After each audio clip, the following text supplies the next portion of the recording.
Good morning, all. I welcome you all to the day one of International Conference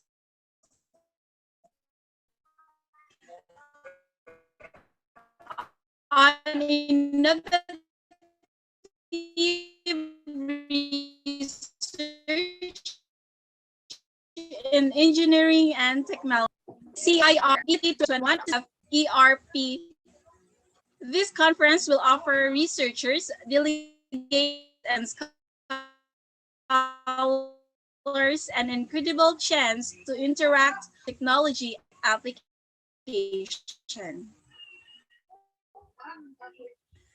Institute of Engineering Research and Publication, IFERP, is one of the world's largest non-profitable professional associations meant for a platform to promote the advancement and dissemination of the knowledge of engineering and technology. IFERP is a professional association and a forum where innovations and research interests could be supported and developed, prioritizing our mutual interests. Our forums and associations constitute professional leaders and organizations connecting each other with mission to work as wizards of science for defending the earth. IFERP provides a world-class platform for scientists, researchers, academicians, business figures by organizing conferences and publishing research articles. IFERP conferences bring together the professional wizards and leaders who have explored all avenues to reinforce the field of applied.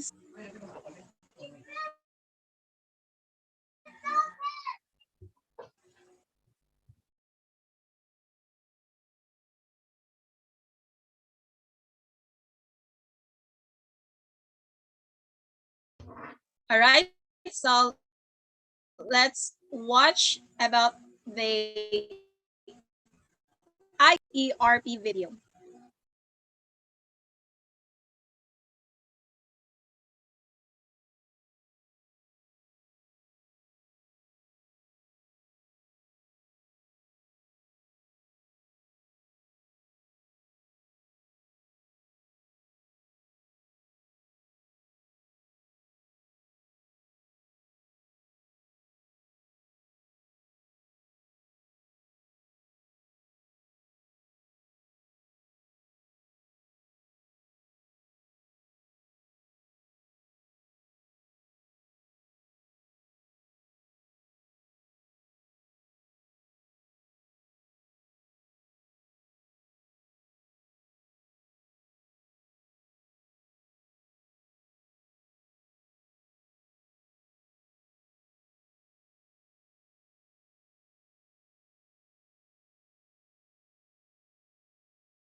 All right, so about the conference. The theme of the International Conference on Innovative Research in Engineering and Technology, ICIRET, is to identify novel developments made in engineering and technology with a multidisciplinary approach approach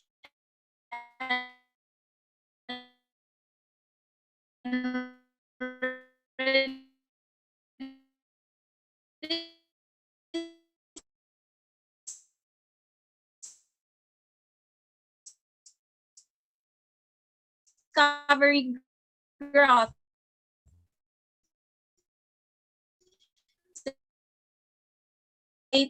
areas. Leading researchers will share their incredible research findings and tools that they use to achieve better results. This international conference on innovative research in engineering, irrespective of who they are, experienced scientists, seasoned professionals, or youngsters at the early stages of their careers can derive and make use of some form of another toward advancement of their careers. For those looking to spread awareness of their incredible research findings, based and articles. I would like to welcome all our honorable dignitaries. Firstly, I would like to welcome Mr. Rudra Banu Patpi, CEO Technoready Group.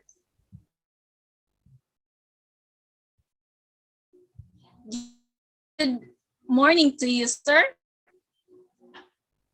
Next, I would like to welcome our eminent keynote speakers, Dr. Charina IUR, Senior Lecturer and Researcher, Faculty of Psychology, Universitas Pancasila, Indonesia.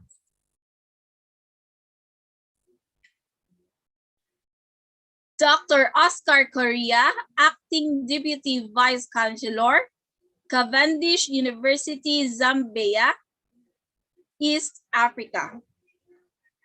Dr. Sunil Kumar Khatri, Director of Campus, Amity University, Tashkent, Uzbekistan, Amity Education Group, Tashkent, Uzbekistan. Good day to honorable Chris.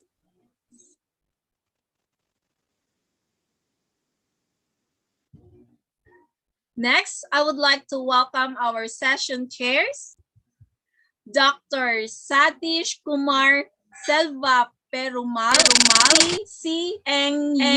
UK, Associate Professor, Telecommunication Engineering, Asia Pacific University of Technology and Innovation, Kuala Lumpur, Malaysia. Dr. Lokesh C., Associate Professor, Department of Electrical and Electronics Engineering, Vidya Vardhaka College of Engineering, Mysuru, India.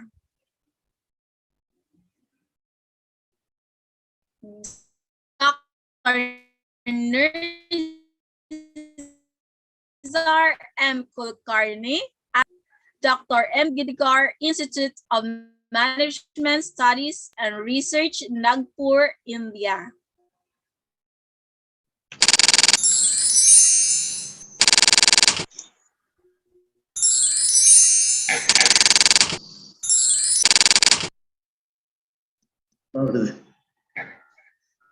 Next, Dr. Ashwin Nagarajan, Principal and Professor, Department of Electrical Engineering, Surendra Institute of Engineering and Management, West Bengal, India.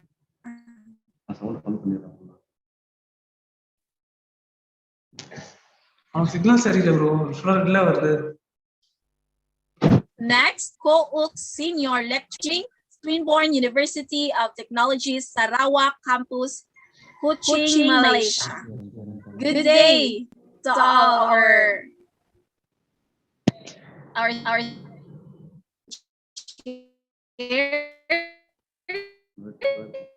பயங்கரமா அந்த பொண்ணுக்கு signal சுத்தமா week. குரூப்ல போடுறது signal week. கைலி secretary signal அப்படின்னு. Thank you, as an opportunity to welcome all our presenters from across the world who has spared their valuable time in enlightening us with their latest research studies. I would also like to welcome all our attendees joining us today. Good morning to all.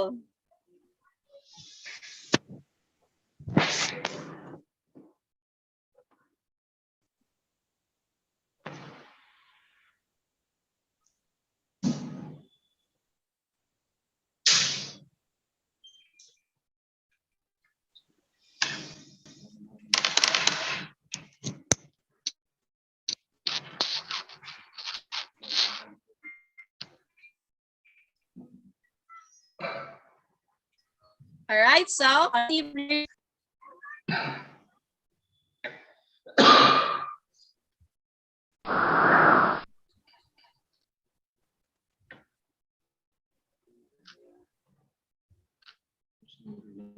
ரெட்ல காட்டுது அந்த பொண்ணுக்கு.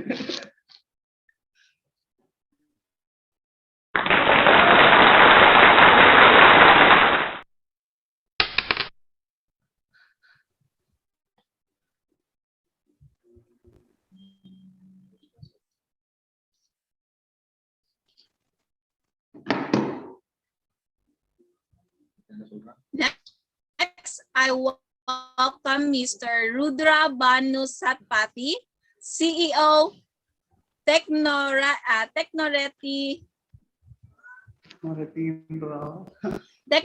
Groups, to deliver his speech behalf of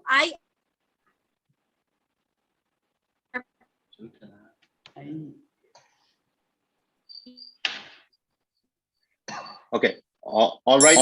Very good morning, one and all. So, internet is my voice clear? Yes, sir. Your voice is clear. Yes. Thank you very much. A very wonderful morning from India. I know that we have many speakers, delegates, and attendees, and people watching from nook and corner of globe from different countries. There is a time variation of this, and as organizer, we have kept it from India and our convenient time, and it may be inconveniency for others who are watching from watching this conference from East Asia, as well as from Middle East, as well as Europe and US.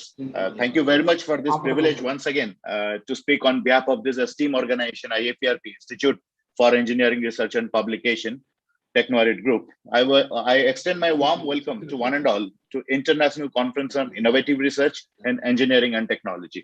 So this is our dedication towards the academics by serving n number of international conferences amid this COVID-19. I request everyone to mute yourself, please. Kindly mute yourself. Thank you. As a unit of Technoarit Research and Development Association, IFERP and its other associates have been keen in providing academic services since about a decade in Asia as well as in Middle East. And we have been connecting with the universities and institutions all across the globe. And as our vision and as our mission says, that we are in a voyage of establishing a single platform where the scientific work from all disciplines of engineering could be presented, could be promulgated, could be propagated, could be understood, and could be discussed and argued for further developments of them.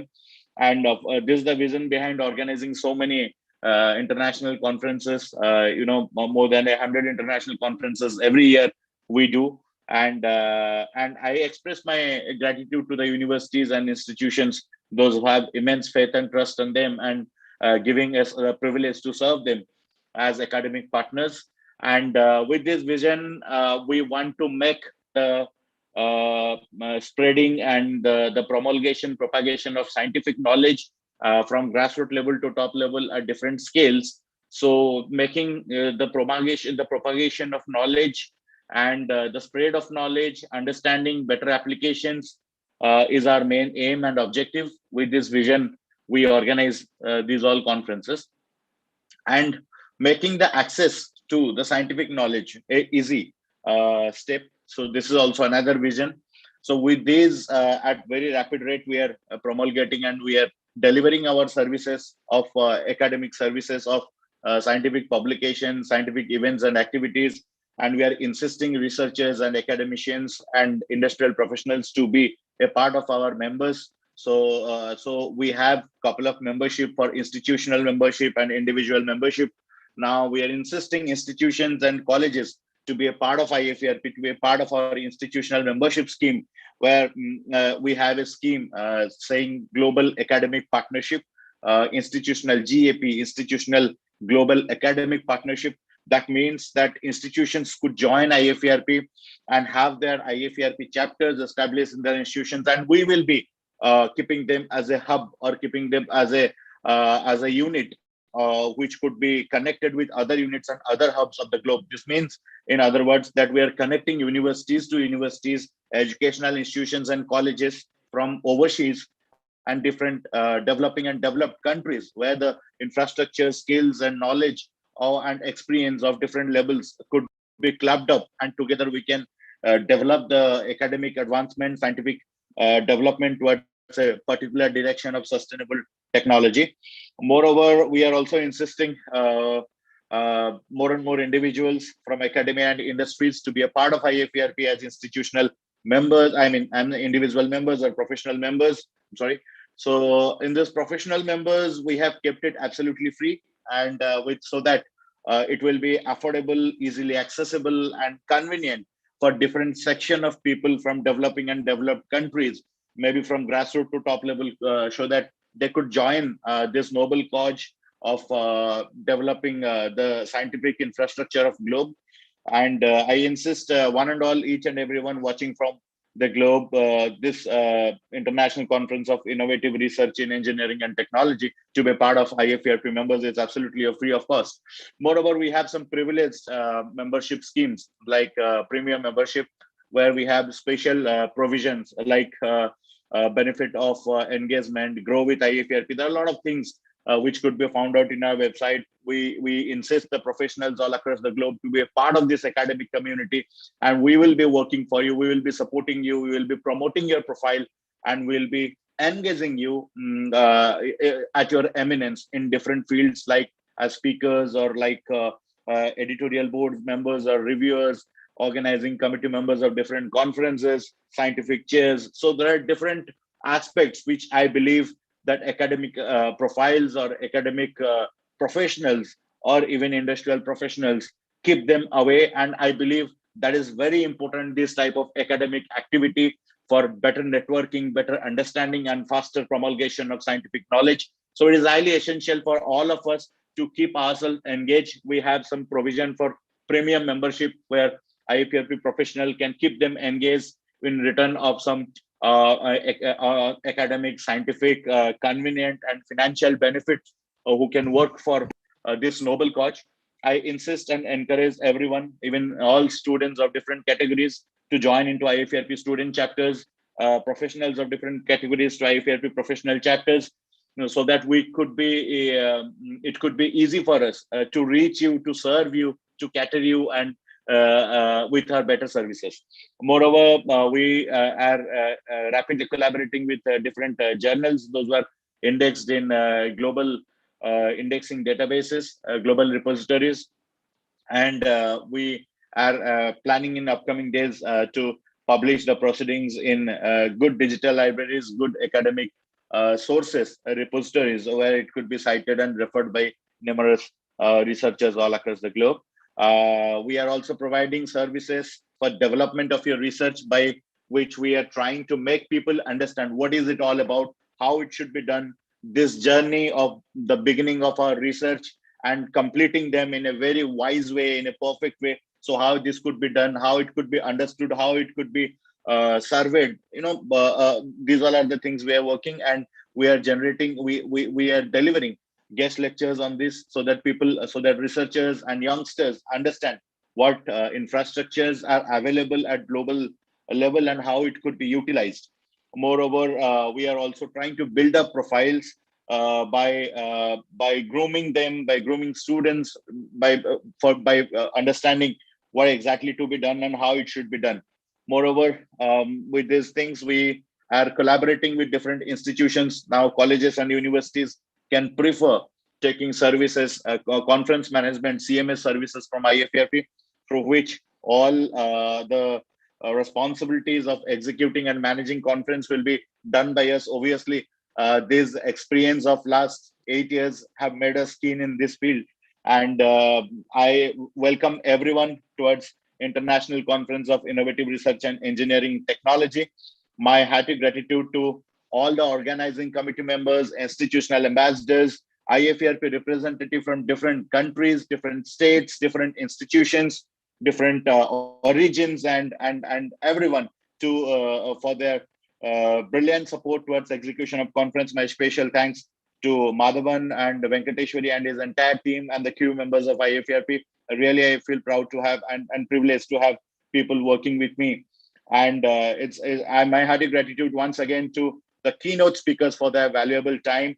Their eminence, His Excellence Professor Dr. Sunil Kumar Khatri, Director of Campus, Amity University, Tashkent. Thank you so much, sir, for your valuable time. Dr. Charnya Ayu R. Sri, and senior lecturers and researchers, Faculty of Psychology, University of Angsatela, Indonesia. Mr. Oscar Correa, thank you, sir, Acting Deputy Vice Chancellor from East Africa, Cavendish University, Zambia. Thank you very much. Once again, with the helpful session chairs, those who are going to add values in making the sessions interactive. Dr. S. Nagarajan, Principal and Professor, Department of Electrical and Engineering, Surendra Institute of Engineering and Management, West Bengal, India. Dr. Ashwin Pati, Assistant Professor and Head, ABES Engineering College, Ghaziabad, India. Dr. King Kwok, Senior Lecturers, Department of Civil Engineering, Sarawak Campus, Kuching, Malaysia. Dr. Neeraj M. Kulkarni, Associate Director, Professor and Dean, Dr. Ambedkar Institute of Management and Studies and Research, Nagpur, India. Dr. Lokesh C., Associate Professor, Department Electrical Electronics Engineering. Dr. Satish Kumar Selva Kumar, Associate Professor, Telecommunication Engineering, Asia Pacific University and Technology and Innovation, Kuala Lumpur, Malaysia. So there's a big panel of session chairs, those who are going to interact with you. There are excellent and spellbounded profile with their eminence who are going to talk to you. There are more than 53 valuable presentations, plenary presentations, and we have received more than 120 abstracts. Out of that, we have shortlisted on basis of the quality so that this conference get filtered with the quality presentations. Thank you very much once again for this brilliant opportunity and immense trust in IFERP and giving us this privilege to serve you once again. Thank you, everyone. I wish a healthy life, and I believe this conference will be one of the most valuable event we ever attended. And my gratitude and hearty thanks to each and everyone from top to bottom associated for the successful execution of the conference. Thank you very much. All the best.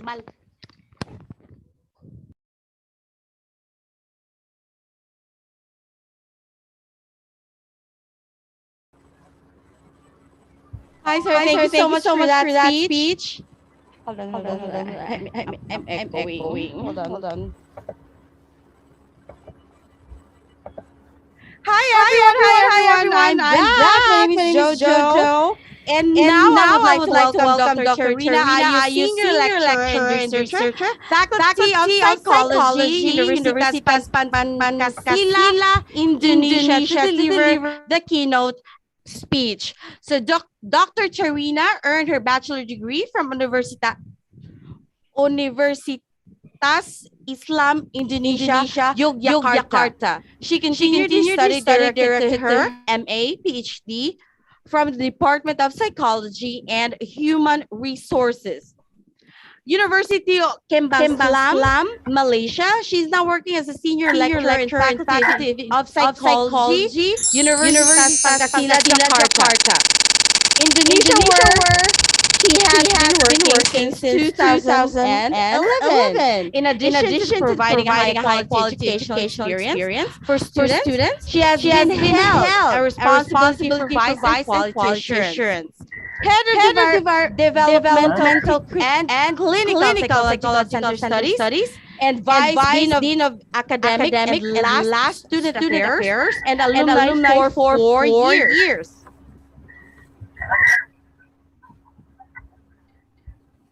Dr. Charita is very keen on doing research, which focuses on empathy and how it plays a role, and some issues such as cyberbullying, behavior, moral issues, and other personal problems.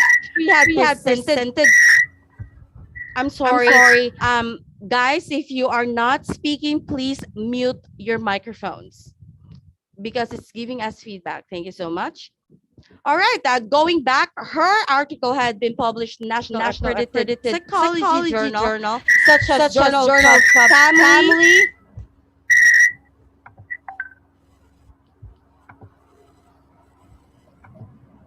Journal Research in Educational Psychology, published in September. Also, she has been named one of the reviewers for the National Accredited Journal of Psychology in Universitas Gunadarma, Jakarta. Therefore, research findings bring her to be the speaker such as Program of Jakarta, Children-Friendly City, and regular share her knowledge through radio broadcast. Recently, Dr. Charina was awarded Grant of Digital Innovation Module from Ministry of Education and Culture 2021. In regards to empathy in social media, she has also written a number of book chapters. And the latest one was about empathy, the COVID-19 pandemic, and published in National Book Chapter of Development of Psychology. Now she is currently finishing her book, Empathy in Human Development Psychology Perspective. Let us welcome Dr. Charina. You are. Good morning. Good morning, Jojo. How are you? I'm good. Thank you so much. You can go ahead and share your screen, madam. I'm going to share my screen. Please. Yeah, just a minute. Okay. Wait a minute.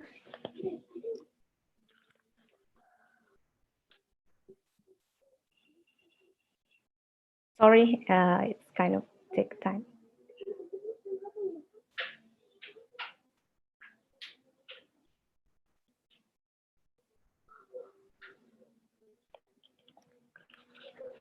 Okay.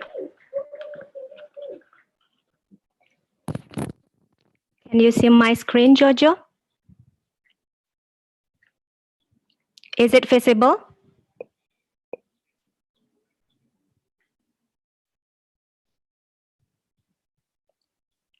Jojo?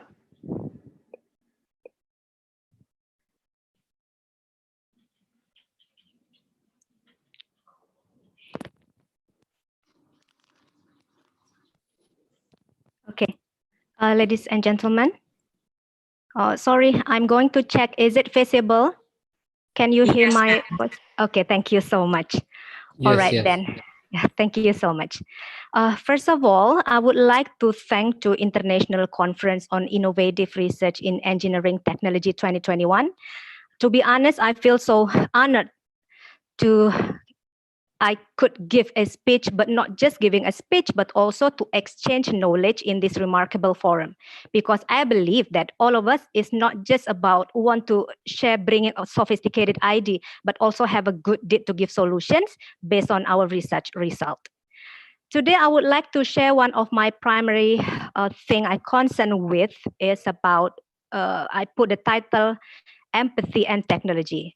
I make it in two main points. The first one is how technology intersects with our vital human competency, specifically as we call it as empathy. And the second one is how does the presence of technology impact our ability to empathize.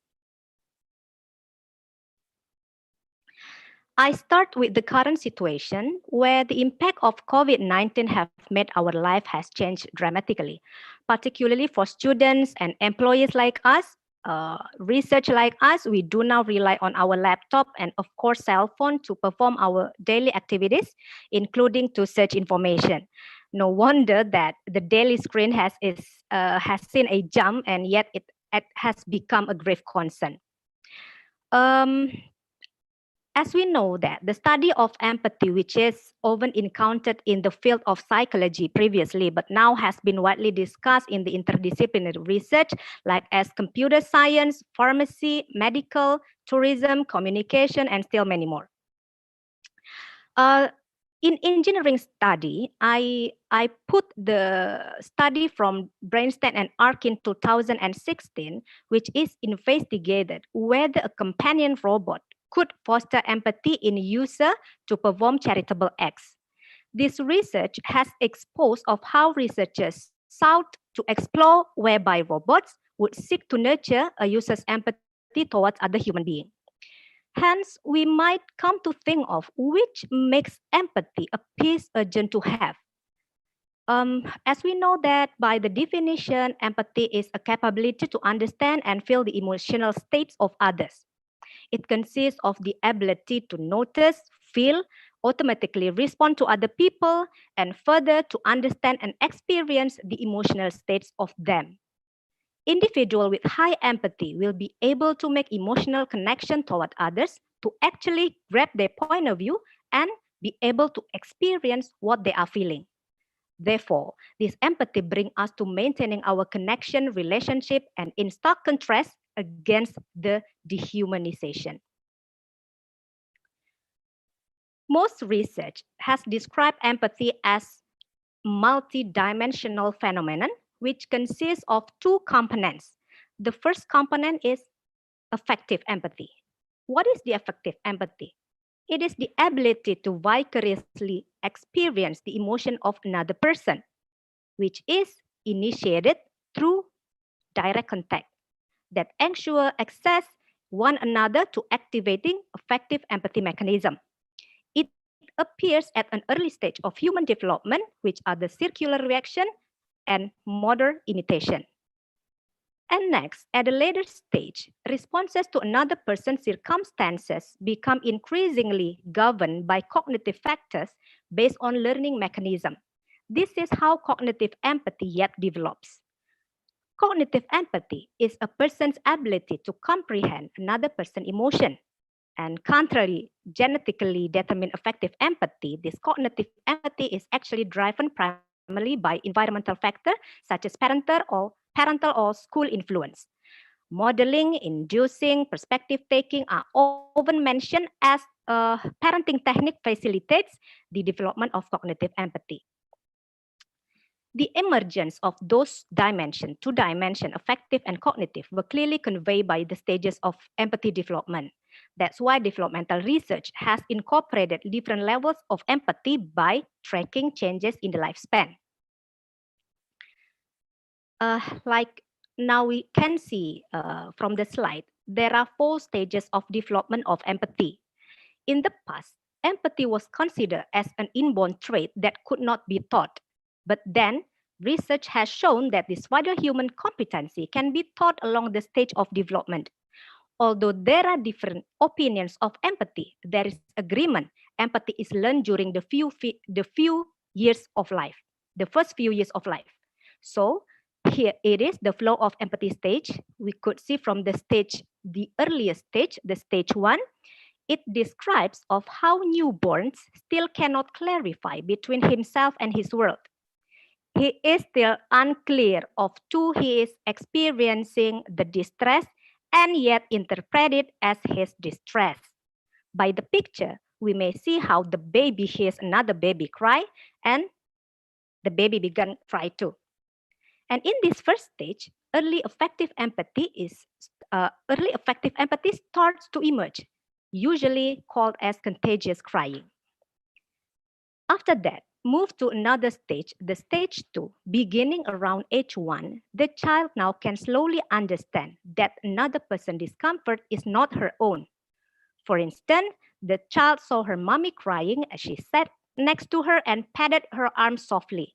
By this time being, it is considered important for caregivers to tune into others to child's feeling and listen carefully in order to acknowledge what is causing the emotion and finally help the child to resolve her emotional needs. Yet, at the age of 3, the child begins to develop role-taking capabilities. It shows how the cognitive empathy actually gradually appears. The child now recognizes that someone's feeling may be different from him. He is now able to find out the source of another person's distress and offer simple ways to make them comfortable. For example, the child offers his ice cream to the girls who could look sad because the girls might also want. And the latest stage is the stage 4, start from elementary years until late childhood. The child can now extend their empathy beyond their current situation. For example, the child now could imagine the situation on how people in poverty, low of social economic status, or they who experience disaster. At this age, it appears that the ability to take another perspective or empathy cognitive has been way more increased. Therefore, according to the excessive engagement in technology-based activities currently, I come up with the question, will there be any changes in empathy during two periods of time, before and during COVID-19 pandemic? As previously we have acknowledged that there is a dramatically changes in our life in most aspects. Therefore, we conducted a descriptive research to find out the changes of empathy, affective and cognitive, both of them, between two periods of time, before and during pandemic. We compare this empathy based on two groups of age, the adolescents and the adult. We involved a total of 3,454 respondents in this research. The characteristic including they are who living in Java Island. It divided into two age of groups, the adolescent in range of 12 until 21 years old and the adult more than 21 years old. To measure the empathy, I used the basic empathy scale by Jalifi and Farrington, 2006. As we know that the affective empathy subscale focuses on how another person's emotions are felt without any reference to emergency situation. The example of the item, there is a positive and negative item. The positive one could be, I get caught up in other people's feeling easily, and the negative one is about other people's feeling don't bother me at all. Whereas the cognitive empathy is limited to understanding why another person feels a specific emotion. Further, we're going to analyze this with a descriptive statistic for the item that the scale was tested through RAS model WinStep software and the result was found good. So we continue then to the finding. There are several main findings after tested the empathy in two situations, before and during pandemic. And this is so interesting actually.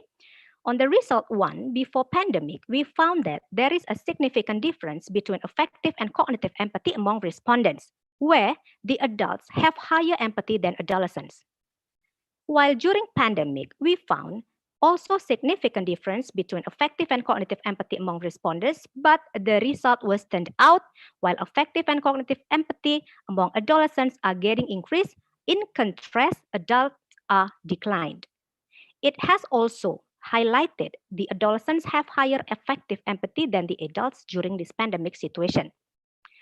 So there are some points to be noted. The first one, before pandemic hits us, both affective and cognitive empathy of adults were higher than adolescents. But then, during pandemic situation, the adults' empathy were getting lower than before pandemic. Meanwhile, adolescents' affective and cognitive empathy are higher than before pandemic. And interestingly, the adolescents' affective empathy are way much higher than adults. So by this result, I come up with another question, a further question. What is eventually happen in this pandemic situation?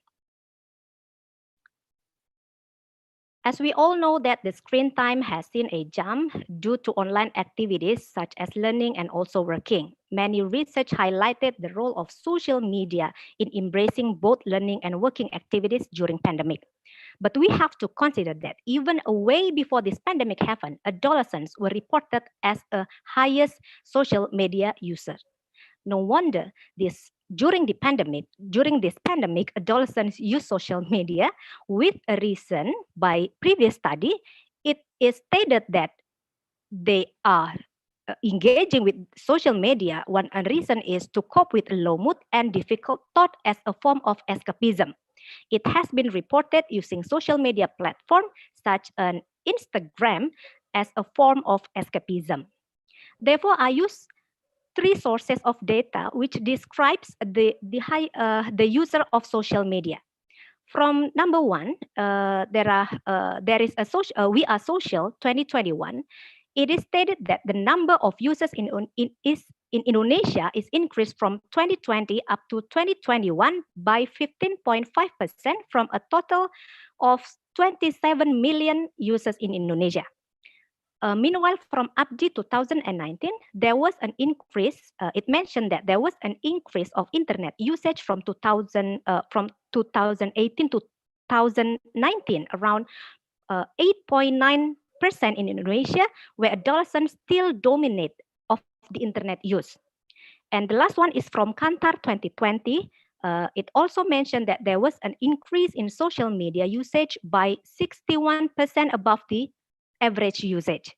The survey also found that there was an increase among users on WhatsApp, Facebook, and Instagram by more than 40% in between age 18 until 34. Therefore, up until now, recent research still investigated a line between social media and empathy, yet found different results. And since our results reveal that adolescents' empathy are getting increased during this pandemic, those in next research, we focus on adolescent group of age in order to find out of how the adolescents actually spend their screen time on social media. Therefore, to deeply comprehend of social media usage among adolescents in Indonesia, we conducted a survey to describe the online activities. So the survey consists of 447 respondents, aged 12 until 21. They are still in age of adolescents, and they are living in Java Island, and they are as social media active users.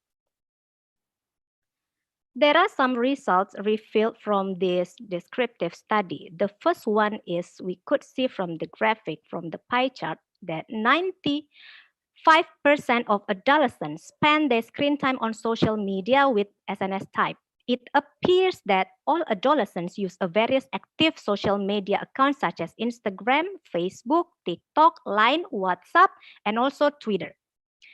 And the second result, it shows that 47.9% adolescents spend their time on social media about 1 until 12 hours per day, and 42.3% around 7 until 12 hours per day. 1 until 6 hours per day, and the 42.3% around 7 until 12 hours per day. It demonstrates of how adolescents get a high involvement in using social media in their daily lives. And the third chart, we could see that more than a half of total respondents, 53.5%, mentioned to have 4 until 6 of social media account, which is active.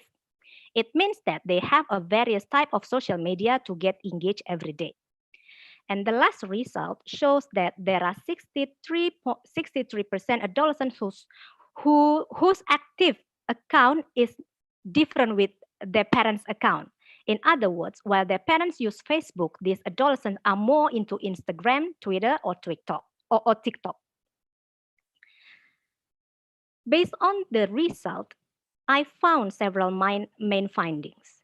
The first one is about the effective empathy of adolescents are found higher than adults during pandemic. It stated previously that effective empathy is initiated through direct contact, which reflects the innate automatic capacity to respond discomfort or other emotional states.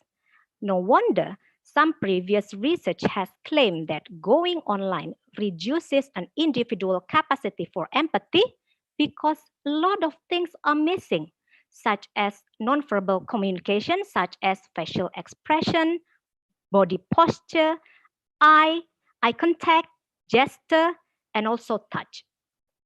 However, the literature said that there are three subcomponents for us refer to effective empathy. The first one is automatic mirroring. The second one is the sensitivity to experience other emotion in close social context. And by contrast, this is the last one of is the hallmark, the sensitivity to variously experience others' feeling in a remote social context. The point in number 3 describes situation in this pandemic that we are all being in the same situation, either being locked down or must do a physical distancing. In order to perform our daily activities, then we use technology more often, such as social media, to discover what is going on outside and to get connected with people in all over the place, either close or remote social context. And the second result, we found also that social media usage are getting increased among adolescents during this pandemic. It might surprise us since many opinions claim social media brings negative outcome to people.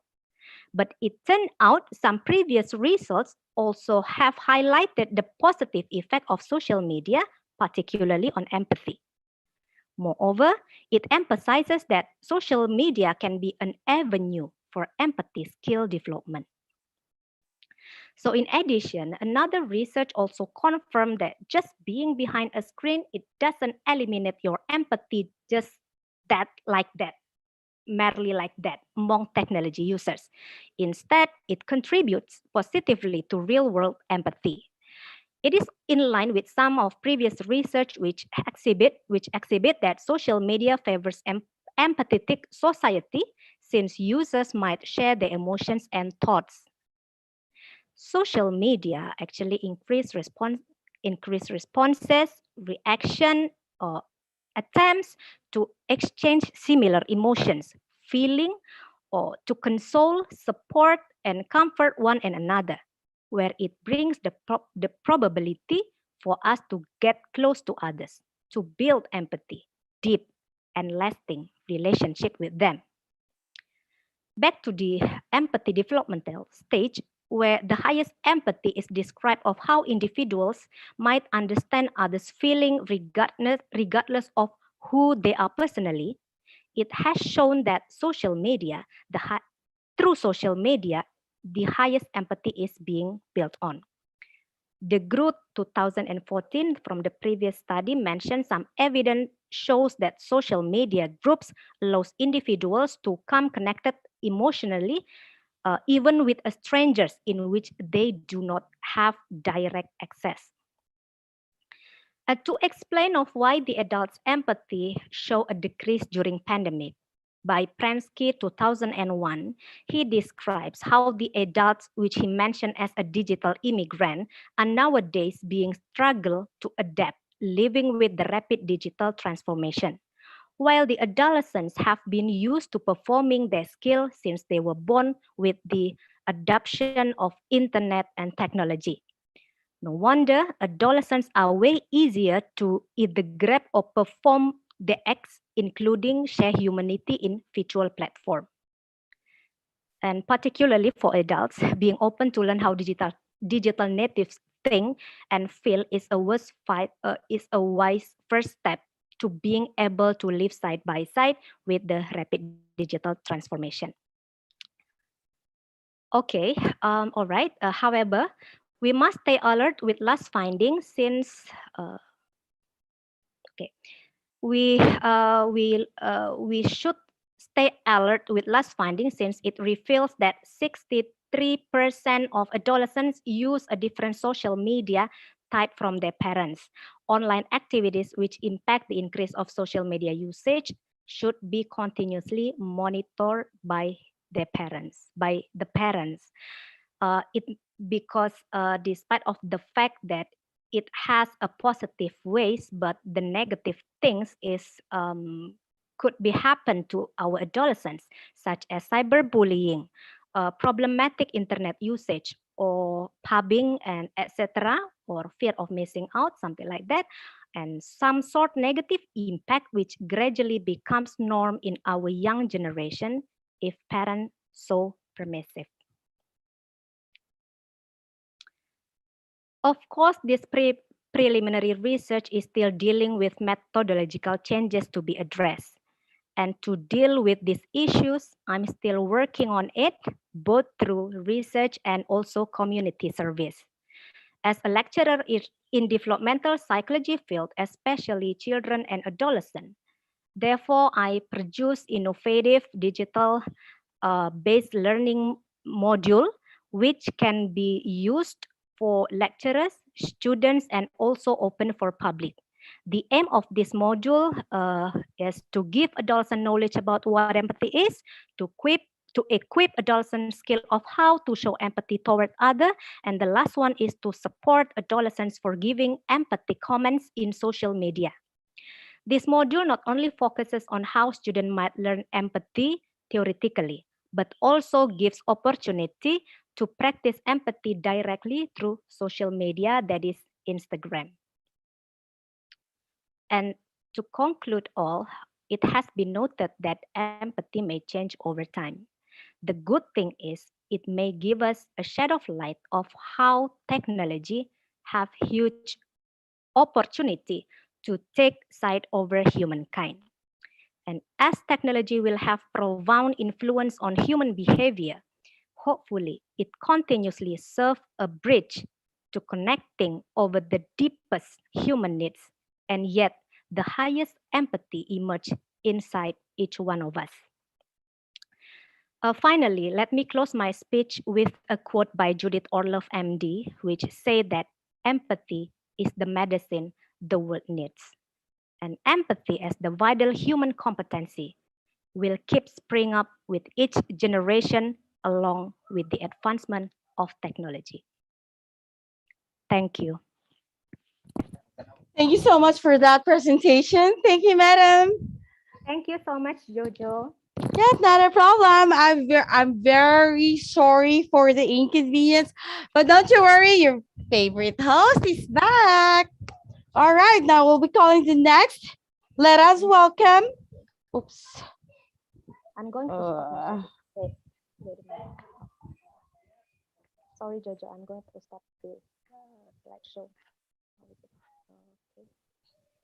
Oh, by the way, guys, did the previous host already taking the group photo? Not yet. Did you smile with the camera already? Not yet. Not yet, ma'am. All right, so we'll do that before the technical session. And now let's call on our very own. Okay, so let's do the group photo instead. I really love the group photo because I will be able to see your very beautiful faces, everyone, across the globe. Once again, this is your moderator, Jojo. Guys, I will be having like, oh, hold on. How many screens is this? 1, 2 screens. So I will be asking for your patience to hold your smile because I will be taking photo of the 2 pages. All right. Thank you so much. I would like to request everyone to please turn on their cameras. All right. Perfect. Thank you so much, guys. Thank you so much. All right. First photo. 1, 2, 3. Say cheese.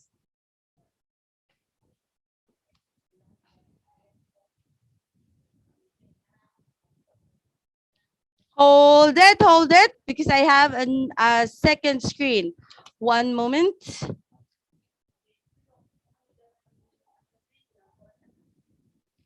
And 1, 2, 3, say cheese. Perfect. Thank you so much, everyone, for your cooperation. I'll just go ahead and to take that remembrance of yours and everyone's smile for me and for the conference, of course. Hold on. Let me paste that one.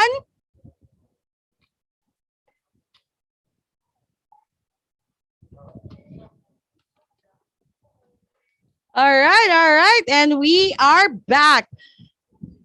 Now let us welcome all the participants for technical session 1. Next, I would like to welcome our session chairs, Dr. Satish Kumar Selvaperumal, Associate Professor Telecommunication Engineering, Asia Pacific University Technology and Innovation. Kuala Lumpur, Malaysia, Dr. Lukesh C, Associate Professor, Department of Electrical and Electronics Engineering, Vidyavadra College of Engineering, Mysuru, India, for your session. And now let us proceed with the technical session 1. May I invite the first presenter, Niharika Agrawal, to present the paper about the transplant stability enhancement using coordinated control of PCC and TCSC. Are you guys around? Good morning, everybody. Hi, good morning. Yes, I can hear you. Please Good go morning. ahead and share your screen. I am Niharika Agrawal. Hi, have it in presentation mode and you may proceed. Yes, ma'am.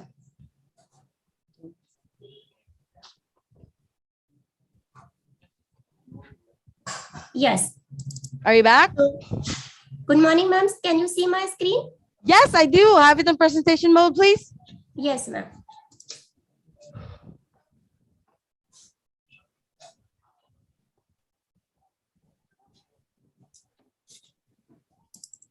So this is my first slide.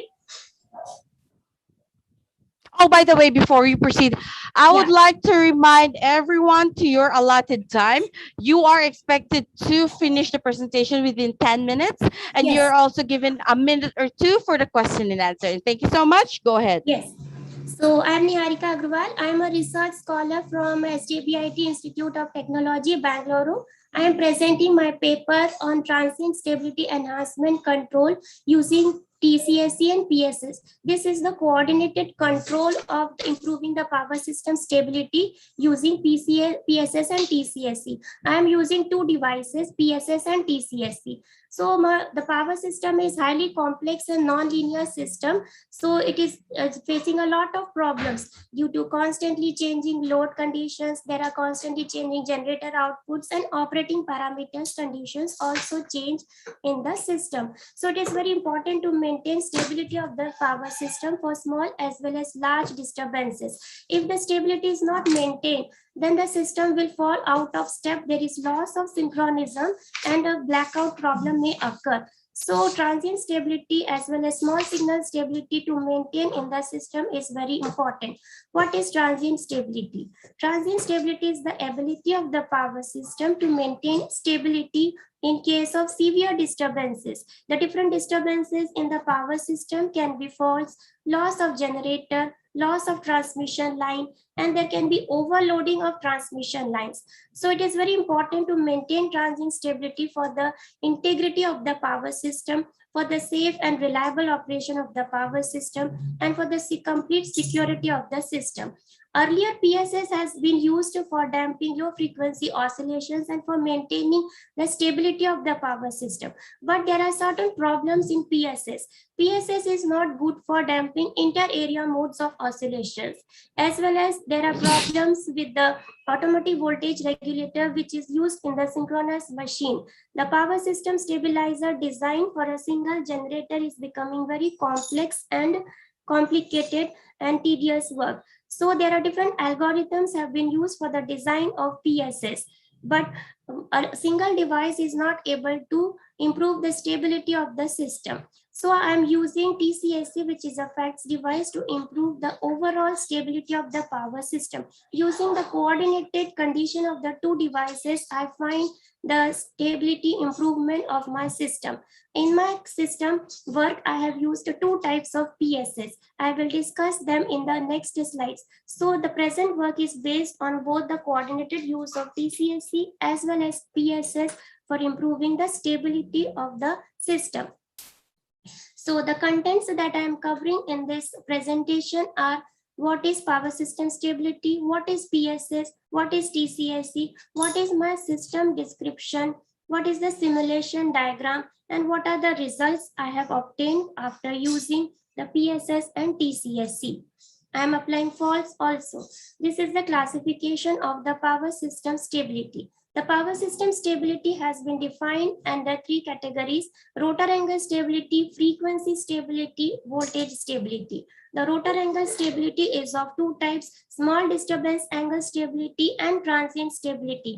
I am focusing on rotor angle stability. So the definition of the power system stability is that it is the ability of the power system for a given operating condition to regain a normal state of equilibrium when it is subjected to disturbance. The disturbances can be of different types. It can be a fault, it can be a loss of a generator, it can be a loss of a transmission line, it can be of any other type of disturbances.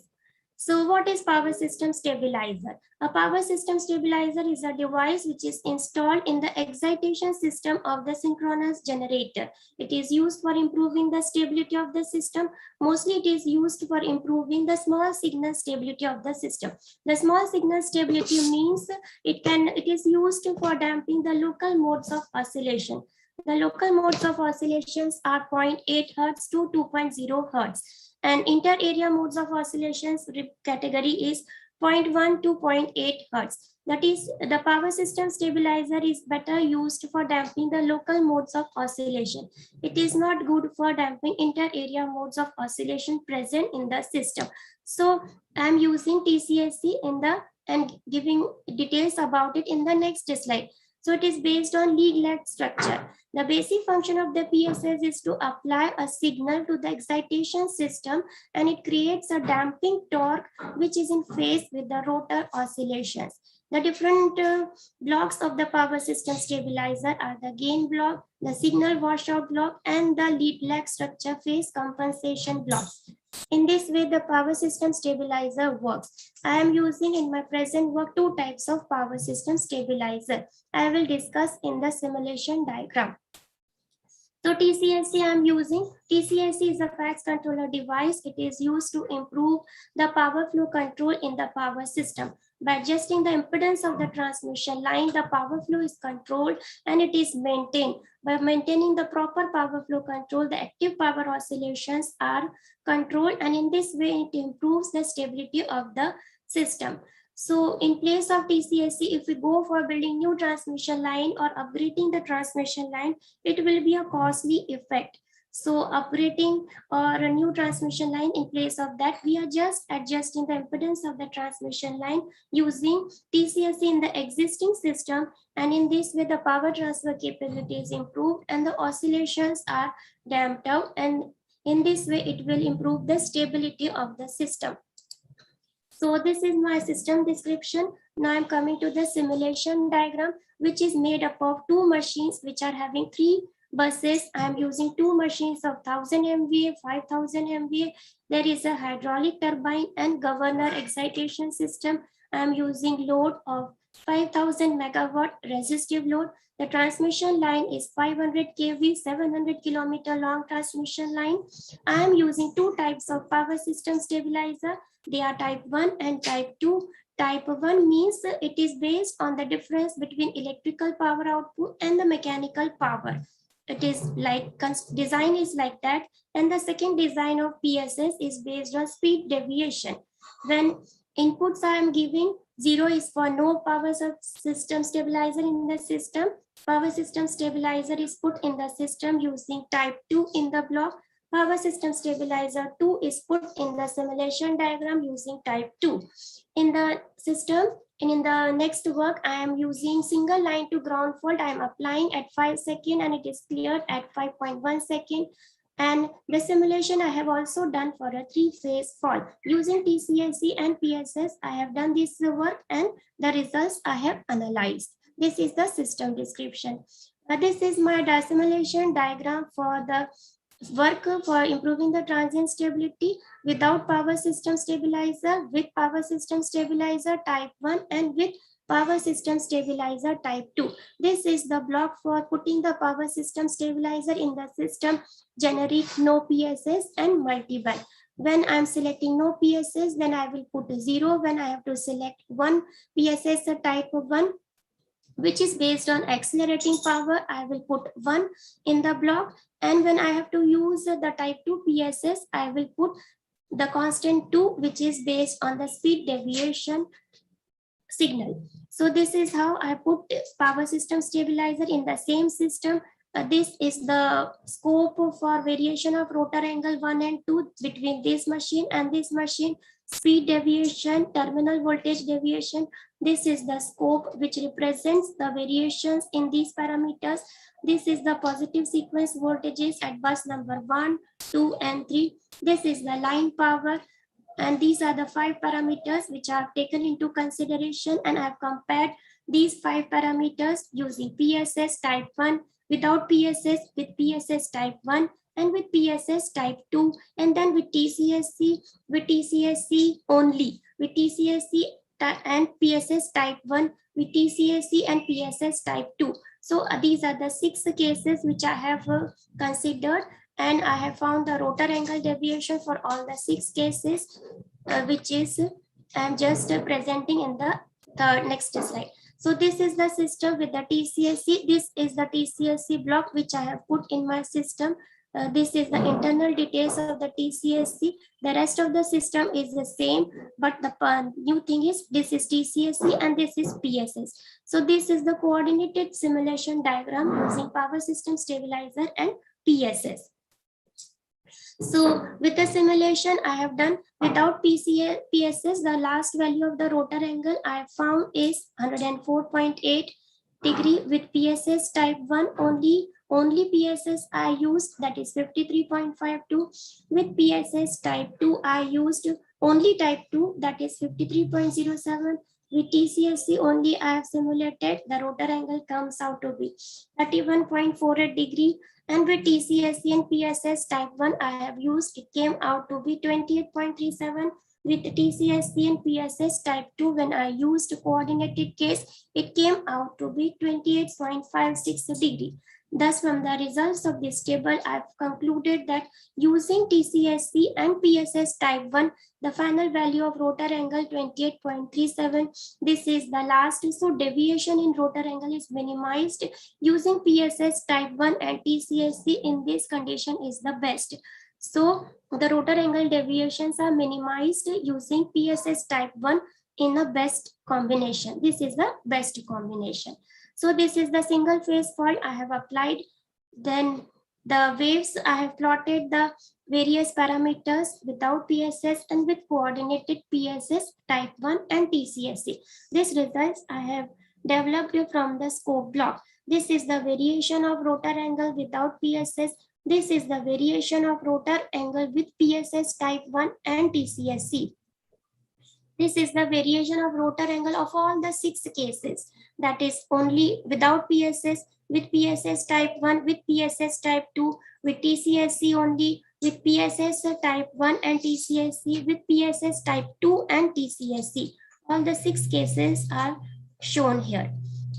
Then this is the previous slide showed the consolidated work together. Now I have plotted the 6 cases of rotor angle separately, same thing, but the graphs are plotted separately. So we can see that this is without PSS and this is with the PSS type 2 and TCSC, and this is PSS type 1 and TCSC. This is only TCSC.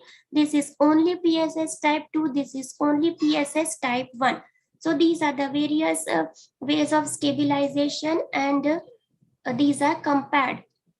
Now this is the variation in rotor speed. The variation in rotor speed without PSS, I got this plot, and with PSS type 1 and TCSC, I got this plot of variation in rotor speed. This is the variation in voltage without PSS. This is the variation in voltage with PSS type 1 and TCSC.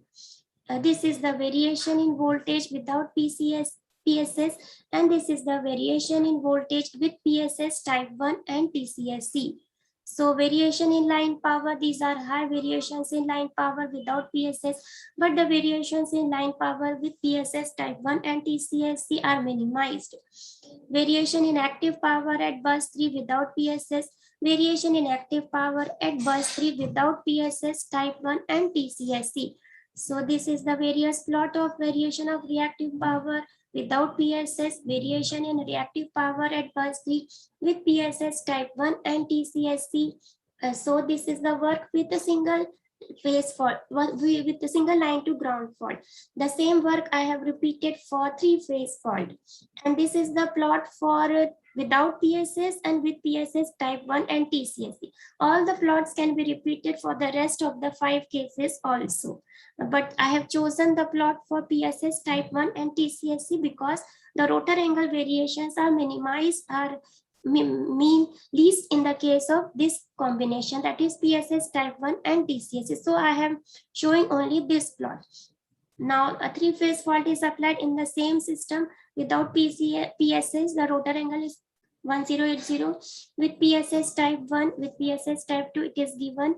With TCSC only, with TCSC and PSS type 1, the value is 28.44. With TCSC and PSS type 2, it is 28.51 degrees. Again, from the table and results, I can see that with TCSC and PSS type 1, the variation of rotor angle is 28.44. This is the least. So again, for the 3-phase fault, this combination comes out to be best for minimizing the variations and improving the stability of the system. This is the variation of rotor angle for all the 6 cases, that is without PSS, with PSS type 1, with PSS type 2, with the TCSC only, with PSS type 1 and TCSC, with PSS type 2 and TCSC. So this is the variation of rotor angle. The same thing can be plotted for all the plots can be done for variation of other parameters for a 3-phase fault also. But I have not shown in this presentation because it will consume a lot of time. So in this way, I concluded that the coordinated case of TCSC and PSS gives the best results for improving the stability of the system. So I have done the various simulations and I found the stability improvement by a combination of PSS type 1 for both the types of fault, single phase fault as well as the 3-phase fault. Thus the simulation results might show the improvement in system performance, overshoot are less, settling time is reduced, and this way the basic function of the TCSC is to change the impedance of the transmission line. In this way, it is working in the system, and PSS is also working in the system. Coordinated case is giving the better results, and the oscillations are minimized. This is my complete work, and the various references that I have included and considered in my work. These are the various references paper. Thank you so much. Thank you. The work can be extended for multi-machine system. So this is my complete work. This is all. Okay. Thank you so much. Any questions from our chairs? Yeah, I have a question, madam. Yes, sir. Yeah, one thing Go is ahead, what are please. what are the parameters that you're taking for the analysis? Pardon, sir. Little bit. I'm not audible. It is not audible. Okay. Is my voice audible? Yes, sir. Can you tell me 1 or 2 important parameters that are taken for analysis? Parameters I'm taking for analysis. Yeah. So parameters I'm taking the PSS and TCSC, and using that device I'm improving the stability of the system. So I'm using PSS type 1 that is based on the accelerating power and that is based on the speed deviation signal. TCSC I'm using for improving the stability of the system. I found the variations are stabilized using coordinated case in the better way. In this way. Okay, thank you. Okay, thank you. Thank you.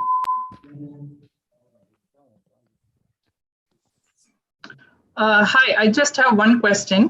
Yes, sir. Can I know what is the improvement or the contribution is done in this work? Because if you look at TCSE, a lot of research has been done in this area. So what is your niche contribution that you can say that I have enhanced this? Yes.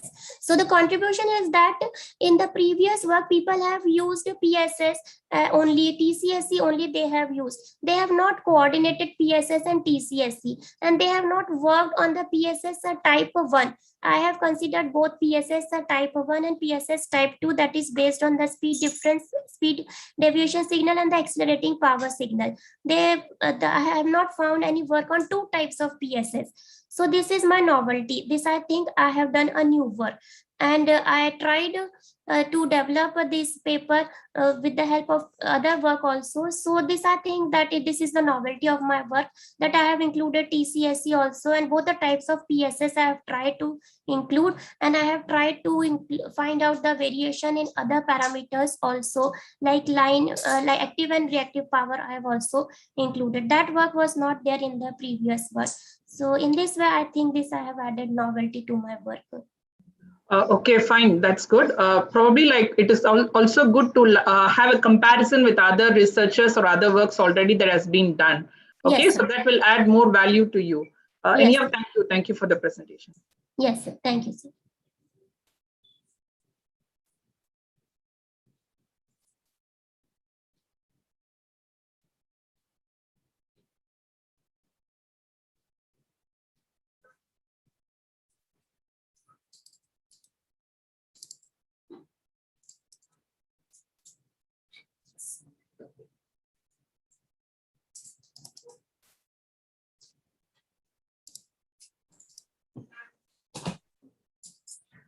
Hello, everyone. My apologies.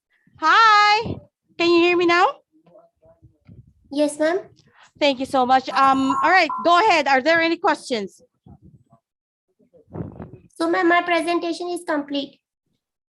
All right, thank you so much, then. If there are no questions, let's proceed. Thank you so much, madam. You can stop sharing your screen. Thank you. Okay, thanks.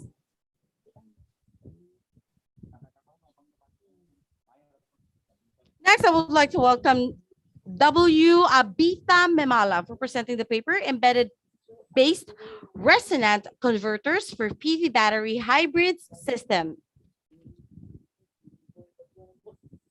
Abita Memala?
Hi, everyone. Thank you so much.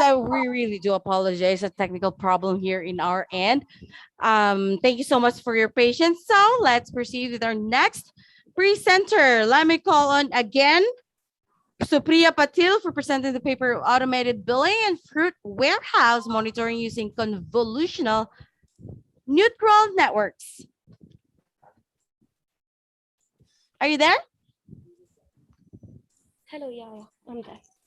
I'm sorry, your voice is too low. Can you please come near the Okay, mic? now I'm audible. Yes, you are audible. Go ahead and share your screen. Have it on presentation mode, and you may proceed. Thanks so much.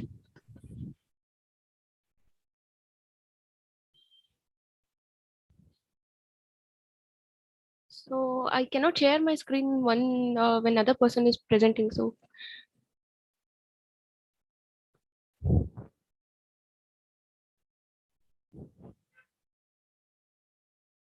So whoever is presenting, can you please shut it down?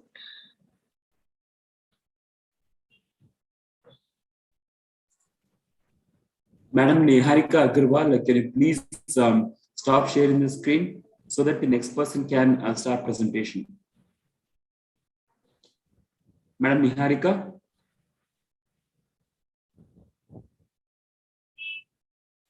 Or else the host can just remove Ms. Niharika so that the next person can start.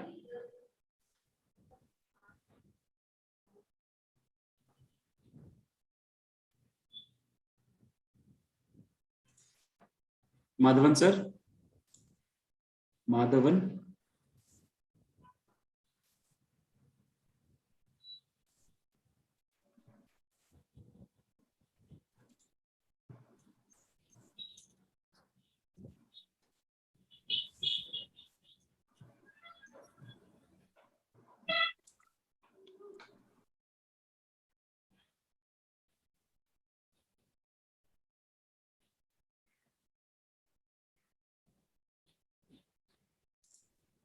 Mr. Madhavan sir? Hello? Hello? Hi, Dr. Sir. I think they are not here. How about the host, Ms. Jojo? Are you here? Yes, I'm here. Maybe like if you stop sharing, I think the next participant can share, please. Oh, yeah. All right. One moment, please. Thank you so much for calling me attention. I've already stopped my screen sharing. Go ahead and share your screen, please. Thank you so much.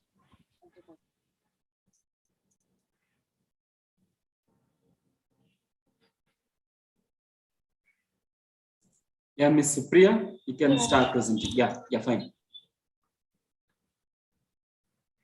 Is my screen visible? Actually, it's still a black screen, but okay, there. Yeah, I can see it now. Have it on presentation mode, and you may proceed. Okay, so good morning all. I'm Supriya Patil. So today we're going to have a presentation on automated billing and fruit warehouse monitoring system using a convolutional neural network. So I've done this project under the guidance of Shiva Prasad, who's assistant professor in the Department of Electronics and Communication. Coming to my introduction, I have done my master's in industrial electronics from SJC Mysore, and currently I'm working as an associate software engineer in Robert Bosch at Bangalore only. Then moving forward, yeah, as we all know that the deep learning technology, which is a subset of machine learning, is nowadays is being widely used for the purpose of recognition and the classification of the objects, and we can adapt this, where you can apply this one for the application like automated billing, the billing systems using so here we're going to make use of convolutional neural network algorithm. And the warehouse monitoring is also very necessary for to maintain the quality of the fruits. So here we have incorporated this by using a different sensors for multi-parameter checking like temperature, humidity, and all. And one thing why this we have took up this topic is because the traditional billing system, which is we nowadays commonly we see, it is a very like little complex and time consuming. Like the user have to go to the near the weighing machine, so he or she needs to take the fruits and determine the weight of the product, then they have to go to the billing section, and then all those procedures will little time consuming when the commodities are more and the queue is large. So and as we see, some of the exotic fruits will come in pre-packaging also, but majority of the customers, that too for Indian fruits, they won't prefer the pre-packaged fruits or vegetables, or that too with. And one more thing is, we cannot stick the barcode for every fruits, and that is not a feasible option. So one thing we can make use is, we can adopt a algorithm. So here, making use of convolutional neural network techniques in order to recognize which kind of fruit or the vegetable is, and then the billing can be done according to that, which is again a time, it is not a time consuming and efficient also. So main objective of the work is to automate the billing system so that the time could be reduced for the customers, and to make use of uh, neural network techniques for recognition of the fruits, and to monitor the storage conditions. So this monitoring the storage conditions is also very important thing to, in order to maintain the quality. So here, making use of air quality sensor and a dust sensor or the gas sensor to, for the fruits, by providing the warehouse monitoring. So this is the whole architecture of the project.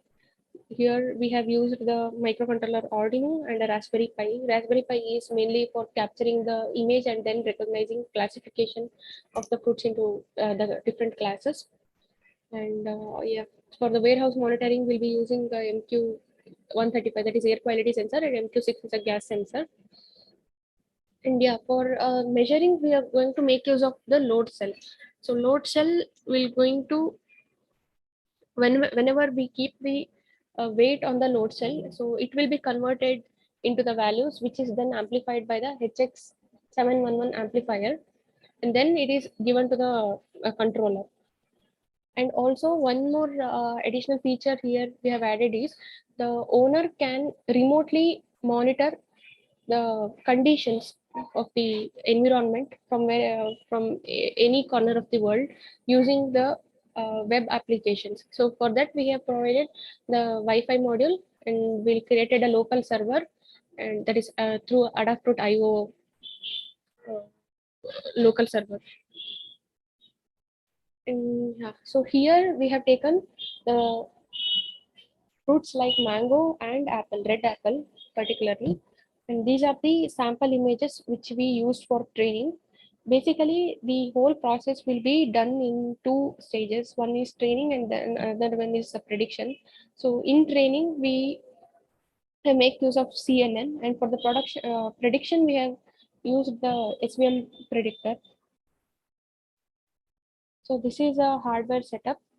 There, here we are going to keep the fruits, and it is connected to the controller, and the Raspberry Pi is the another unit where we'll get the input to the controller.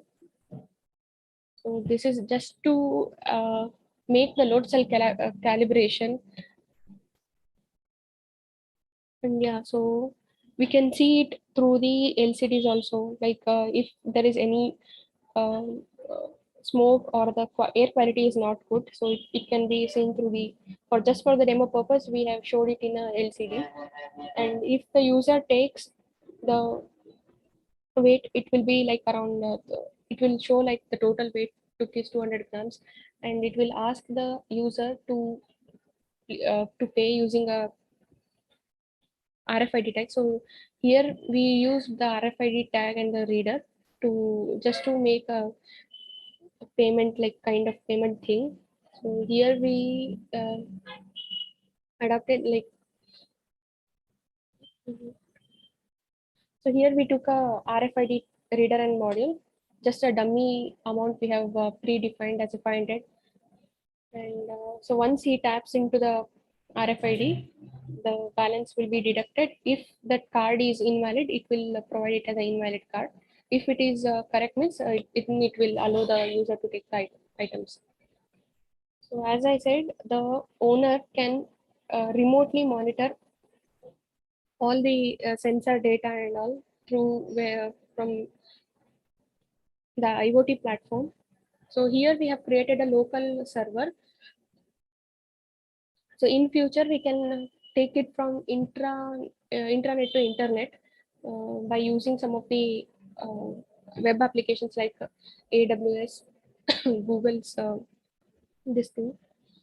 And yeah, so this is the recognition pattern. So here we can see we have used the Tawny IDE. Once we place the fruit in front of the camera, so the backend in the backend all the process, all the algorithms will run, and we can see it is detecting as a mango, and for apple it is showing as an apple.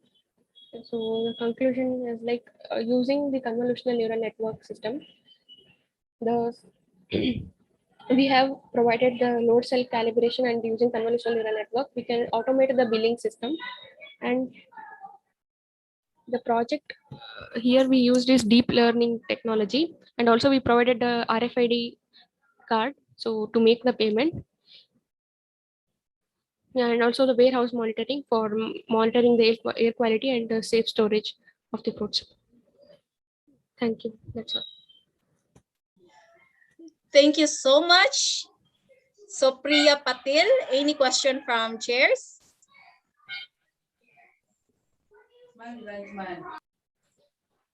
Okay, Mr. Priya, Yeah.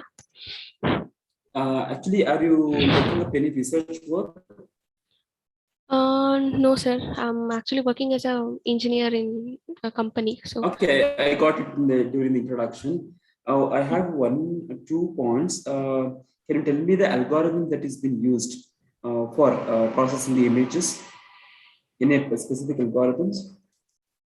yeah, that is basically a deep neural network technology. In that one, we have used the convolutional neural network. Convolutional network. Okay. Next, what is the programming language that you used? Python only. Python. For coding, because you have showed some results, right? What is the programming language that you used? Python, sir. Python. Python programming. Okay. For this one is Thank Python, you. and for embedded system, sorry, for this controller we have used embedded C only. Okay. Thank you. Okay, sir. Hi, Supriya. Hello, ma'am. I just have a question, like how many, I mean, like you have just shown only 8 database images of for apple and mango. So is that what you have used for testing, is it? No, not only 8, we have used around 2K images, that too only for mango and red apple. Oh, and okay. That is the future work where we can add more, fruits or vegetables so that it becomes more efficient. And also, Okay. instead of red apples, we can add different classes also. Okay, so and like what is the recognition rate? You didn't do any testing on the recognition rate, is it? That one, no. Accuracy. Okay. Okay, fine. Thank you.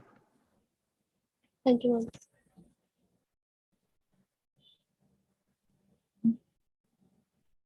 All right, thank you so much.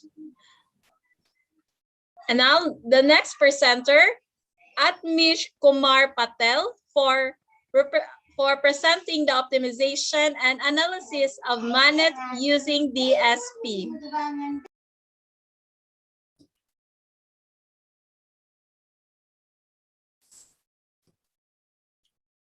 Very good morning to all present. Good afternoon. Good afternoon.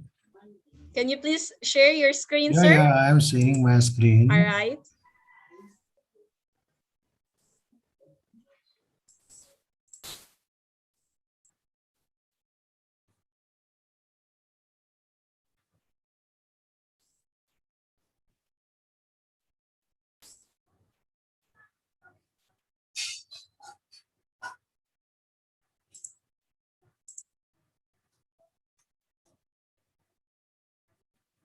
All right.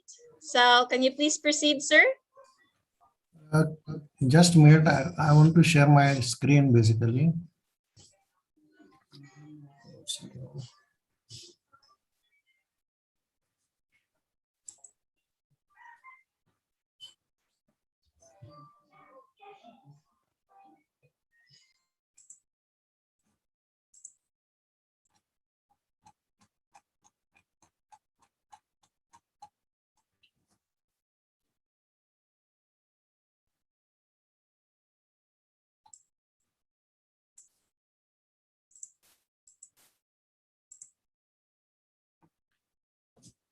So my screen is visible to all of you, please. Hello. Yeah, yes, sir. You can proceed. It is visible. Okay, thank you very much. So my topic is optimization and analysis of MANET using DSP, that is a dynamic source of power. Now, myself and my colleague Dr. Vipul Sangram Kadam, sir, we design and optimize the MANET using DSP. So in abstract, now a modern era of artificial intelligence and Internet of Things, which are acknowledged as the most significant area of upcoming technology and gaining attentions from a wide range of different fields like military application, automation of industries, smart irrigation, agriculture, e-learning platform of education, and the pandemic telehealth services, etc. IoT is a combination of different network like wireless sensor network and mobile ad hoc network. In these networks, the limited battery power is very serious issue. Maintaining connectivity for the longer time is also a big challenge considering the self-organizing nature of network topology, and dynamic change in the behavior and position of nodes results in failure of communication link and node availability.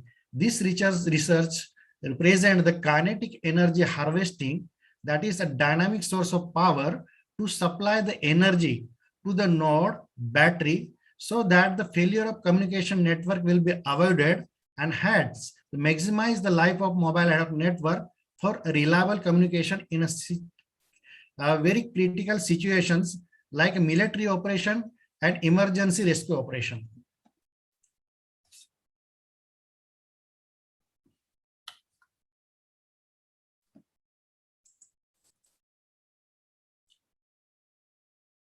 So myself, I am an assistant professor in PG Department of Electronics and Telecommunication Engineering, Dr. Baba Saheb Ambedkar, Marathwada University, Aurangabad.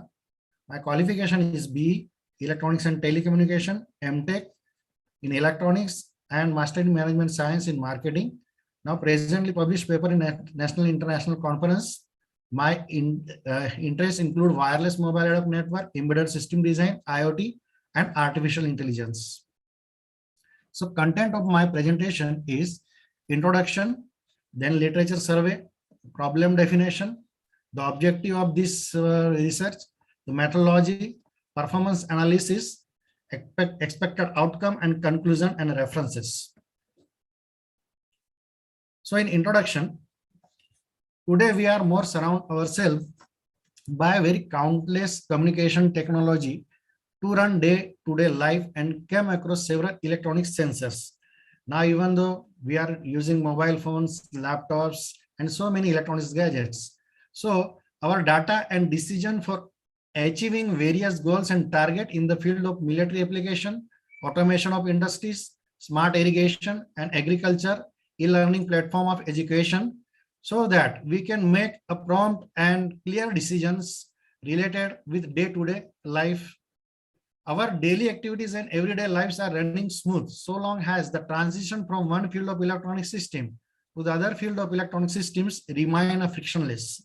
So from advanced car to smart home, from remote monitoring to wearable electronics, in this work, focus is to explore the challenges to design efficient power delivery system for small scale telecommunication like mobile ad hoc network.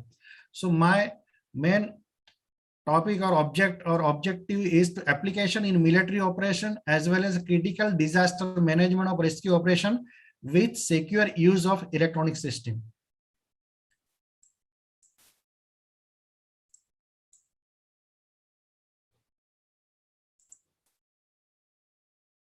So wireless network need because of access the computing and communication services on the move, infrastructure-based network, traditional cellular system where we are using our base station, tower for the mobile communication in day-to-day life, wireless LANs where infrared or radio links like Bluetooth, Zigbee likewise, we are using day-to-day like a wireless LAN, very flexible within the receptional area.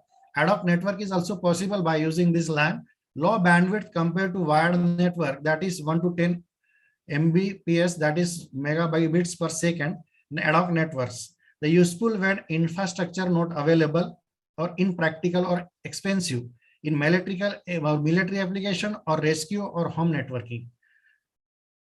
So basically, in this literature survey, there is a cellular wireless system that we come across daily in our day-to-day life. So single hop wireless connectivity to be wired by using this cell phone or cellular wireless, the space divided into cells as shown in this figure. You will see that these are the towers we are using the mobile phones, and it is get celled by hexagonal cells basically, so that the seamless connectivity will be get by the user. A base station is responsible to communicate with the host in its cell. Mobile host can change cell while communicating. A handoff occurs when a mobile host starts communicating via new base station, because when we are moving from one cell to other cell, the seamless connectivity should be provided by the internet, or we can say the telecommunication service providers, and hence the cellular wireless system is infrastructure. This is already available, but in multi-op wireless, where ad hoc network, where there is no any infrastructure is available, and we have to organize networking in a very small of a span of time, and as well as without making an infrastructure. So here, whole mobile or nodes that can be get two possible ways they are working. One is collecting a data and transmitting it, and second is the router. Router means from one mobile to other mobile, they can also route the data. So this is what exactly need to transfer multiple links to reach destination, and mobile causes route changes abruptly. So look at this. If this is the cell, this is not by tower, it is cell arranged by the mobile phones in ad hoc network. So ad hoc mobile network can be, see this, this is basically we can say the communication range by this node A, node B, node C, and node D. And this is what circle indicates that broadcasting coverage area by this transceiver services by this node. So A is in with communication in with B, B with C, C with D, and all can be get connected, and its simplified diagram can be shown like A, B, C, D. So here if I want to communicate with A with D, it will be routed from B and C. And so that the small network, ad hoc network can be get constructed whenever it is an emergency. So this is basically, this is a difference between the cellular network and ad hoc wireless network. It is a fixed network, while it is a infrastructure-less. Single hop wireless link is provided by the cellular network, but multi-hop wireless link is required in an ad hoc network. So guaranteed bandwidth, while in shared radio channel because of ad hoc network. Centralized routing is there in a cell network and the cellular network, where distributed routing is available in ad hoc network. The circuit switching is possible, while a packet switching is possible in ad hoc network. The seamless connectivity is available in cellular network, frequently fast break due to the mobility. So this is what our topology is getting changed, and that will be ended with the result of to be taken care by these researchers day by day, and we make a very high-end technology to be connected with the seamless with the help of ad hoc network. So this is once again some distance between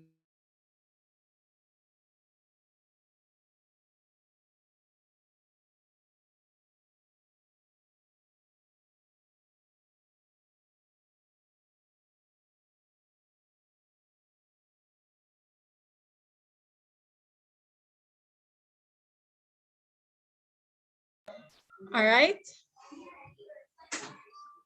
Any problems, Sir Patel?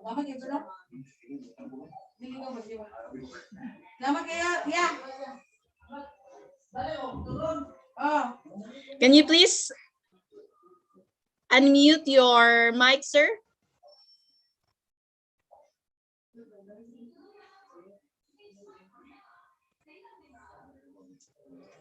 Sir Patel? Can you please unmute your mic? I cannot hear you. I cannot hear you, sir. But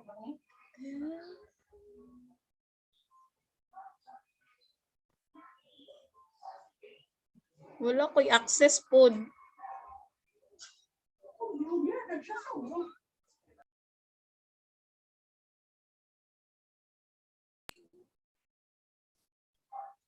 No, Sir, can you madam, please unmute your mic? Madam, clear. Can you please insist for maximum of 8 minutes? Because we have a lot of papers, so I request all the participants to restrict yourself for a maximum of 8 minutes, please.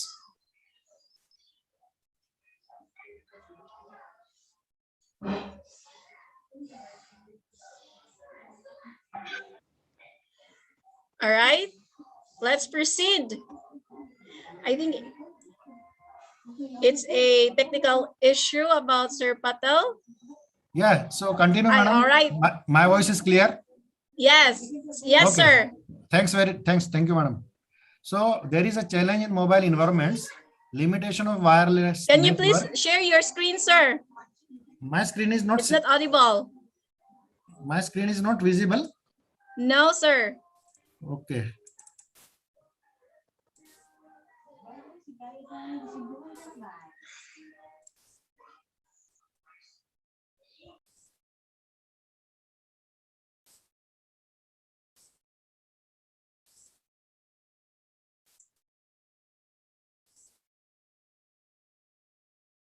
Now it is visible, madam.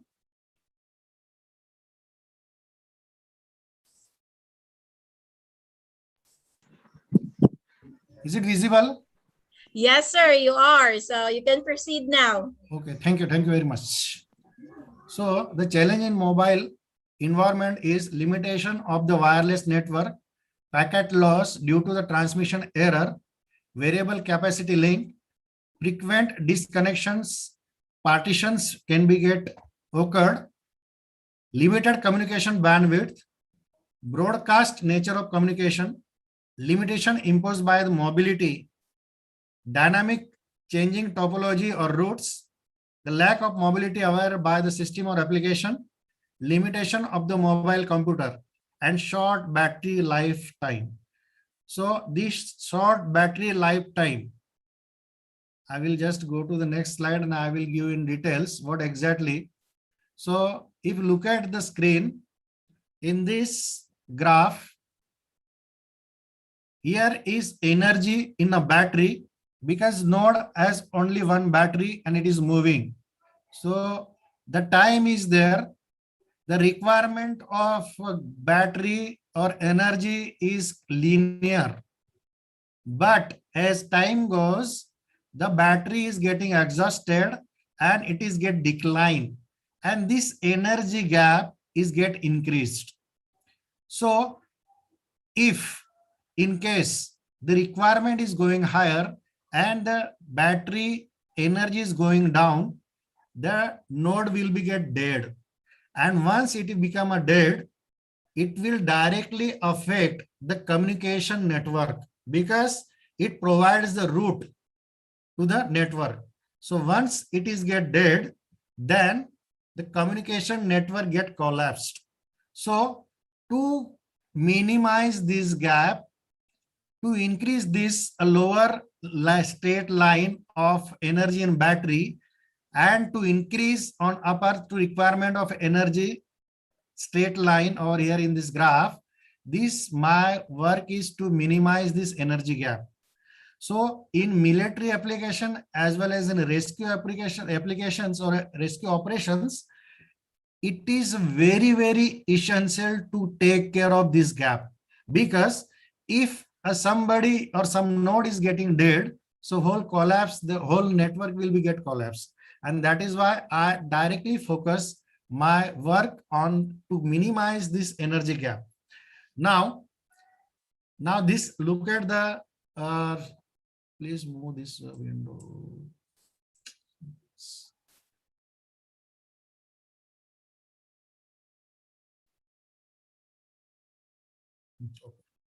So if this green state light indicates that the energy gap is minimized and it is going nearby parallelly. Now, how this is happen, that we will see exactly. So this is what a device power management schemes for different 36% is utilized by the display. CPU and memory consumes 21% of power, and 18% of power is consumed by wireless LAN, 18% hard disk like memory, and others 7%. So many researchers working on to reduce this power requirement inside the node. But my work is out of box, and I made an arrangement to get a continuous supply. So here is the aim and objective of this work is to make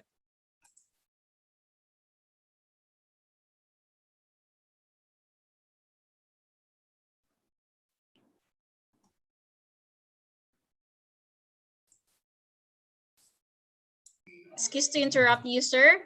Okay, just you have a 2 minutes left, okay. so that you can proceed, so that we can proceed to the next presenter. Okay, okay, madam. Thank you. So this is what exactly the networking nodes. These nodes are they are basically, if you look at this, so you will see that all the nodes are get connected with their broadcasting, and if S want to communicate with D, so this node will be take care and take the help of these nodes to get communicate with the D. Just look at this, you will see that broadcasting transmission by S to the root request to the nearby nodes, and then it will be continue searching a nearby handshaking mode and acknowledge mode, and it will be going to be produce communication between S to D, where destination also root replies, and this is what root reply in bracket. You will see that this will be SEFJD. So this is what exactly the root is get discovered by the various routing protocols.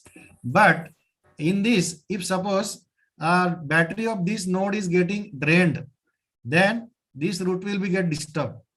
So externally excited by this node, each and every node, so that the seamless connectivity will get be provided with this work. So because of less time, I will just move to the main broadcasting. Excuse me, sir. Can you please proceed to the conclusion now? Just minute, madam. I want to just show my diagram, block diagram.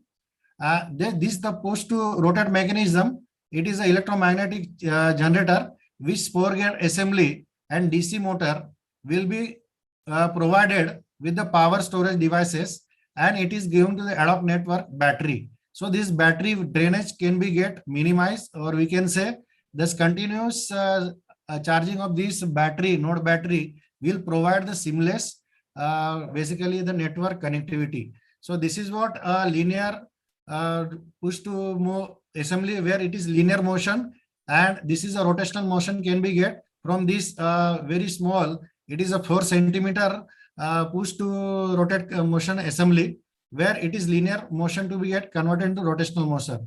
And this is a gear assembly which will provide the higher RPM to the DC generator. And this is what exactly this module can be get fitted with the military or rescue operator shoes shawl, so that it will be continuously generated, and this generation can be get moved to this. This is what a prototype is made, where this can be moved upward and downward.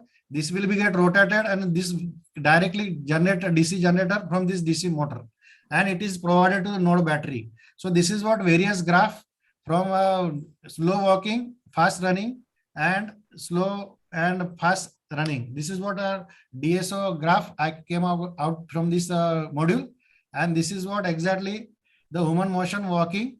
We get 9.3, running 10.3 volt, and fast running 11.1 volt can be get induced, and this can be get charge the battery. So this can be the. Hi, sir. I think I have to stop you here. Okay, sir. I completed my basically a presentation also. Fine. I think like in your presentation, I just would like to hear like what is the enhancement or the improvement that you have contributed in the work?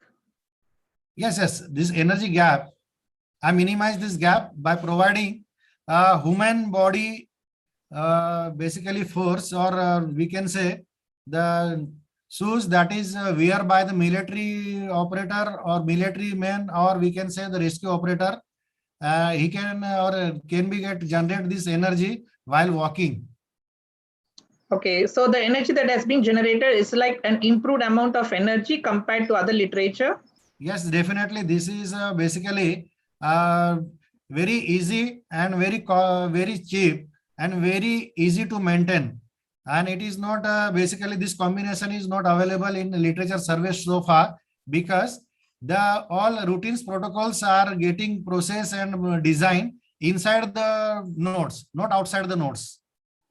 Okay, so what's the final percentage of improvement that has been contributed in terms of energy? So basically, the improvement is now by using some piezoelectrical and solar panel. They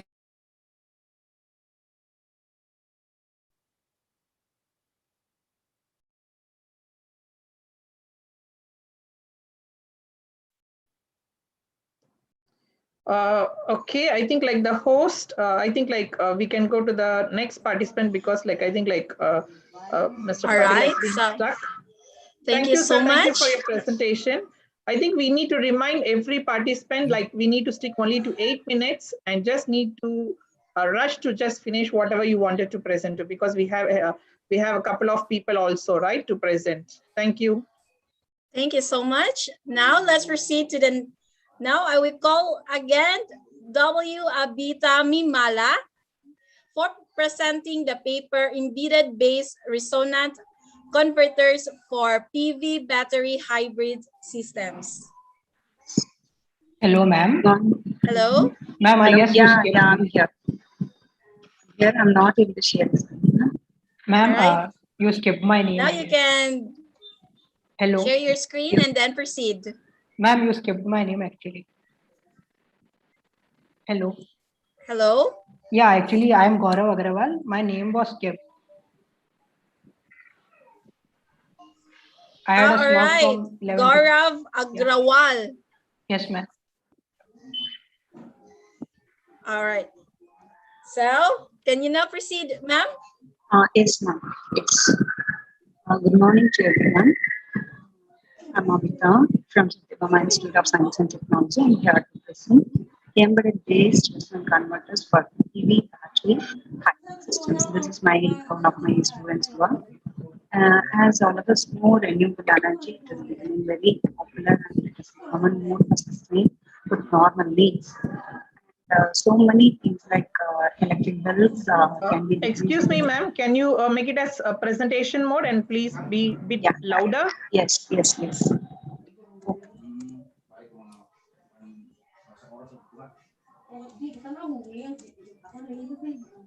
Is it okay, ma'am? Now, is it okay? My voice is audible. Can you please pull your screen now, ma'am? Yes. Okay. The objective of our work is to integrate solar and battery hybrid system for a healthcare center with a converter. This is the main objective of our work. Actually, in healthcare centers, we face a lot of energy demand. So what we thought was we can proceed with the hybrid system with zero voltage switching converter, so that the switching also will be very easy, and also hybrid system can be utilized for supplying the energy demands. So what we thought was two control switches are being used, and to integrate separate voltage sources. We have taken PV as one of the voltage source and battery as another voltage source, and we are going to have the zero voltage switching also, zero voltage switching converter. Okay, so that the harmonics also will be reduced. So this is the main block diagram of my students' research work. what we did was we have taken the solar as well as battery, and we have the zero voltage resonant converter also. In any time, either solar or battery will work, and it will supply the converter is being operated based on the master gate driver, the signal from the PWM was converted. So what the simulation being done, and we have obtained nearly 97% of the output, and these are the primary voltage inputs we have given. These are the output voltages, and this is the zero voltage switching, and these are the simulation results what we have taken. And when we implement for the hardware, so we face some of the problems like.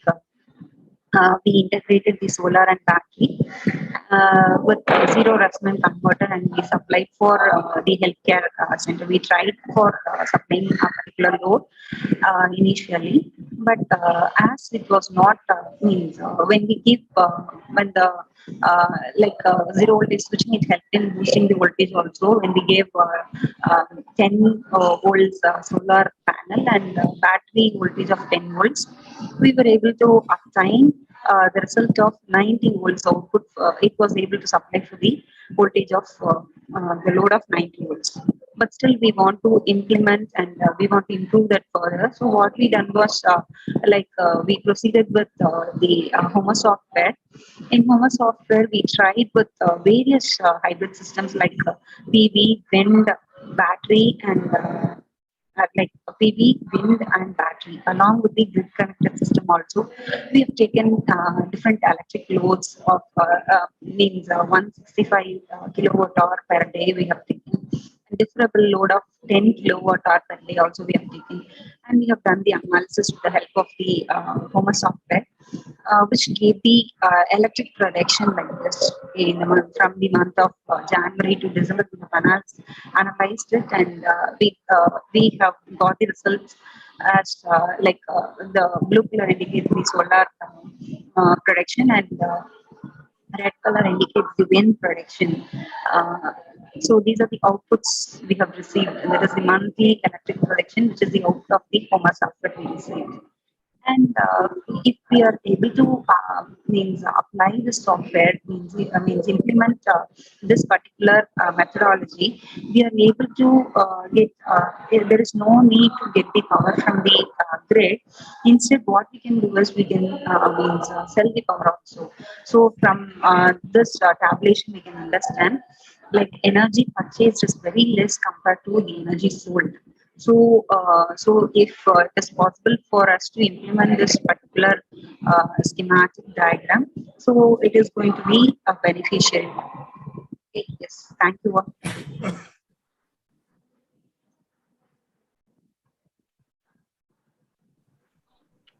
Thank you, ma'am. Thank you so much.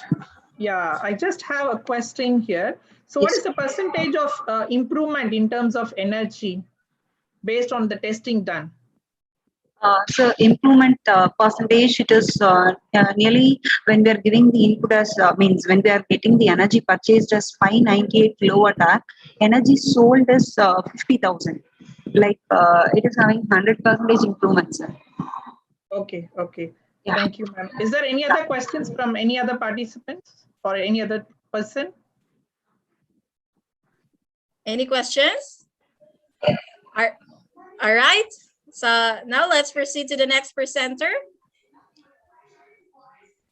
The next presenter, Gaurav Agrawal, for presenting the paper Drug Delivery of NSAID using electrospoon nanofibers. Yes, hello, good afternoon. Good morning, ma'am. Good morning. Now you I'll can start sharing my screen. Share your screen now, ma'am. Yeah.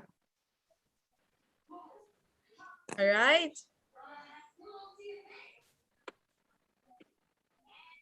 Now you can proceed. Thank you.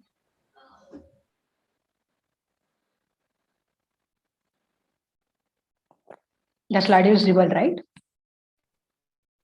Yes, ma'am, you are. Yes, ma'am. So the topic for my presentation is electrospun nanofiber-based drug carrier for anti-inflammatory activity a review. I am the main presenter, Gaurav Agrawal, a third-year student of chemical engineering at Manipal Institute of Technology. So the World Health Organization had reported that globally about 235 million people suffer from acute and chronic inflammatory diseases. So how are these inflammatory diseases dealt with? The way is NSAIDs, non-steroidal anti-inflammatory drugs. NSAIDs are one of the most widely consumed pain relievers used to treat headaches, fevers, body aches, pains, swellings, and other chronic inflammatory diseases like arthritis, spondylitis, etc. Worldwide, around 30 million people consume these drugs every day, and these class of drugs account for 5 to 10% of the medicines prescribed annually. NSAIDs operate by inhibiting the COX-1 and COX-2 enzymes, cyclooxygenase, which results in decreased production of prostaglandins. This reduction in the prostaglandin levels helps to reduce pain, inflammation, and fever. However, NSAIDs can also cause some side effects like ulcers, indigestion, kidney problems, diarrhea, and in some serious cases, heart attack too. So let's see how we can tackle these problems and make it better for our consumption. We will try to curb these side effects using nanotechnology. Under nanotechnology, we deal with the design, production, and application of materials and devices at the nano level, that is 1 to 100 nanometer.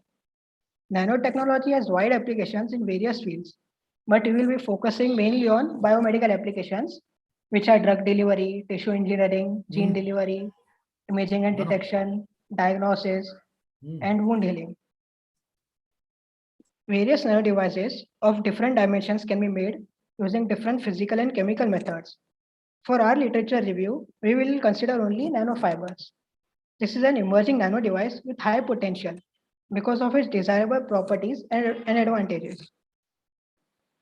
Loading NSAIDs onto nanofibers can enhance their site specificity, medicinal efficacy, tolerability, and allow sustained release with decreased toxicity. With nanofibers, loading of nanoparticles and biphasic drug release possible too. Various routes of administration like the buccal route, subcutaneous, transdermal, ophthalmic, etc. possible. So now we will have a look at how the nanofibers are made. Electrospinning is a simple technique to synthesize nanofibers from viscoelastic fluids using electric forces. Nanofibers have been fabricated using a variety of polymers, ceramics, composites, etc. So here we have a diagram of the electrospinning setup. We have a syringe pump which controls the feed rate of the polymer solution drug filled in the syringe. We also have created a high potential difference between the spinneret and the grounded collector. The main advantage of this method is that the shape and thickness of the nanofibers can be modified by varying the solution, process, and ambient parameters. Here we have added a table to show different combinations of polymers and drugs. We came across various polymers like PCl, polycaprolactone, CA, cellulose acetate, PVP, polyvinyl pyrrolidone, PLGA, polylactic glycolic acid, PA, polyacrylic acid, and many more. The drugs used were ketoprofen, naproxen, ibuprofen, diclofenac, meloxicam, and many more. The test types included were in vitro, in vivo, and ex vivo. So under drug release characteristics, the data on percentage drug release with respect to time is analyzed. Here drug release profiles of some of the combinations of polymer and drugs are shown. The figure 1 is of cellulose acetate and polyvinyl pyrrolidone with ibuprofen. The figure 2 is of polycaprolactone with naproxen and beta-cyclodextrin inclusion complexes. The figure 3 is of eudragate L and eudragate S with ketoprofen. And the figure 4 is for polycaprolactone with diclofenac sodium. So in this review paper, previous studies on nanofiber-based drug delivery systems of NSAIDs were summarized. We had a look at the wide applications of nanotechnology and the promising technique of forming nanofibers, that is electrospinning. The benefits observed were increased drug loading capacity and releasing capacity, better therapeutic effects, and desired drug risk profiles with reduced side effects. NSAIDs are one of the most extensively consumed drugs. So research and development of nanofibers assisted drug delivery would be highly valuable. Therefore, more experiments and clinical trials are proposed. The whole purpose of this literature survey was to explore the potential of nanofibers in delivery of NSAIDs. These are my references. And then thank you. Thank you so much. Now, any question from chairs? Yeah, I just have one question. Like, what type of nanofiber is recommended for this kind of work? Here we have mainly seen about electrospun nanofibers. Okay. Okay. Thank you. Thank you.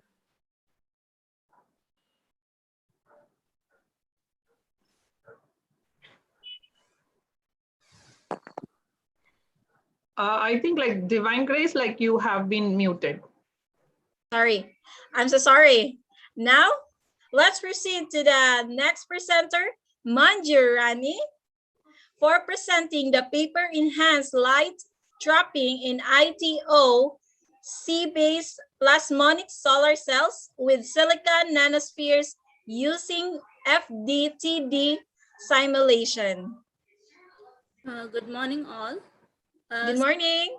Sorry, I'm not able to share my screen. All right. Ma'am Guarav, can you please close your share screen so that Ma'am Manjo can share her screen now? All right. So thank you so much. Now, Ma'am Manjo, can you now? All right. Can you see my screen? Yes. Can you now proceed, ma'am? Thank you so much. Thank you. Thank you. This is Manju Rani, and my today's topic is enhanced light trapping into ITO crystalline silicon-based plasmonic solar cells with silicon nanospheres using FDTD simulation. This is my little introduction. I am currently pursuing my research in plasmonic solar cells at Department of Electronic Science, University of Delhi. I have completed my post-graduation in nuclear physics from CCS University, Meerut, and at present I am working at Deshbandhu College as an associate professor, that is associated with University of Delhi and Department of Physics. This is the abstract of my paper. The effective employment of metal nanoparticles for improved efficiency of solar cells is well demonstrated. Adoption of dielectric nanoparticles for enhanced performance of plasmonic solar cells has also been reported in the recent years. In this work, scattering of incident radiation by silica dielectric nanospheres is being presented for enhanced light trapping in ITO, that is indium oxide, crystalline silicon-based plasmonic solar cells.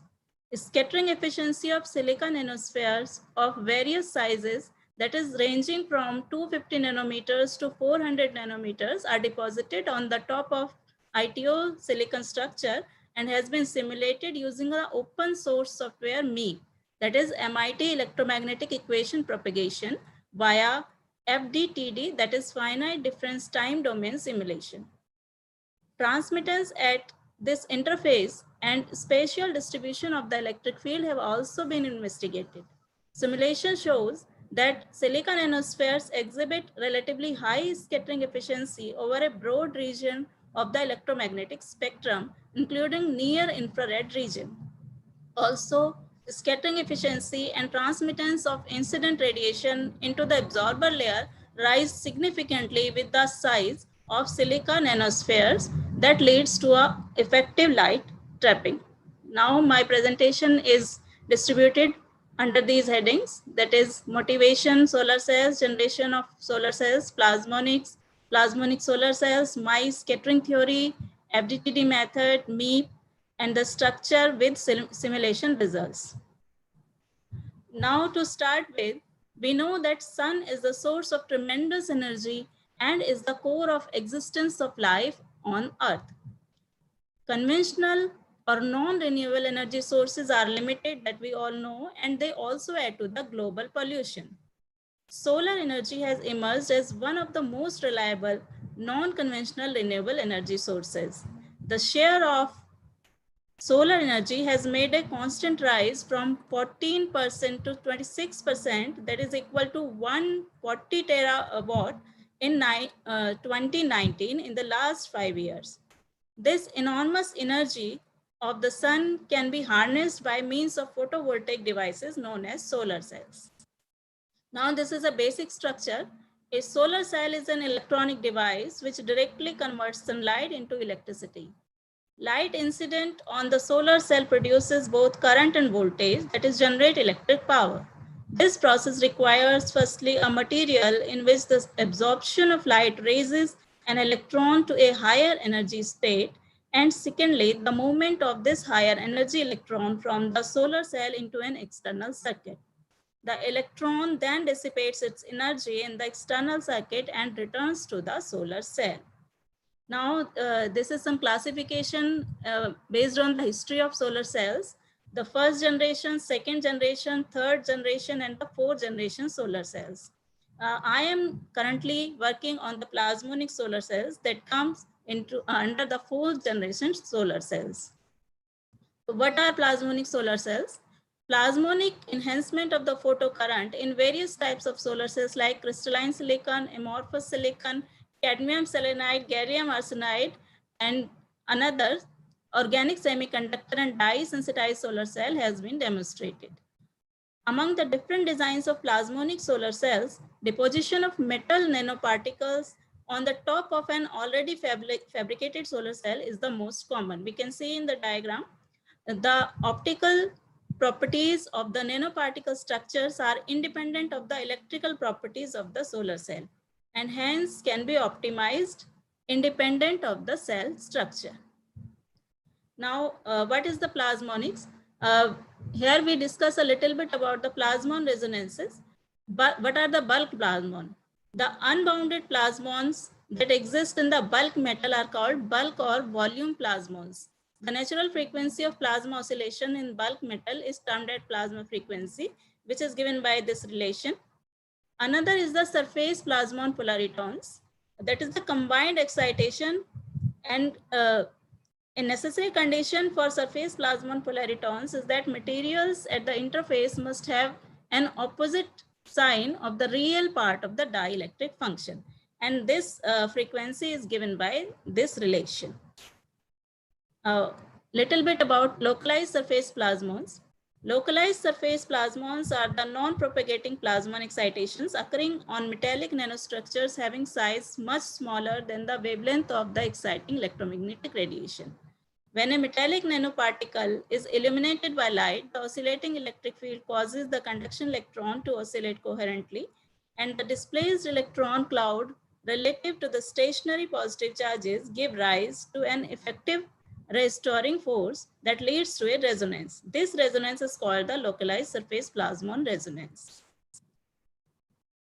Now, how can we use this plasmonics for photovoltaics?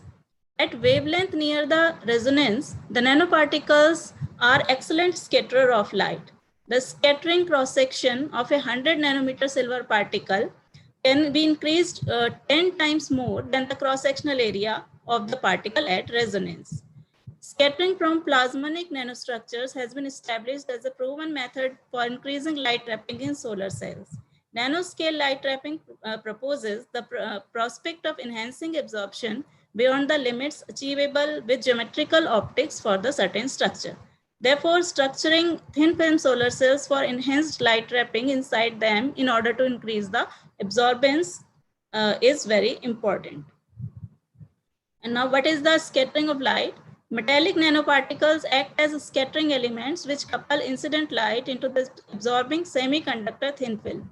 When nanoparticles are placed on the top of a high refractive index semiconductor, light will scatter preferably into the semiconductor. Light reflected from the metal back contact towards the surface couples to the nanoparticles and partly re-radiates into the semiconductor by the same scattering mechanism. Sorry to interrupt you, ma'am. It's already 1 minute left. Thank you. Okay. I come to my results. This is the method which I have used, and this is the software. Now, this is my structure.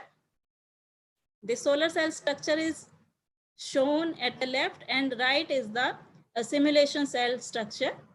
And I have simulated for the scattering, light scattering. As you can see in this result, that when we increase the size of the nanoparticle, silica nanoparticle, the scattering efficiency is increasing, and the resonance peak, it shifts toward the red region of the electromagnetic scattering. And for the 400 nanometer nanoparticle, we got the maximum efficiency, scattering efficiency, and also that is in the near infrared region. So that is the advantage for our solar cell purpose. Here we also can see the transmittance at the interface. The transmittance for the 400 nanometer particle, we get the maximum transmittance of the light into the absorbing layer. Again, I have simulated for this size 400 nanometer, the electric map. Actually, this shows the electric intensity, field intensity in the layer, that is our absorber layer.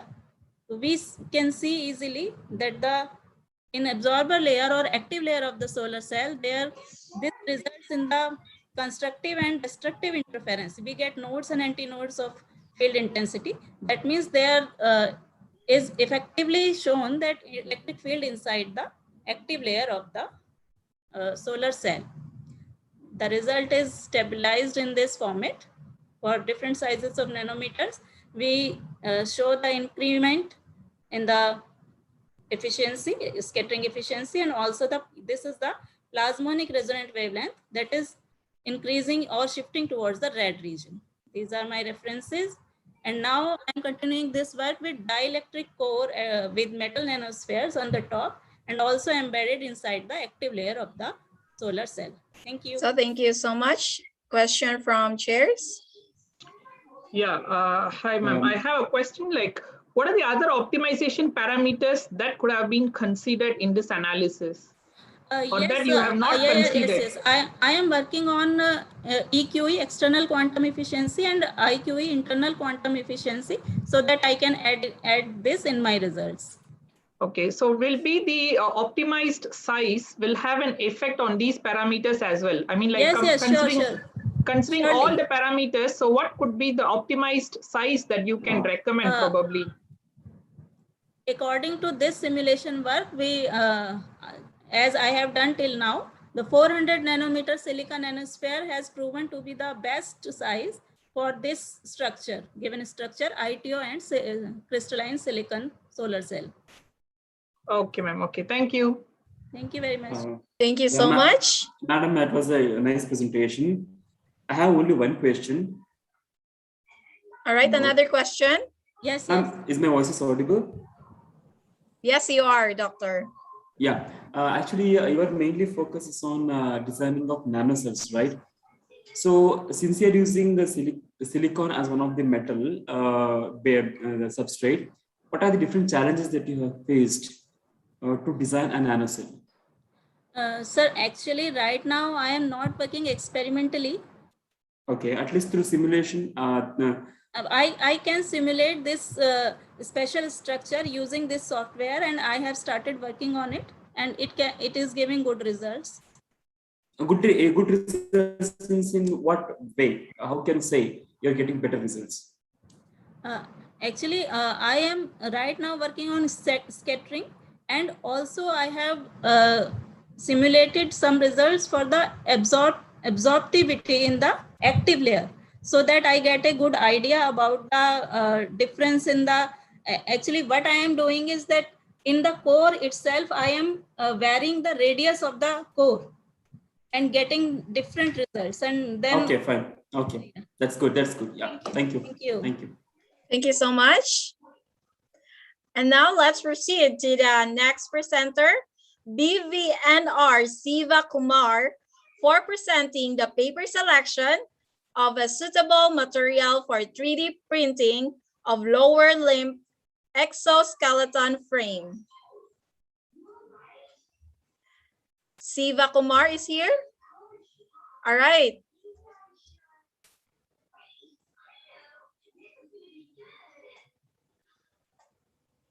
Can you please share your screen now, sir? Yeah. Yes. Am I audible now? Yes, you are. But your screen? Yes. I'm sharing it. I'm sharing it now. All right, here.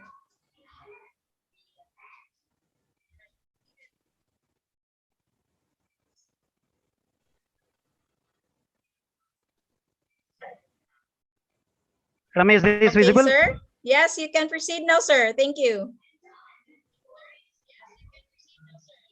Thank you. Sir, good morning. I'm BVNR Sivakumar, working on exoskeletons. First of all, good morning to the session chairs, Dr. Lokesh and then Dr. Satish, and my co-participants. Right. I am working as an associate professor in Lakhireddy Baladi College of Engineering, Mailavaram, Andhra Pradesh, and I am working on exoskeletons, and I have registered for my PhD at MIT University, Gwalior, under the guidance of Dr. Raghavendra Sharma, Professor in HOD and the co-guide is Dr. D. Srinivas Rao, Professor ECE, Academic Director now at JNTU Hyderabad, Kukatpalli, Hyderabad. Right. So I've done my BTech in ECE from KL College of Engineering, and then MTech from JNTU Kakinada. I'm doing my PhD as now in MIT University, Gwalior. I have 10 years of industrial experience. I worked for 10 years in Bangalore itself, for 10 years in different fields in power electronics, vacuum, and instrumentation. After that, from past 24 years, I am in teaching now, right? So as an assistant professor, and I am working on the robotic exoskeletons, right? So and I have also published a patent on powered exoskeleton system and method for rehabilitation of foot and lower limb movements. This I have done it. So at present, I am now, as it is, the exoskeletons are for helping the people in different ways. We have the augmentation, and the other one is assistive, and the other one is rehabilitative. All these exoskeletons will be used in different fields. In military, it is for augmentation. High weight machines could be lifted, right, by using the exoskeleton. At that moment, it is augmenting the power. And in case of assistive, when in case of patients, when unable to walk or otherwise unable to do their job, then the assistance will be given through these exoskeletons. And rehabilitation purposes, whenever to restore to their normal position after the operating procedures, then the rehabilitation process, whatever we see, the manual rehabilitation with the clinics. So apart from that, the rehabilitation with the exoskeletons, right, could be done. And this is what it is going on in some of the hospitals and clinics also, right? So while making the rehabilitation exoskeletons, as it is to be worked with the patient, like before that, just I will show you the augmentation exoskeletons to lift the more weight.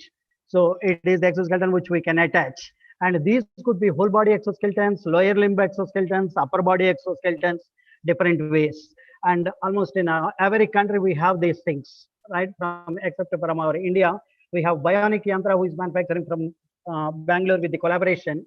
They are making one of the exoskeletons, right? These are in the different costly range and ranges. So augmentation exoskeletons are used for high weight, high work, and the assistive exoskeletons, Honda Assist, I'm showing, so that when we have the knee pain and knee disorders, then that could be used. And at the same time, mobile rehabilitation with the back power, the back power, and then the attached one to the lower limb, that is hip, knee, ankle. So that particular exoskeleton. And the other one is the fixed exoskeletons, over they can practice, right? This is in the clinics itself, they will be used. So these are the different types of exoskeletons which are at present. And this is with reference to exoskeletonreport.com. In that we can have all the exoskeletons from different countries, and India is not there in that particular one. So we don't have any model from our side, Right? So I've taken this one for my research, and I've already done the model and taken the test. And at that moment now, the lower limb exoskeletons are mainly to assist the people with walking difficulty. These are to get from gait disorders. That is, if they cannot walk after paralysis, after the like operations, SEI operations, SEI patients, right? So those things. So whenever we are making these exoskeletons which are attached to body, then the fabrication of exoskeleton frame is crucial. Frame. So that should be done with the 3D printing as it is. It has proven much.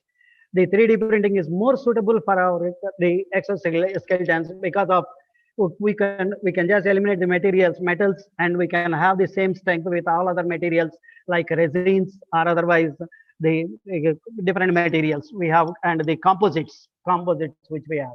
So these materials will give us the exoskeletons which are attached to the body should not damage the patient. That's why it is the most critical condition. Then only now the present model what I have made is I have tested in our laboratory like with our all electronic readings and all, the low power, low cost, low weight, and all these things, modular, everything. But when it has to be tested with the patients, then it should be like very safe. Safe means the metal frame should be replaced with the resins or other things, so that low weight, and even if it touches, it should not damage. So that is where I have selected, I've designed the 3D frame like a CATIA V5 we have used, and we have designed the frame as it is. I will show the frame, and then the analysis of this nylon, ABS, PLA, PET, and then carbon fiber CF. So these materials, why I have selected these materials? Because these are readily available with some of the manufacturing companies. Like in Vizag, we have the manufacturing, the 3D this one. The 3D printing company is there. So they manufacture and they have the readily available parts. Even in our online materials also, we get some of these materials.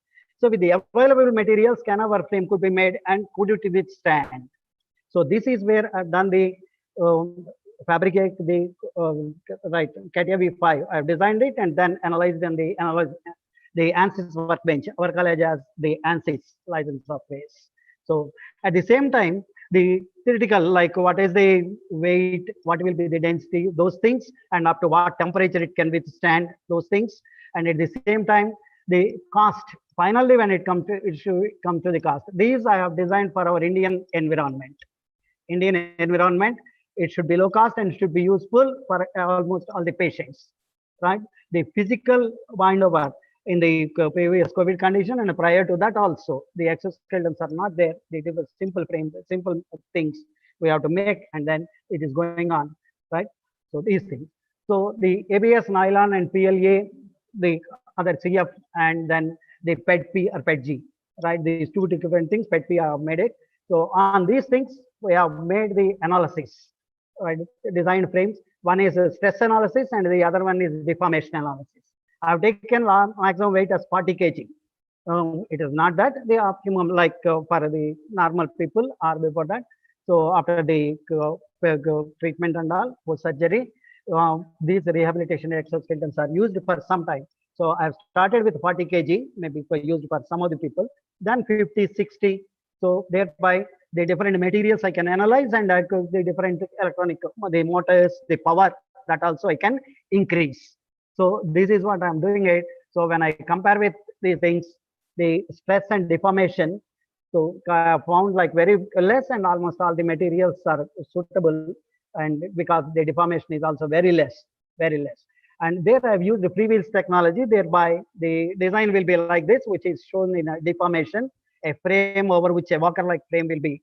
That particular design, we have made it with all the pre-wheels and motor driving. So that whenever the patient moves one step, then the rehabilitation exoskeleton also moves by one step. It is the safety part, what we take care of, right? So at this moment. So thank you so much. Any question from chairs? The materials, whatever, the cost and this one is selected.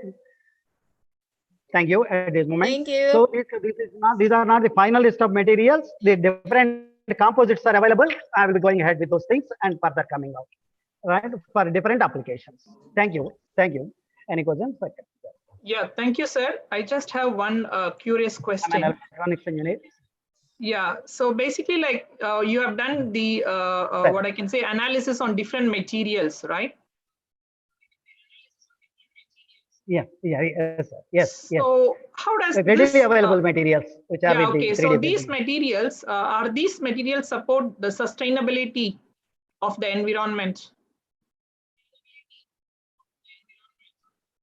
Environment sustainability, nylon is the best one, like temperature range, even for our ambient conditions, right? Hot areas or cool areas, the nylon could withstand. The PLA has little difference. The humidity, if it increases, it get affected. But ABS also is good for both the things. Okay, So sir. these Okay, two thank you. I'm making the frame and then further going Thank you ahead. so much. I present the results. Thank you. Thanks a Another lot. questions Thanks a lot. from Thanks a lot. I am stop the sharing. Any questions? Any questions? all right, so thank you so much. Any questions? If no questions, I will stop sharing. Thank you. All right, so let's proceed to the next presenter. Yashumati R. Dumal for presenting the paper deep inception network for handwriting-based personality prediction. Yes, good afternoon. Good day to you, ma'am. Just share my screen. Can you please share your screen now?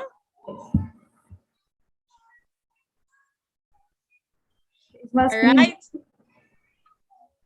So now you can proceed, ma'am. Thank you so much. Basically, my topic is handwriting-based personality attribute prediction using a deep inception network. The outline of my topic will include abstract, literature survey, the method, some experiments, the output, the advantages, and the conclusion. So in the abstract, basically, I will be discussing about why handwriting is important for detection of personality. So basically, personality is a blend of the person's different traits and skills. Graphology is a technique. It is an expression of the human brain's subconscious thoughts, which are represented in the handwriting. It is used for forensic control, recruiting, screening, medical symptoms, and a variety of other purposes. So we have discussed a novel technique for predicting the personality from this handwriting based on Gabor filters and CNN. It has given us better accuracy and recognition, and the suggested method has given an accuracy of 98%. So basically, why handwriting analysis is useful? We all know handwriting is a person's particular style of writing. It is a documented fact that when a person communicates by the way of speaking, only 15 to 20% of the brain cells are activated. But when a person writes, nearly 85 to 90% of the brain cells are activated. So it is more effective. It is considered to be a more effective way when we compare speaking and the speech and writing. So it cannot be mimicked. One person cannot mimic the other person's writing. So the literature survey, there's a review of a few papers which use different techniques.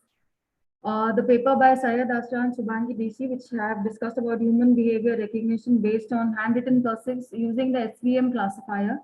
They extracted the features using cursive O. They used the support vector machines and they got an accuracy of 86%. Similarly, we have a paper by Lawrence Lickforman, Sulam senior members. They have a paper where they discussed about emothon, emotions and handwriting, a novel database for emotional state recognition from handwriting and drawing.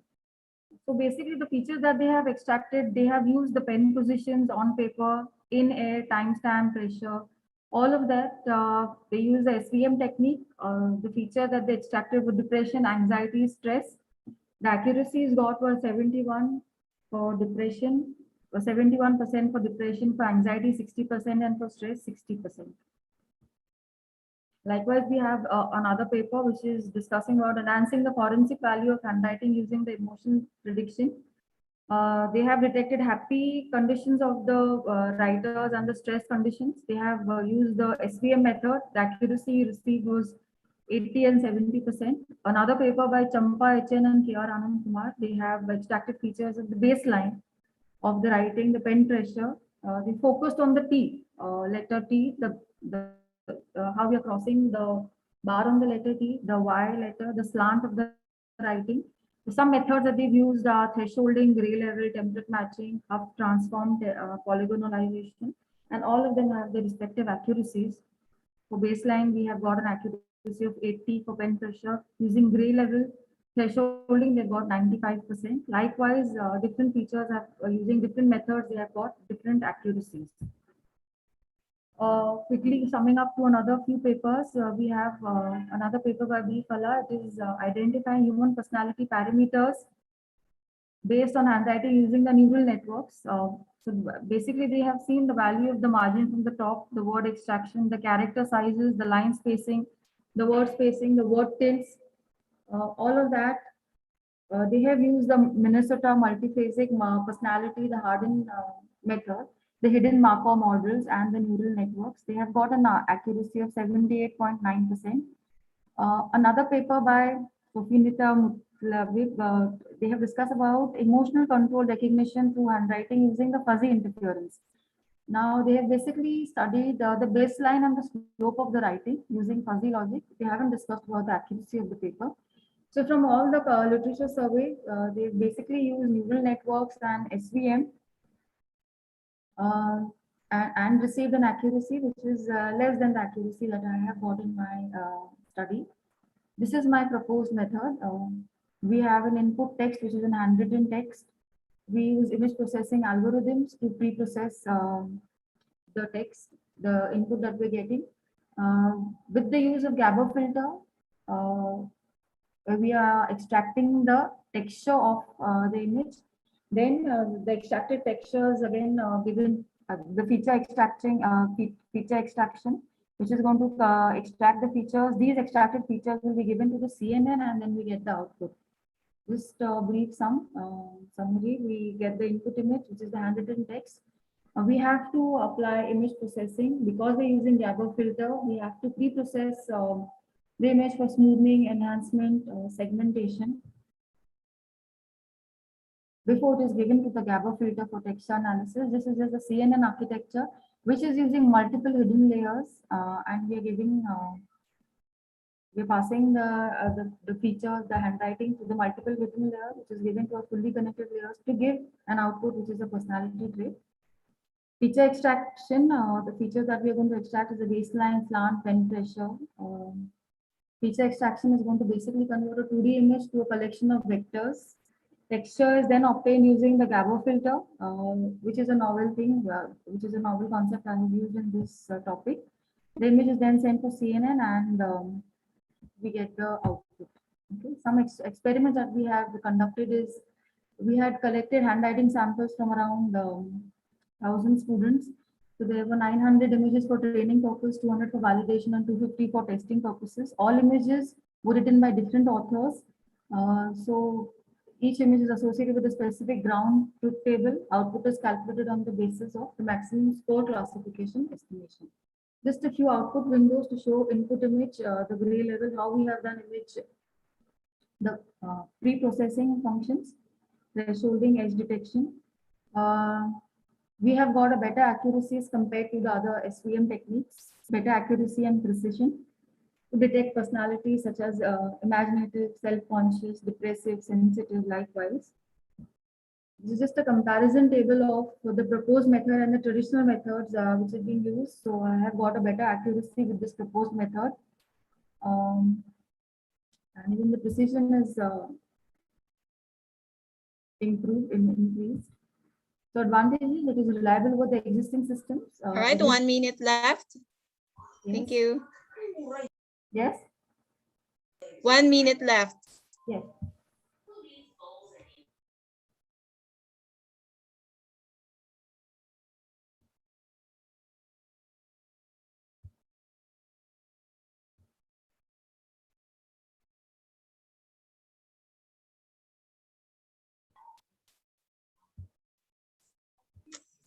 All right, any questions? Okay, I just have one question, like is the accuracy that you have obtained has been compared with any of the literature review papers? or any other researchers? Because Yeah. it's using CNN, isn't it? I think like using CNN, people have already done the work. So have you compared your result with them? Yeah, I have used Gabo filter, which is giving me a better value, and I have compared it with the SVM technique, which has already been used. I haven't actually gone into the research papers, though I have got the differences in the research paper. But yes, with the SVM techniques found out so far, we got the accuracy is 0.98 and my method is reaching an accuracy of 0.98. Specific papers I haven't, but with the method, yes, I have compared mine. Okay, so in the proposed technique, like what is the contribution in terms of the parameters? In terms of the parameters? Yeah, I mean, in terms of what is the what I can say, what is improved in terms of its algorithm or any techniques? Just the Gabo filter that I have used, which none of the methods or the research papers that I have studied haven't used the Gabo filter as of now. It is extracting the texture of this image. Okay, fine. Thank you. Thank you. Thank you so much. And now let's proceed to the next presenter, Diparati Basu, for presenting the paper design and development of multi-parametric optical measurement system for biosensing application. Hello, Diparati Basu. You're there? Hello, ma'am. All right, you're here. Yes, I'm here. Now, can you please share your screen, ma'am? Yes, is it visible now? Yes, you are. Now you can proceed now. Thank you. Ma'am, is it in full screen mode? Not yet. Okay, can I proceed now? Yes, you are. Thank you. Okay, so I'm Diparati Basu, and today I'm going to discuss about a multiparametric optical measurement system that we have developed and designed for biosensing application. So optical biosensors like SPR, OWL, spectroscopy, etc. are high precision, accuracy, and robust in nature, but they're extremely costly, and their main disadvantage is that most of them are single parametric. So we know that multiparametric sensors are way better in terms of reliability than single parametric measurements. So there's a need for low-cost instrument and simple design procedure and multiparametric sensors also in the field of optical biosensors. Now, among different optical data, a single image or snapshot taken by a camera can provide lots of information. So multiparametric sensing using image processing we found to be an interesting field for further study. Here is the basic design schematic of our system. The source can be laser or LED.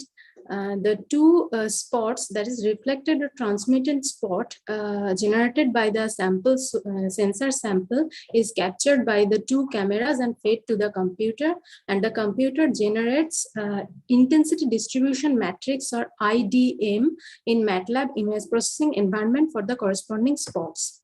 Here you can see a typical image of a transmitted spot in figure A. In figure B and C, the IDM plots of 2D and 3D plot is depicted, and in figure D, we apply a Gaussian fit to the 3D IDMs to find peak intensity value and FWHM value. From the peak intensity of transmitted and reflected spot, we get transmittance and reflectance value from the sensor surface. The FWHM value of scattered spot gives us a measurement of scattering, and the total volume under the Gaussian of transmitted and reflected spot gives us an amount of optical power, which in turn gives us the amount of optical power absorbed inside the sensor sample. That means the absorption value. Here's the GUI that we have designed in MATLAB environment. There is a noise analysis section and data analysis section. In sensor data analysis section, we get transmittance, reflectance, FWHM or scattering or absorption value in the output edit boxes. So while studying our system, we found that the output peak intensity value fluctuates randomly. This can be generated from either optical source or detection system. In general, laser sources have both intensity and phase noise. Lasers and LEDs are both prone to heating effect fluctuations, and also camera produces noise due to their image sensors and circuitry. So noise is present in both image acquisition and transmission process. So we have analyzed the noise data for peak intensity value for different components of our system.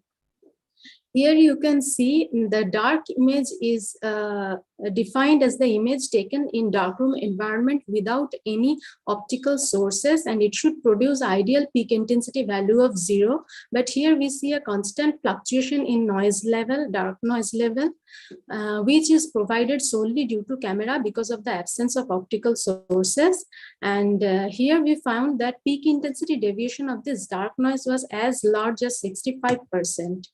But when we take 5 sets of such data for both the cameras, transmittance and reflectance camera for 1 minute time interval, that is, we are taking 60 snapshots mean value, rather than taking a single snapshot value, we see that the mean value deviation is almost negligible, 0.29% and 0.37% for both cameras. So we can say that if we take mean value for 1 minute time span, we can actually eliminate dark noise level a lot. Here we see that when camera generates this type of burnt images, we get a flat top distribution in the IDM and actual peak intensity is lost. Our system has maximum value of 1 AU, so to avoid such burnt image condition, we make sure that upper limit of the dynamic range is less than 0.9 AU and lower limit also set well above dark noise level, which is kept at 0.3 AU greater than. So in this dynamic range, the system can produce reliable analysis. For lead source, here you can see in the plot and the transmittance value for chitosan silica nanocomposite sensors for 1 minute time span is plotted here, and peak intensity deviation we found was 3.3%. While we take the mean values for 5 sets, we get mean value deviation of only 0.53%, which was in tolerable range for our system for glucose sensing. Lead sources are in general good optical sources, but their main drawback is that when the sample is of low reflectance value and high scattering value, they produces this kind of flathead distributions which are not wanted because actual FWHM value and peak intensity value submerge in dark noise level. So we need a high intensity and directive source like laser for this type of samples. Here in the plot, you see that transmittance and reflectance value for 1 minute time span for chitosan silica nanocomposite sensor samples was plotted. And we see that mean value deviation for hallmark diode lasers that we have obtained was 13%, and which was very large.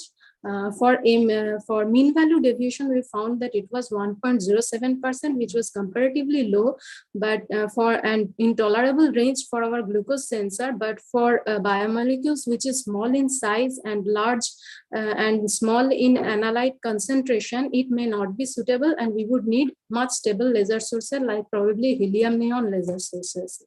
Here we see the typical response of a glucose sensor for porous silicon samples. Here you can see in the first image the fall in peak intensity due to glucose absorption, and in the second image the rise in FWHM value due to glucose absorption. Here now PSI samples are not transparent samples, so we only get reflectance, scattering and absorption 3 parameters here, and the 3 parameter response is plotted with increasing glucose concentration in the plot, and this work has been published in IEEE Sensors Journal in 2018. Again, in the next work, we consider a semi-transparent sample, that is chitosan silica nanocomposite membranes, and 3 types of studied with this system. And we found that 300 nanometer pore size samples were suitable for glucose sensing because it provides quite sensitive results for all the parameters, so they can be used for multiparametric sensing. This work has also been published in Journal of Porous Materials in this year. So our conclusion is that though there is a presence of 13% maximum instantaneous noise, when we take mean value for 1 minute time span, this would reduce noise level to 0.3% for lead source and 1% for laser sources, which was in tolerable range for glucose sensing. Inside a particular dynamic range, we get reliable analysis, and also our system was successfully able to detect glucose level in hypo and hyperglycemia range. So in future work, we are planning to use better quality and of camera. So we get better sensitivity, that is 5 megapixel camera. We are also trying to improvise image processing and analysis method to lower MVD further. We are going to study RGB information for spectral 1 minute analysis. left. Okay. Also, development of flow cell for real-time analysis is being planned to attach on sensor surface. Also, we are going to finally develop a totally automated complete system, and this is our final aim. Thank you.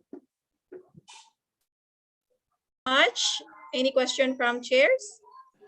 Yeah, yes, just one question. Like if you look at in your future work, I think like you need to minimize the 13% of instantaneous noise, isn't it? Yes, 13% instantaneous noise was not good for real-time measurements because we are taking instantaneous snapshots here. And so we definitely need much more stable lasers, but the main disadvantage is that such type of lasers are costly. So that is defying our basic requirement in the system. So I mean, like, so achieving an optimization is like you need to, you need to come up with some kind of optimized values, isn't it? Yes, like, yes, because yes. like cost We is need, also is there. Yep. Yes, yes. We need to keep in mind the cost effectiveness. So we need better optimization with image processing technique, I think, and we are trying on that. So what kind of image processing technique would be recommended for future work? Okay. That we have thought about some smoothing filters, but the main disadvantages of smoothing filters is that they actually reduces the FWHM value a lot. When we use Gaussian filters, they reduces the actual raw data FWHM value, so our scattering value becomes less sensitive. So we have not yet planned what we would do next, but we are trying to think of it. Okay, thank you. Thank you so much. All right, so the next presenter, Ibrahim Hamid Hassan Somia, for presenting the paper factors affecting the public higher education institution, PHEI, acceptance of online meetings applications during COVID-19 pandemic, an empirical study. Yes. Can you stop sharing? I want. Yes. Okay. All right. Now you can share your screen, sir.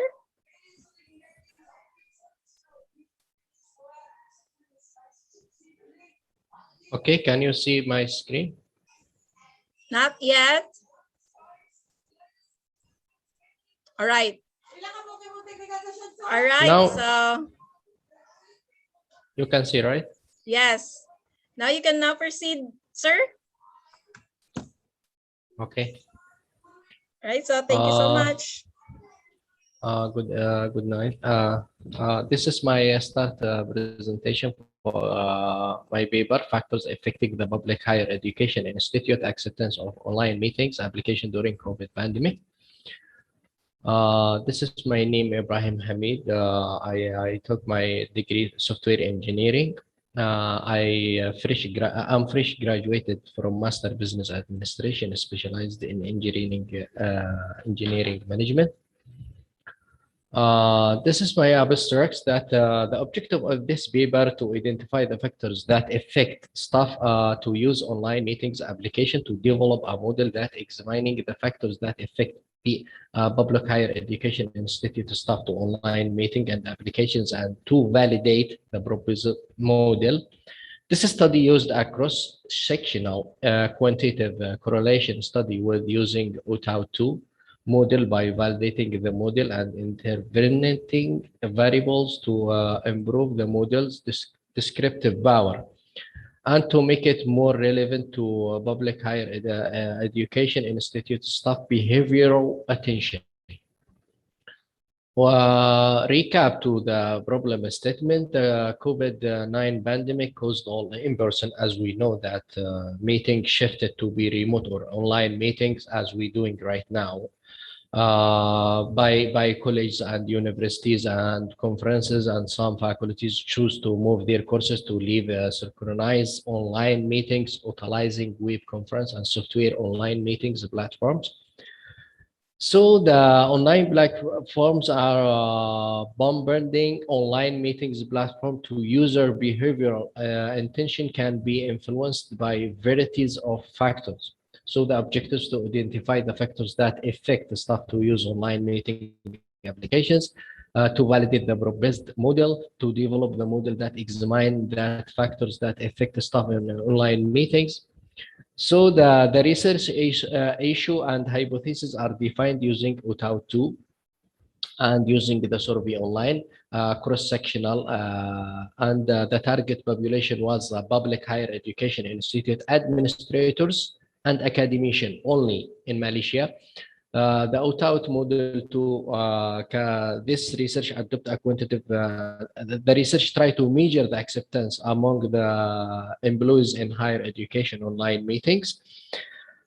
This study focused on performance measurement of the acceptance and use online meeting applications. The minimum sample, the population eligible to be respondent in age 18 and above, approximately 1,790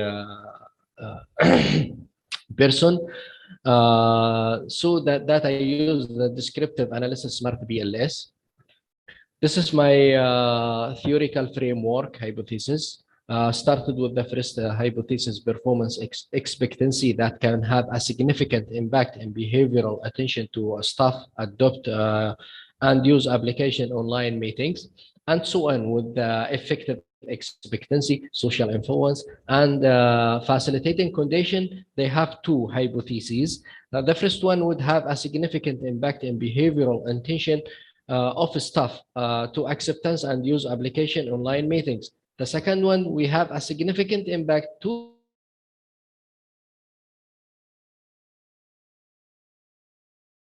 the acceptance and use by staff. Hypothesis, price value, also habit, they have both to behavioral attention and to the acceptance and use online meetings. My descriptive analysis, can be inferred that public higher education staff, this study consists academician 50% and administrators 49.1%, which made up 100 of the total respondents, 108 more females 63, and then males 36. So the holders of PhD approximately for 45.4% holders, the 43.5 bachelor degree holders, and 11.1 master holders. Total of the respondents 108. 100% has had experience in using online meeting platforms. We will go to the smart BLS. The measurement model assessment and hypothesis test. The first one is the cross-sectional, the outloading for the major items presented have exceeded the recommended value of 0.7. Composite reliability CR has a value that ranged from 0.82 to 0.93, exceeded the threshold value. Average variance extracts also presented value that ranged from 0.61 to 0.71, which have exceeded the value of 0.5. Hence, the current model has adequate convergent validity. So the HTMT, the value obtained for the constructs were all less than value 0.85. The measurement item construct were not measured the same things. This is the formal lacquer. Citation says that the diagnosal value should be larger than all values in the same. That's we can see effort expectancy and FC facilitating condition constructs are not disconnected based on funnel lacquer. As we can see here, the cross-loading, one of the three techniques of the determining the discriminants validates, is a cross-loading. That implies that items loading for building should greater than the rest of the variables. So this is assessment of my structure model using OUT after using a smart BLS after the test. As we can see, the variation of 59.9 and 43.9 in behavioral intentions and use of behavioral respectively effort expectancy and facilitating condition 0.413 greater than 0.05 and habit also in the same that 0.845 greater than 0.05 were found that statistically significant in explaining behavioral intentions. This is the hypothesis test. As we can see here, the hypothesis number 8 it's accepted. Effort expectancy also to behavioral intention accepted. FTC also to behavioral intention accepted. After we test the hypothesis, depend on the respondents, facilitating conditions also accepted, habit to behavioral accepted, and habit to user behavioral not accepted, and so on to the price value also not accepted, social influence, performance expectancy. In conclusion, this study effort expectancy and facilitating and habit constructs effect increasing in the HBA Higher Education Institute staff behavioral intention to use online meeting platform. This paper includes the OUT model that developed by Venkat. The usage and adoption in online meeting platform by PHE, Public Higher Education Institute staff was found to be more influenced by habit in this research. The staff would likely use online meeting platform in future, according to the staff view, the daily or frequent use of these applications is a pleasant experience. As a result, the staff preferred using those applications to enhance their knowledge and communication. This is before the end. This is my limitation. The data collection period was actually very short because the limit of the time. The research focused in a signal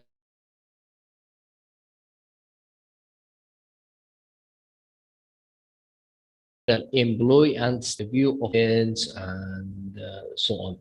Cross-sectional study, which implies that the findings of this study only represent the snapshot of particular group.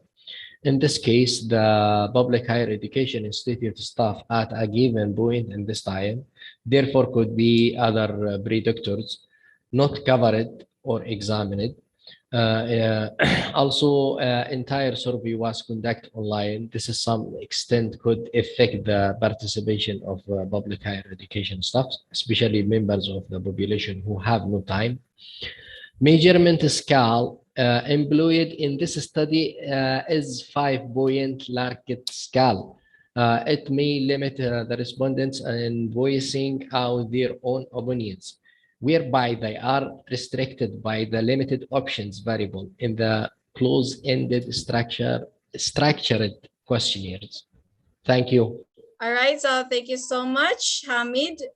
Any question from chairs? Yeah, I mean, just want to check, like, if this app is being only tested among the staff and not among the students, is it?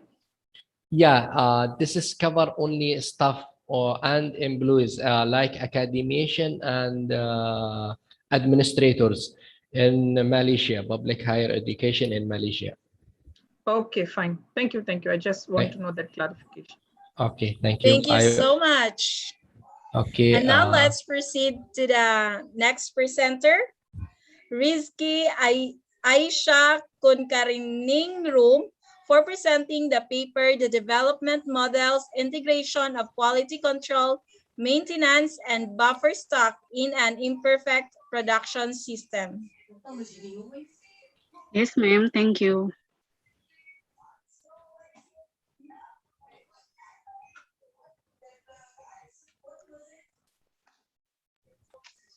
All right, now you can now proceed, ma'am. Yes. Good afternoon, all. I would like to present our studies about development models, integration of quality control, maintenance, and buffer stock in imperfect production system. The section of our studies is the study is consider the integrated problem of inspection, maintenance, and inventory in imperfect production system. The production system can be performed in two states: is in control and out of control state, where some proportion of the effective item are produced by the production system during both the in control and out of control state. A production system maintenance and quality need more coordination to increase productivity and efficiency to reduce costs. A mathematical model is developed to representing the expected total cost per item is derived for an imperfect production system. The study aims to determine the optimal amount of buffer stock and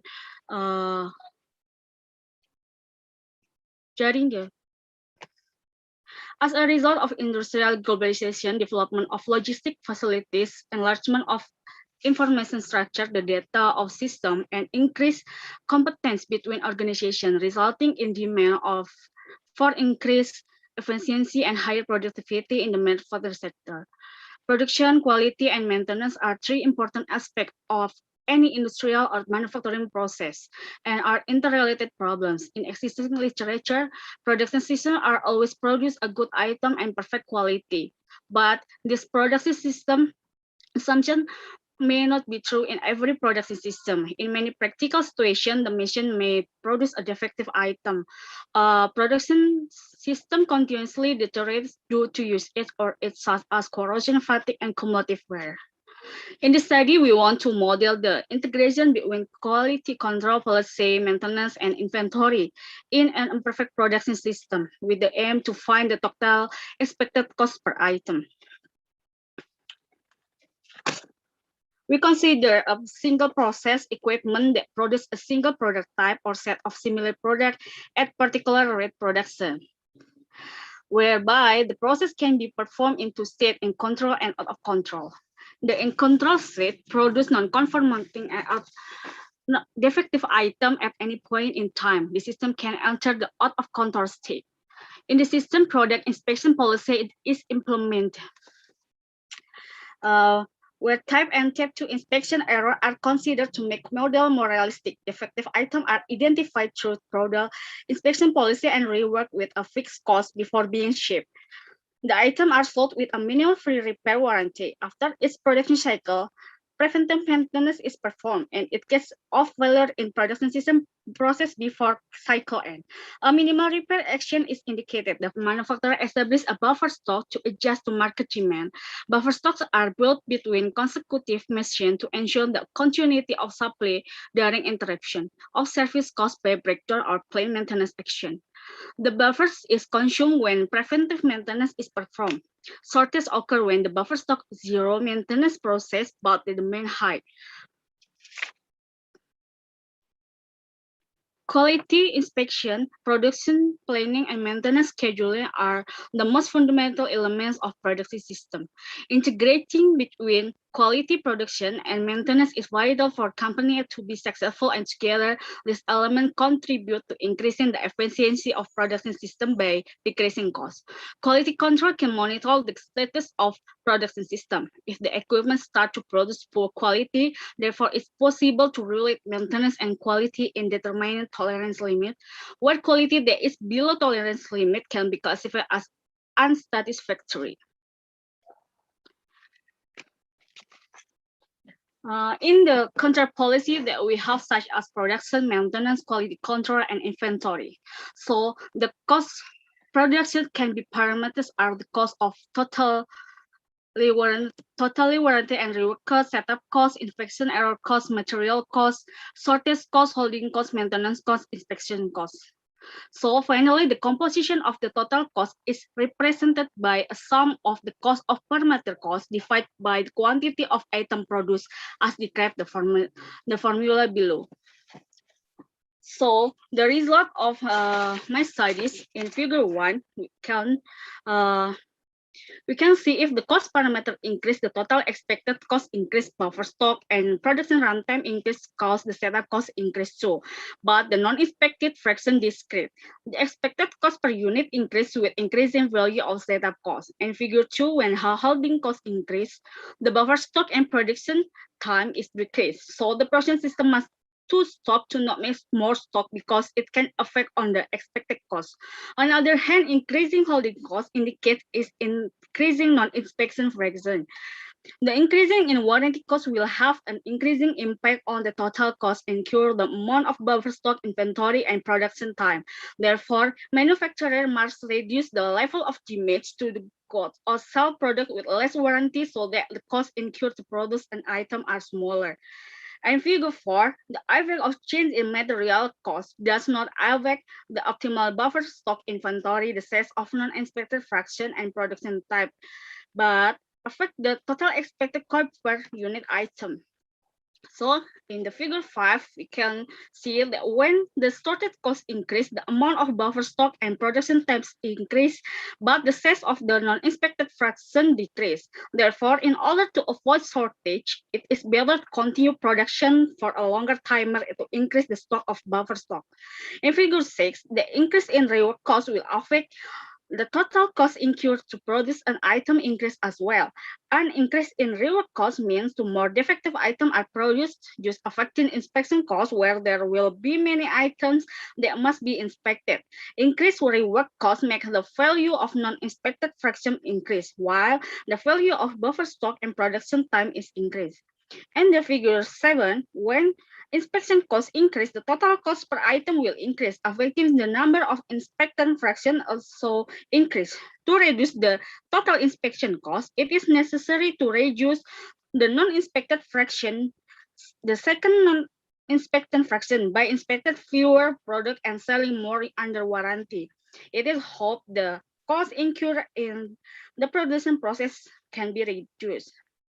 So in the figure 8, we can see the total cost incurred in producing an item increase with the increase in the value of maintenance cost. Machining system has their when maintained will produce fewer defective products, so the inspection intervals can be reduced and the inspection cost will also be reduced. By investing more cost for maintenance, the system will generate more buffer stock and reduce shortage.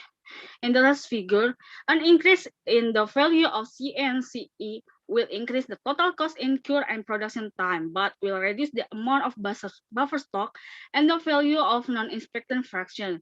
The cost of inspection error will affect the cost of rework. For example, by an inspector error in revising not defective goods sent is the reworking process. So this conception of the study, a production system must be satisfy expectation at the quality level established by the customer. We propose a holistic approach to joint optimization of quality control buffer and maintenance schedule when considering an optimal quality constraint for an imperfect production system.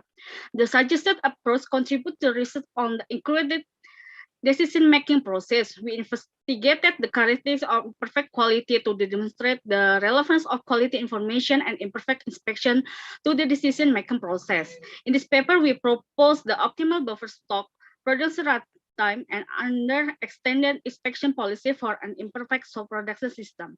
The production system shift in out of control state and become produce defective item more than when production system in control state. For make the modern more realistic, inspection error is considered.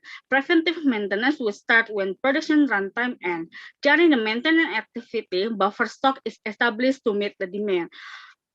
A production system must satisfy the customer need. The optimal buffer stock and optimal inspection policy were obtained to minimize the total expected cost per item produced. Thank you for attention. Thank you so much. All right, any question from chairs?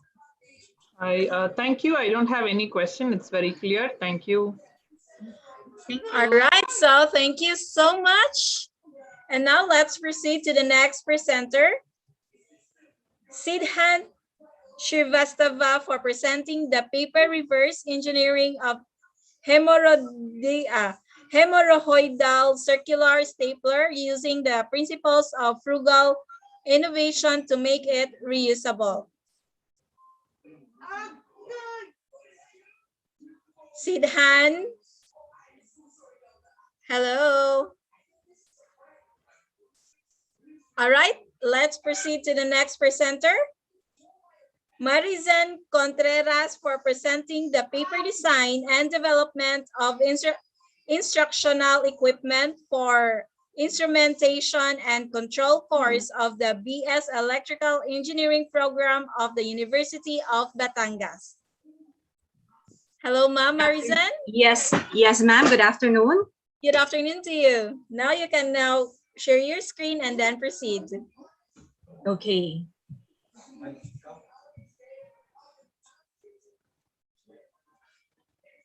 Okay, can you see my screen now?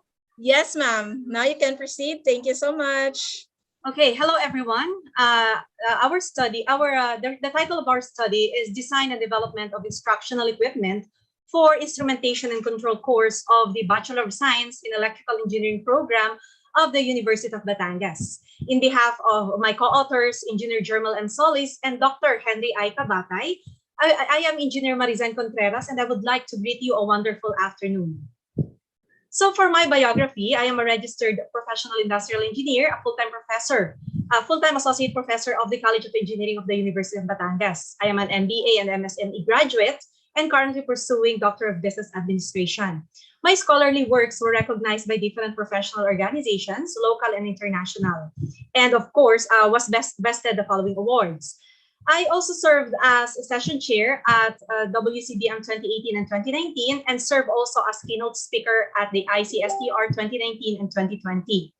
I also published research papers in Kalinangan Journal and GBFR Review GBFR 2018.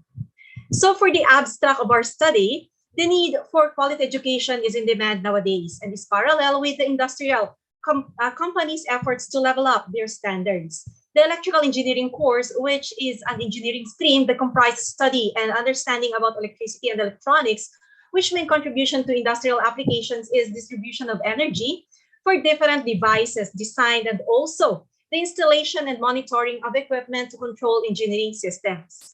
Understanding and developing the skills and concepts of the Advanced Process Control APC, Distributed Control Systems DCS, Programmable Logic Controllers PLC, and Supervisory Control and Data Acquisition SCADA for the electrical engineering course is challenging for both the students and instructors. This paper showcases the hybrid instructional equipment for instrumentation and control systems, which is composed of laboratory equipment and laboratory manual that can be easily grasped by students to enhance their skills and knowledge about the course, and which includes PLC ladder programming. This innovative method of teaching using instructional equipment is more effective compared to the conventional way of teaching, of course, with the supporting data gathered. So to start with, we all know that education is an integral part of our lives. Quality education is aimed by every student and academic institution. The most important measurement of the effectiveness of the quality of education the student receives from the university or school is, of course, the outcome or how they perform tasks given to them. Quality education today is measured by relevance. Relevance in education is beyond measuring effectiveness, efficiency, and sustainability.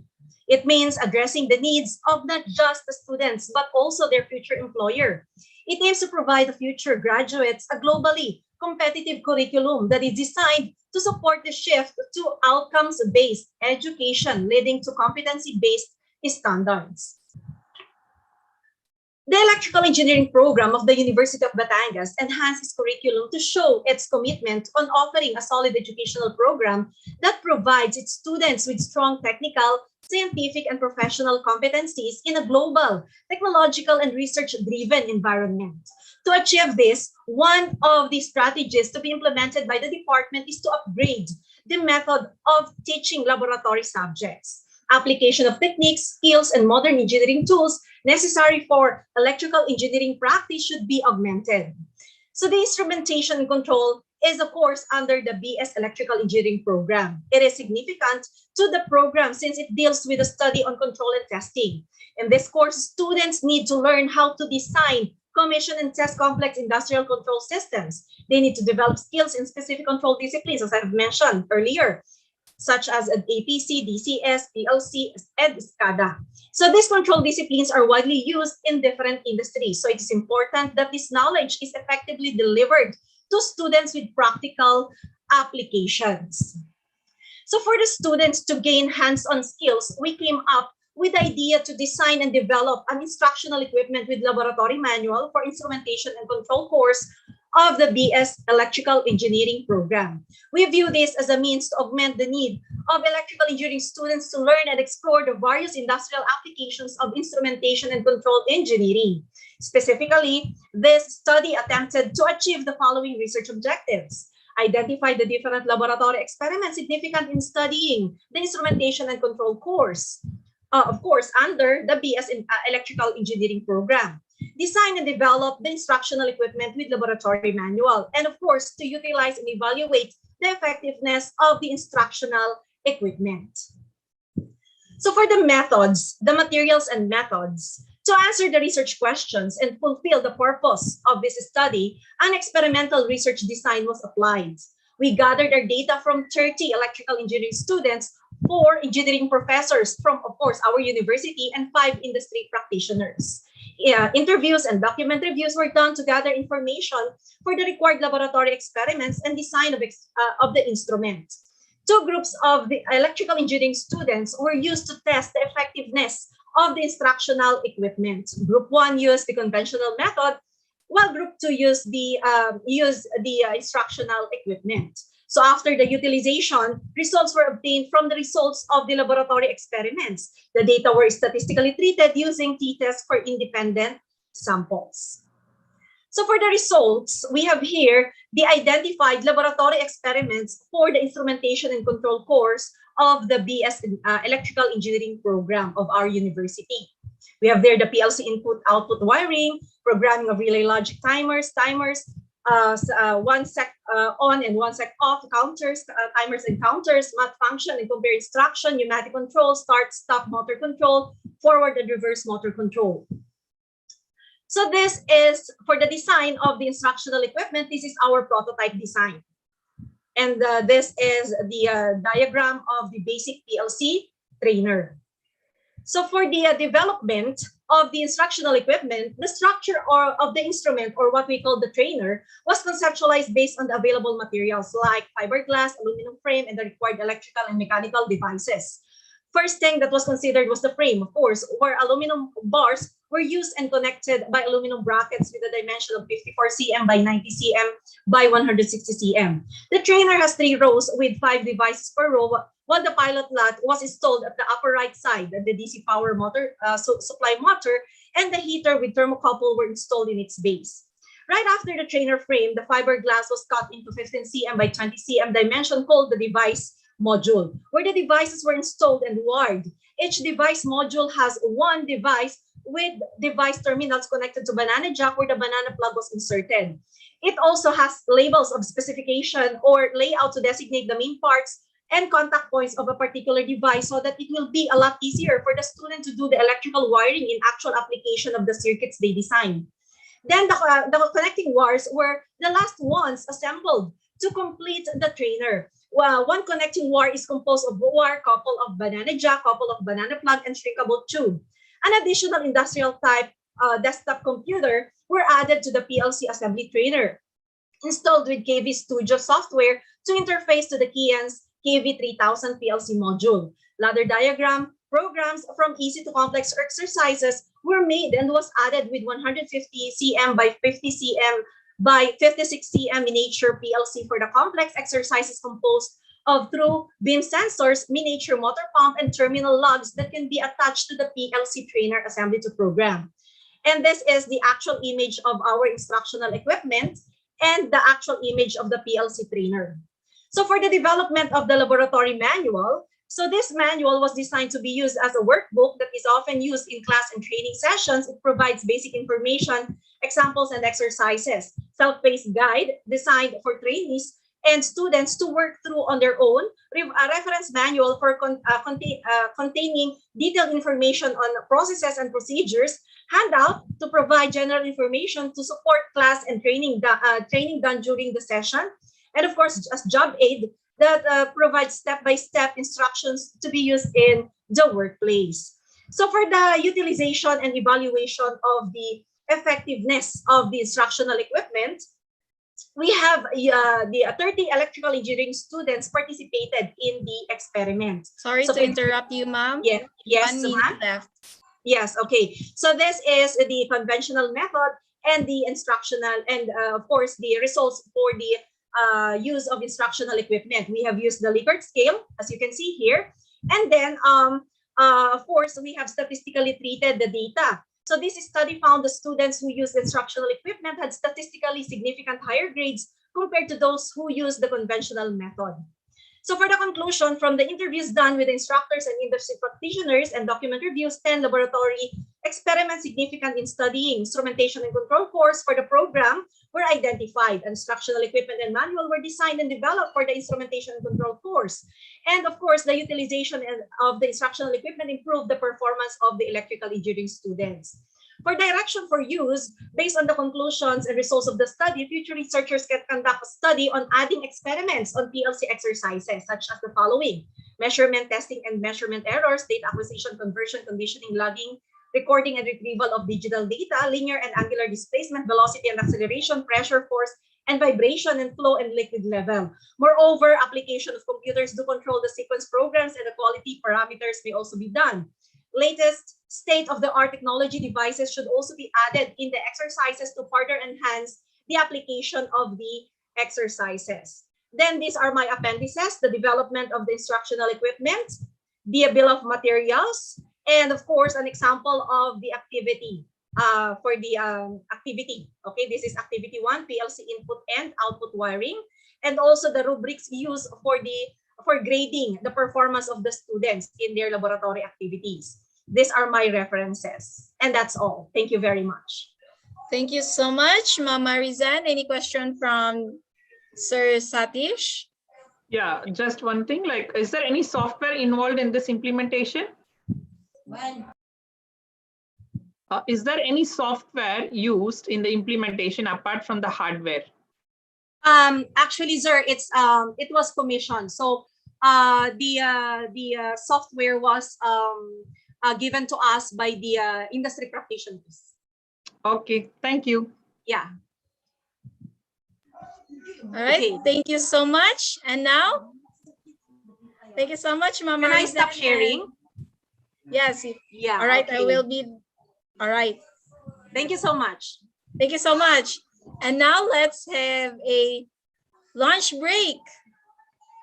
And please, what time?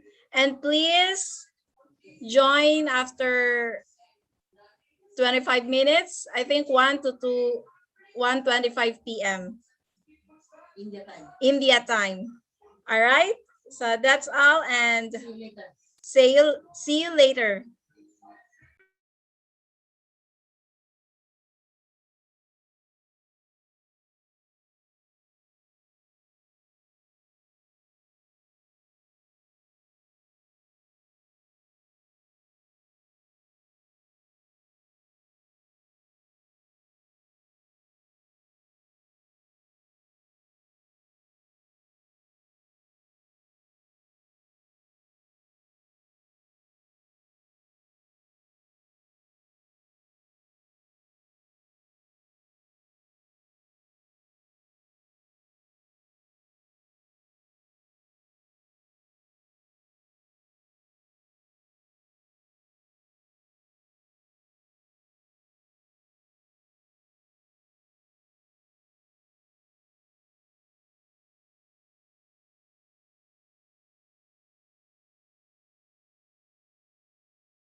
Good afternoon. Welcome back. And now, I welcome all the participants to technical session 2.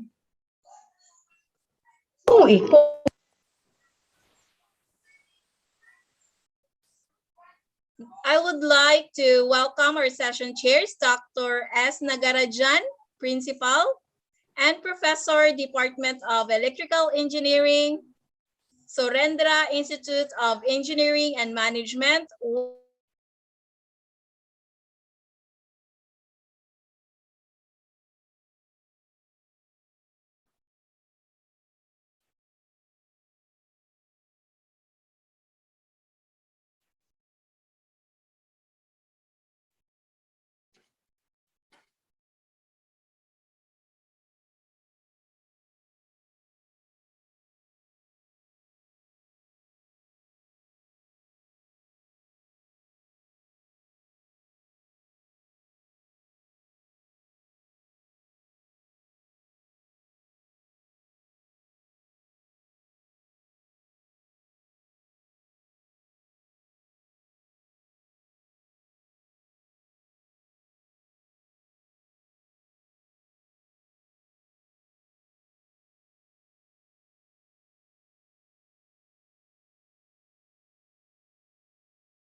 Yeah, good afternoon, ma'am.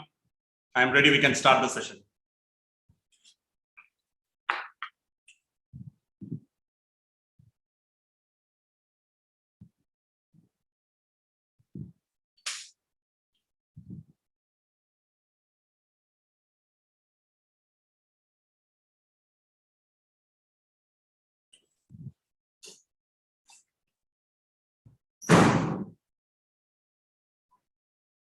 Yeah, good afternoon, ma'am. I'm ready. We can start the session.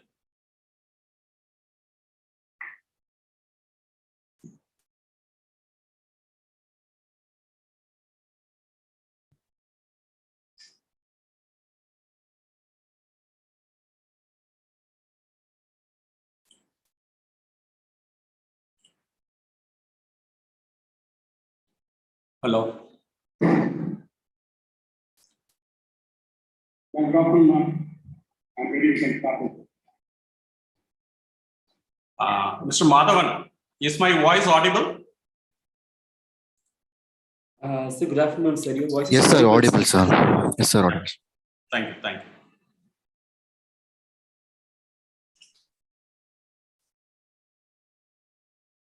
We can start a session in a couple of minutes, sir. Yeah. Please. Yeah.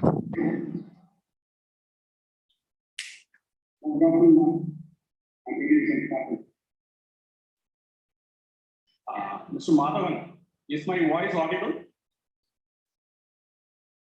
So good afternoon, sir. Your voice Yes, is sir, audible, sir. Yes, sir, audible.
Hello.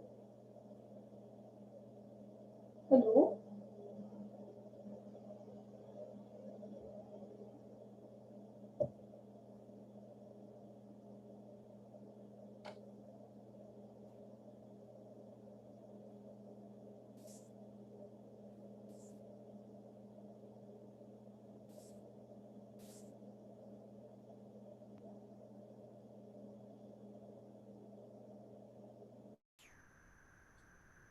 Hello. Sir.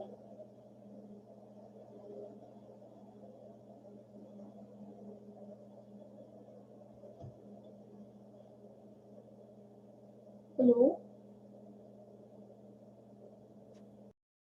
Hello, madam. Yes. Sir. Hello. Sir. Hello. Ma'am, yes, please. First. First Sorry? presentation is first. Yeah, I'll be presenting first, Dr. Lokesh. Okay, sir. Okay.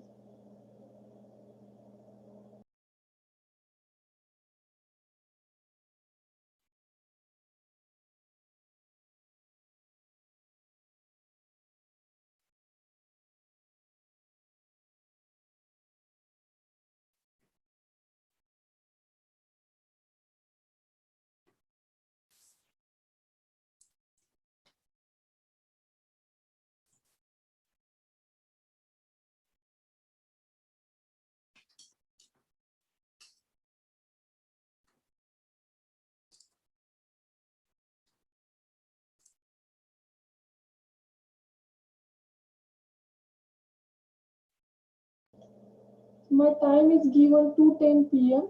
So on that time I will deliver. No?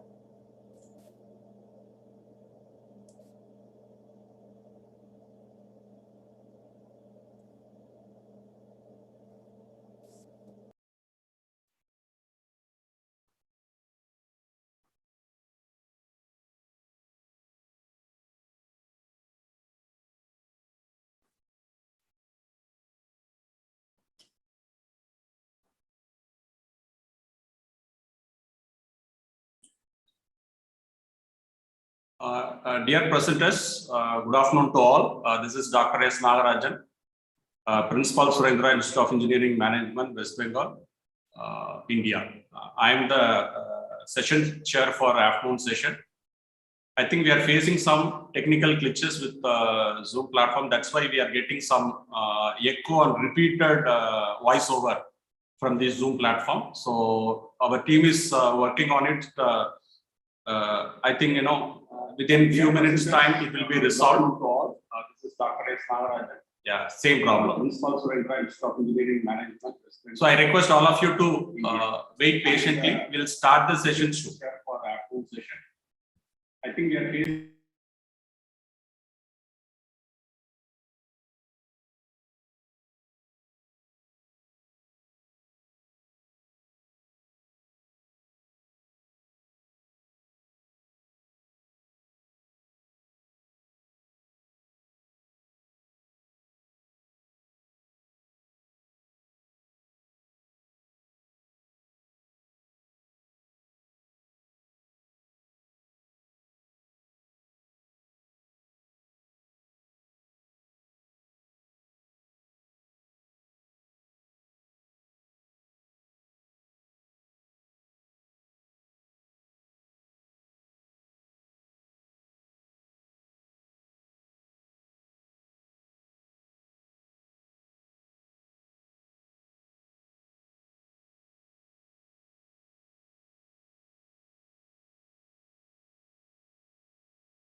Hello, everyone. Can you hear me? Hello? Yeah, ma'am, we can hear you. I really do apologize. We have an unexpected power interruption here in Bohol, Philippines. I really do apologize. Now, guys, please join now the meeting, and we will start and proceed with our technical session 2.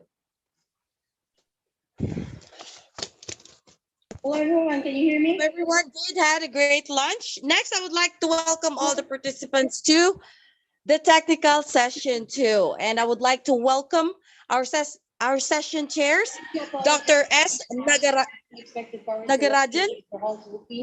Principal Professor, Department of Electrical Engineering, Surendra Institute of Engineering Management, West Bengal, India, and Dr. Ashwin Purti, Professor and Head, Department of Computer Science, Engineering, ABES Engineering College, and Ghaziabad, India, for this session. Thank you, guys, for imparting your valuable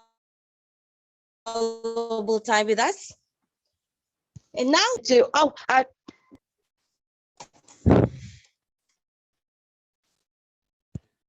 team, do we have a breakout room?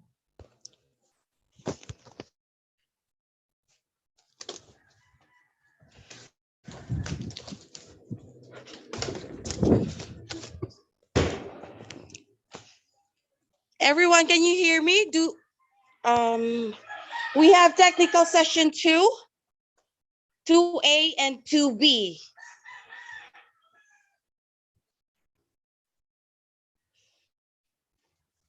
Hello? Yeah, we can hear you. Yeah, do we have a breakout room for technical session 2B?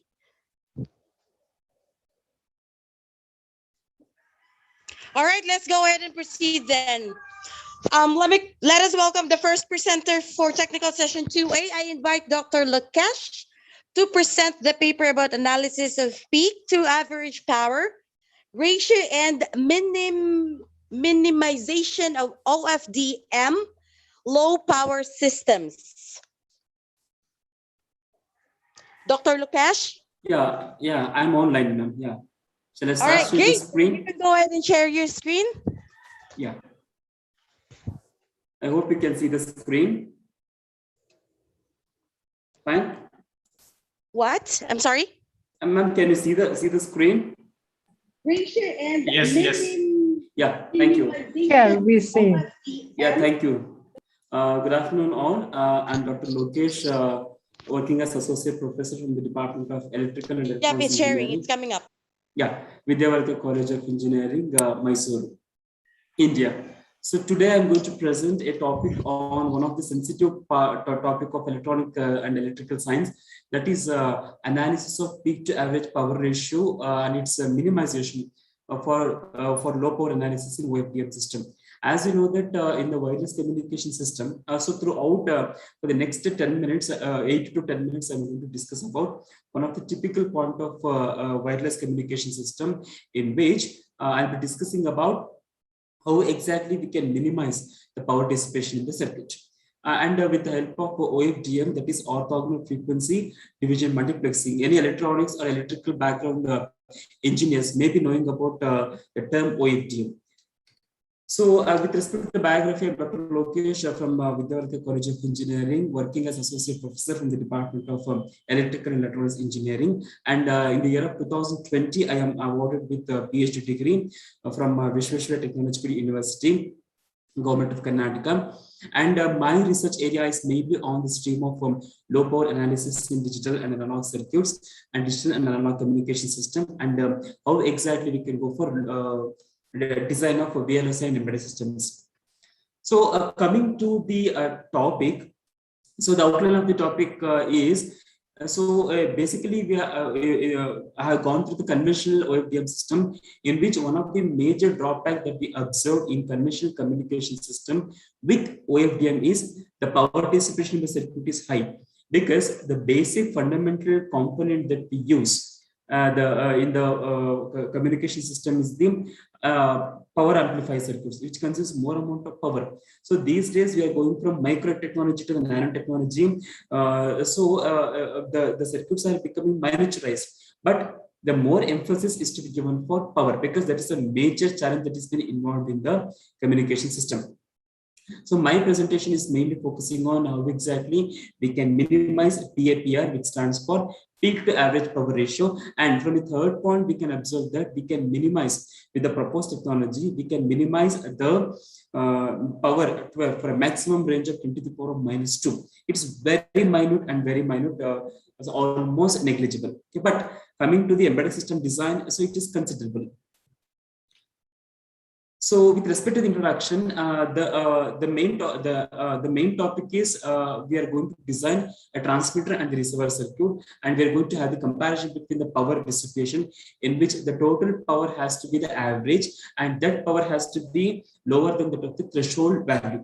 The threshold value will be having in the range of 10 to the power of -2. So whatever the average power that we get has to be lower than the particular power rating.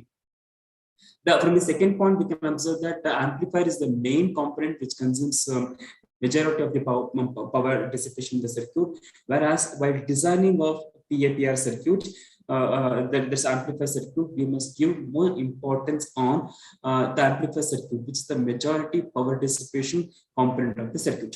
Whereas if you design some circuits with amplifier circuit, and if you try to operate, the power dissipation will takes place. From the third point, we can observe that the higher value of the PAPR will be having impact over efficiency. So our main concern is to improve the efficiency. With the higher value of PAPR, we could be able to arrive at lower efficiency, which is not at all required. And by minimizing signal to noise ratio. So higher the value of SNR, that is signal to noise ratio, lower will be the efficiency. Therefore, we need to minimize the gain or the total power dissipation in the circuit is to be as less as possible. Ideally, it has to be 0 decibels. That is what I'm highlighting in the fourth point. Okay, we need to observe 0 decibels when we convert it to the gain, or we need to observe a very minimal value.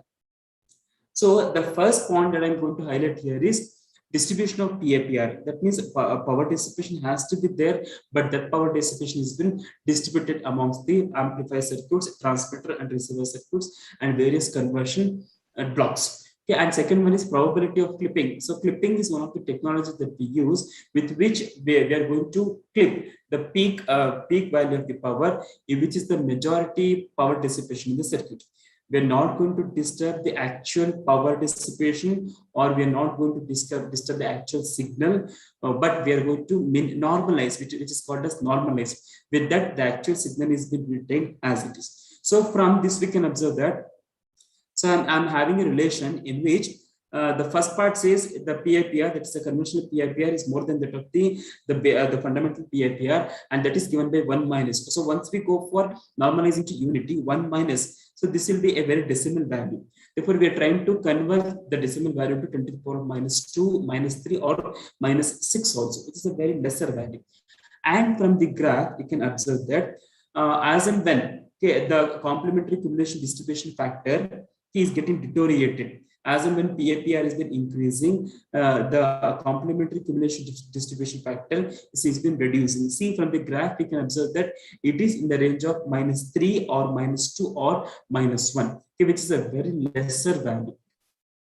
And from the second graph, we can observe that impact of PAPR on the efficiency. The efficiency is the one which is the outcome, okay, from which we could able to realize what is the designing factors and what is the implementing factor, all those things. Higher the efficiency, all the remaining parameters will be better. Okay, from this, we can observe that we are having a comparison between the output power and the maximum power in comparison with the efficiency. So from this, we can observe that as and when the output power is increasing, okay, but still we could able to get the higher value of the efficiency. And that is being done with the help of adaptive filter circuits, outphasing, clipping, and minimizing power in the amplifier circuits. So next is regarding impact of PFPR, how the PFPR is going to impact over the efficiency. So first one is characteristics of instantaneous amplifier efficiency. Amplifier is the main important component that reduces the efficiency, which causes higher value of SNR also. And the second one is average efficiency of an amplifier on relying inputs. Relying input means the multiple input, multiple output, whatever that we are giving itself is a consolidated or normalized value.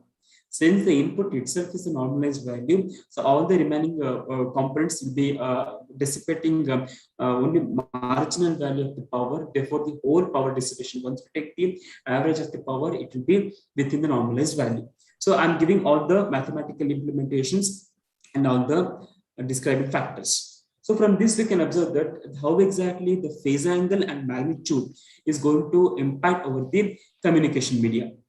So next we are having algorithm. I told that I'm proposing one of the algorithm. So this is the detailed explanation of algorithm. First, we need to encode the data. Then selecting the arbitrary values of the phase sequences. In what phase sequences the waveform has to travel, and then design IFFT in the transmitter circuit, FFT in the receiver circuit, and then have the phase trajectories. So now these are the various steps. If you implement these steps with a suitable corresponding value, therefore we could be able to minimize the power dissipation. Therefore, synthesis of the power becomes very easy with the optimum value. So this is the evaluation scheme. So as an outcome, therefore I can say that when we compare the normalized value with the PFPR, therefore we could be able to get the lower value of the PFPR in the order of, as I mentioned in the first slide, we could be able to achieve 10 to the power -2 or -10. Okay, now these are some of the tabular form. So with conclusion, I can say that with the help of clipping of the signals and with the help of the synthesis algorithm, I gave 5 to 6 steps with the help of synthesis algorithm. Therefore, we could be able to minimize the power dissipation of the circuit along with the higher efficiency of the communication system. So this is one of the new technologies that has been implemented in the digital communication system. Okay, with this, I would like to conclude my presentation.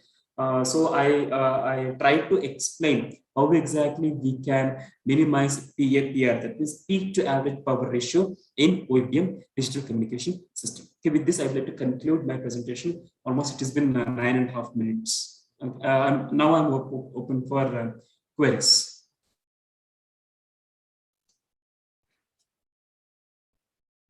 Digital communication system. Okay, with this, I'd like to conclude my presentation. So how exactly we can minimize PAPR, that is peak to average power ratio in OEM digital communication system. So with this, I'd like to conclude my presentation. Almost it's been 9.5 minutes. My presentation is done. Open for queries.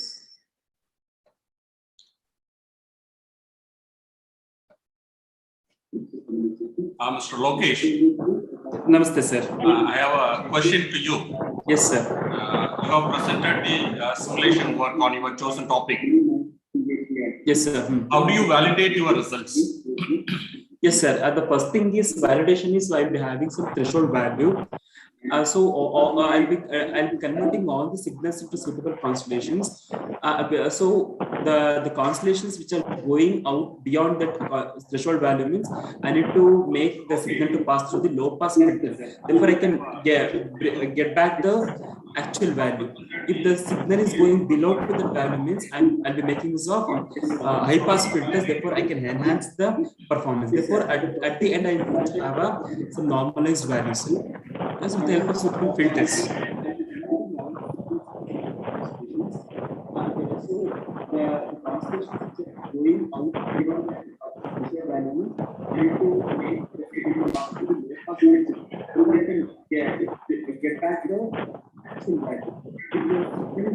Still, we are having some background noise now.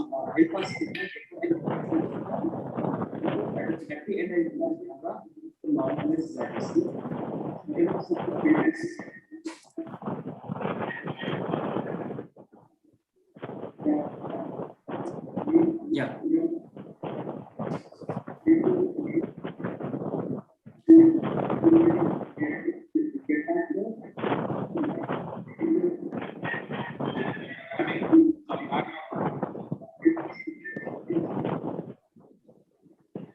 Okay, we will invite the next speaker. Yes, thank you, sir. Thank you all. Thank you so much. Thank you so much for that presentation. Now we will move on to our next presenter, who is, I invite Monsiri Balsuok for presenting the paper Evidence from Thailand on an IoT-based temperature and humidity control system in a microelectronic factory. Monsiri? Okay, yeah, I will share the screen now. Ma'am, I have, ma'am, I have one instruction. Move on to our next presenter. Yes, sir, go ahead. Ma'am, I have one instruction. I think somebody is watching this entire presentation through YouTube. I think we are getting overlapping of voice from Zoom and YouTube, it seems. Control system in a microelectronic factory. Monsiri? Okay, yeah, I will share the screen now. Ma'am, I have one instruction. Yes, sir. Yes, sir, go ahead. Ma'am, please request all others to mute, ma'am. It's my request. Okay, no problem, sir. And now it's proper, it seems.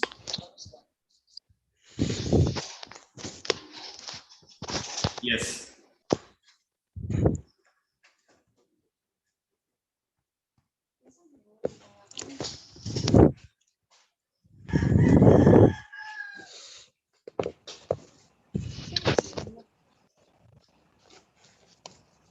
Okay. Please, everyone, if you are not presenting, please mute your microphones. Monsiri, go ahead and unmute yourself. Okay, and thank proceed. you. Okay. Good afternoon, everybody. So I'm the representative of the research to present in the evidence from Thailand on an IoT-based temperature and humidity control system in microelectronic factory. So this paper is represent for two. So our speaker. First, number one is Miss Monsiri Pansuk, author. And the second one is Miss Punpismai Kotikura, co-author. We are from Hana Microelectronic Publish Company, so from Thailand. So let me start with our biography. Me, I work as a senior engineer of the ESG and environmental engineer, background in electrical engineer and master in finance. So interest in innovation and technology management. And the second one, Miss Punpismai, background in programmer, and she earned bachelor in computer engineering and master of the business. So she also interested in business, IoT, and machine learning. This is our abstract today. As we all know, in recent years, temperature and humidity monitoring in microelectronic manufacturing industry grow increasingly significant in product quality. The Internet of Things, IoT, is the new challenge for moving from the traditional to a digital platform. This project begins with a collaboration between industry and university. It's aimed to improve the IoT temperature and humidity relative control system in a manufacturing clean room. By connecting a factory legacy model temperature and humidity recorder with the Raspberry Pi. This program transmits data to a MongoDB server. It is an internal web service. Display is on the website and use the Line application to send and automate email when this is not meet the specification. This real-time notification is sent to the relevant team to resolve the issue. Actually, it is such a challenge project management within our factory. In conclusion, this project can aid in increasing productivity and efficiency way. Furthermore, a reliable temperature and humidity environmental control system to ensure that the product quality is maintained. Actually, we have to highlight. The number one is we use the legacy model to merge with the Raspberry Pi, which is the latest version, and design the environmental monitoring application. The second one is we enhancing the alert system by creating the Line notification program to ensure that if parameter over the specification level, it has the team to fix and resolve the issue within the time. This is the system concept actually we have the system highlight to ensure that the clean room environmental monitoring and control for the temperature and humidity meet the quality. Number two is we have the internal LAN connection between the legacy recorder and the new Raspberry Pi. Successful builds and release.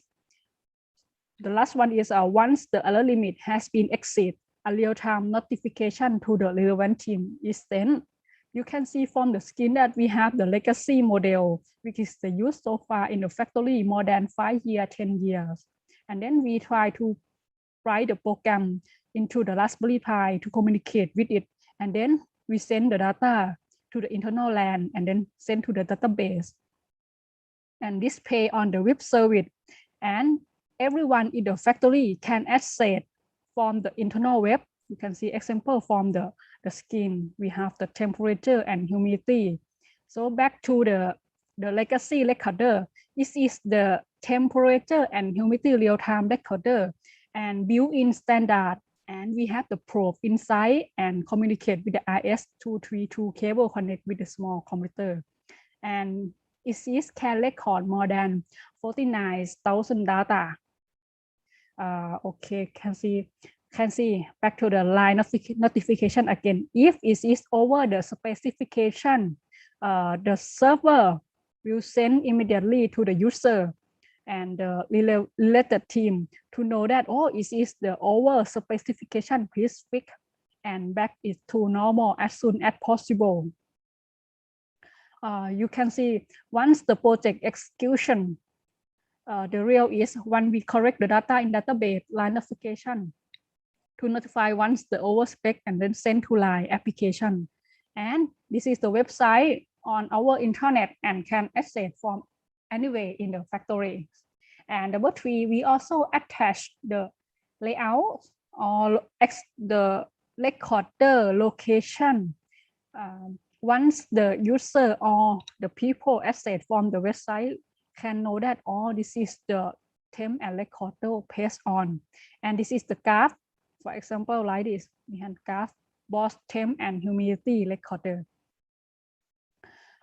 In conclusion, the benefit of the project is, number one, we can provide proactive action when the temp and humidity out of specification. Number two is we having the big data for creating the statistical insight in the future to support factory 4.0 strategy into in the future of the business. Number three is to ensure that the product quality is maintained through the effective temperature and humidity environment control and monitoring. This is our key highlight number three. Thank you. That is all from my side. Anyone can suggest or question. Welcome you all. Ma'am, your work is more on data collection and especially survey-oriented work you have carried out with your chosen topic. Can you tell me the outcome of this work? The data, right? No. Can you tell me the outcome of this work? The outcome of the data is we have the real-time monitoring system in the clean room. Because in manufacturing, electronic manufacturing, we have to control the temperature and humidity inside. This is the standard of the quality system. Because in industry, mostly they won't allow us to take a real data from them. So how did you manage the difficulty during your data collection? Actually, it's quite challenging for us to manage the equipment because we have actually we use the MongoDB server to manage only and write the program inside by our programmer. Okay. Okay. Thank you. Thank you.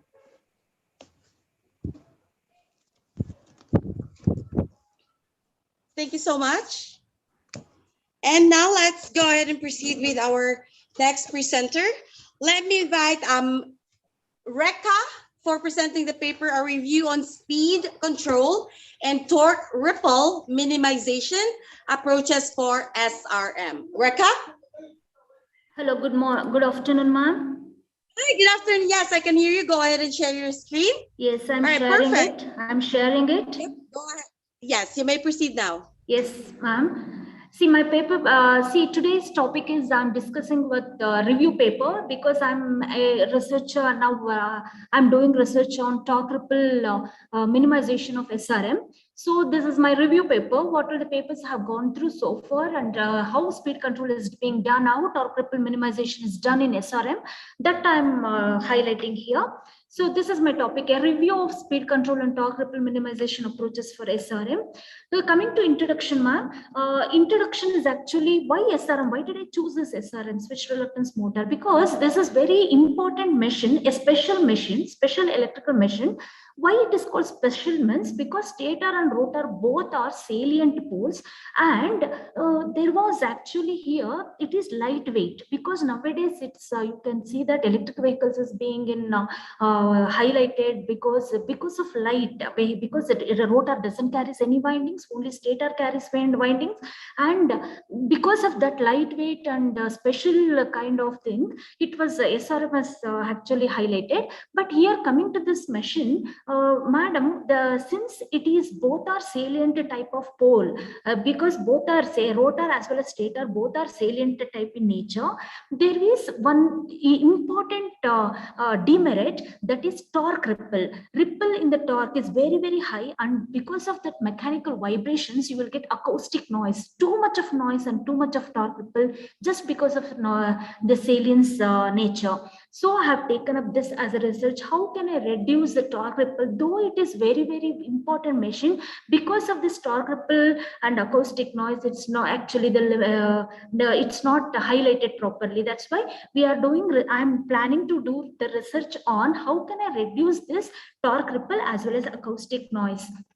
So coming to this, first I have done the mathematical model I have done with the torque equation. How can I expression for the torque can be derived? That's so using the derivative of the co-energy with the rotor position at a given value of current. That I have done. This is using this equation. I have done that. This where this co-energy is this much. That is W of the. This function of theta and I.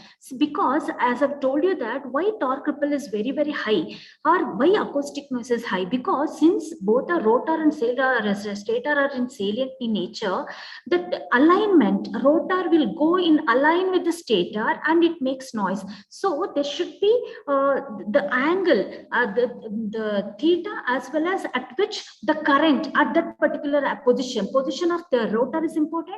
You have to know the position at any point of time. The position of the rotor should not be should not sync with the stator, so that because of that the noise will be very high. So now using this I have done the instantaneous torque of SRM will be expressed by the summation of all individual phase torques, that's given by this T instantaneous torque, where K is the number of phases in the machine.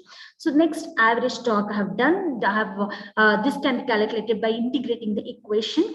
This by using this, if you integrate this, you will get this average torque. So the ripples in the torque can be defined actually the difference between the maximum and minimum instantaneous torque, which is expressed as a percentage of average torque. This is during steady state condition. So torque ripple is given by this, and torque is of Li square. This is actually the equation.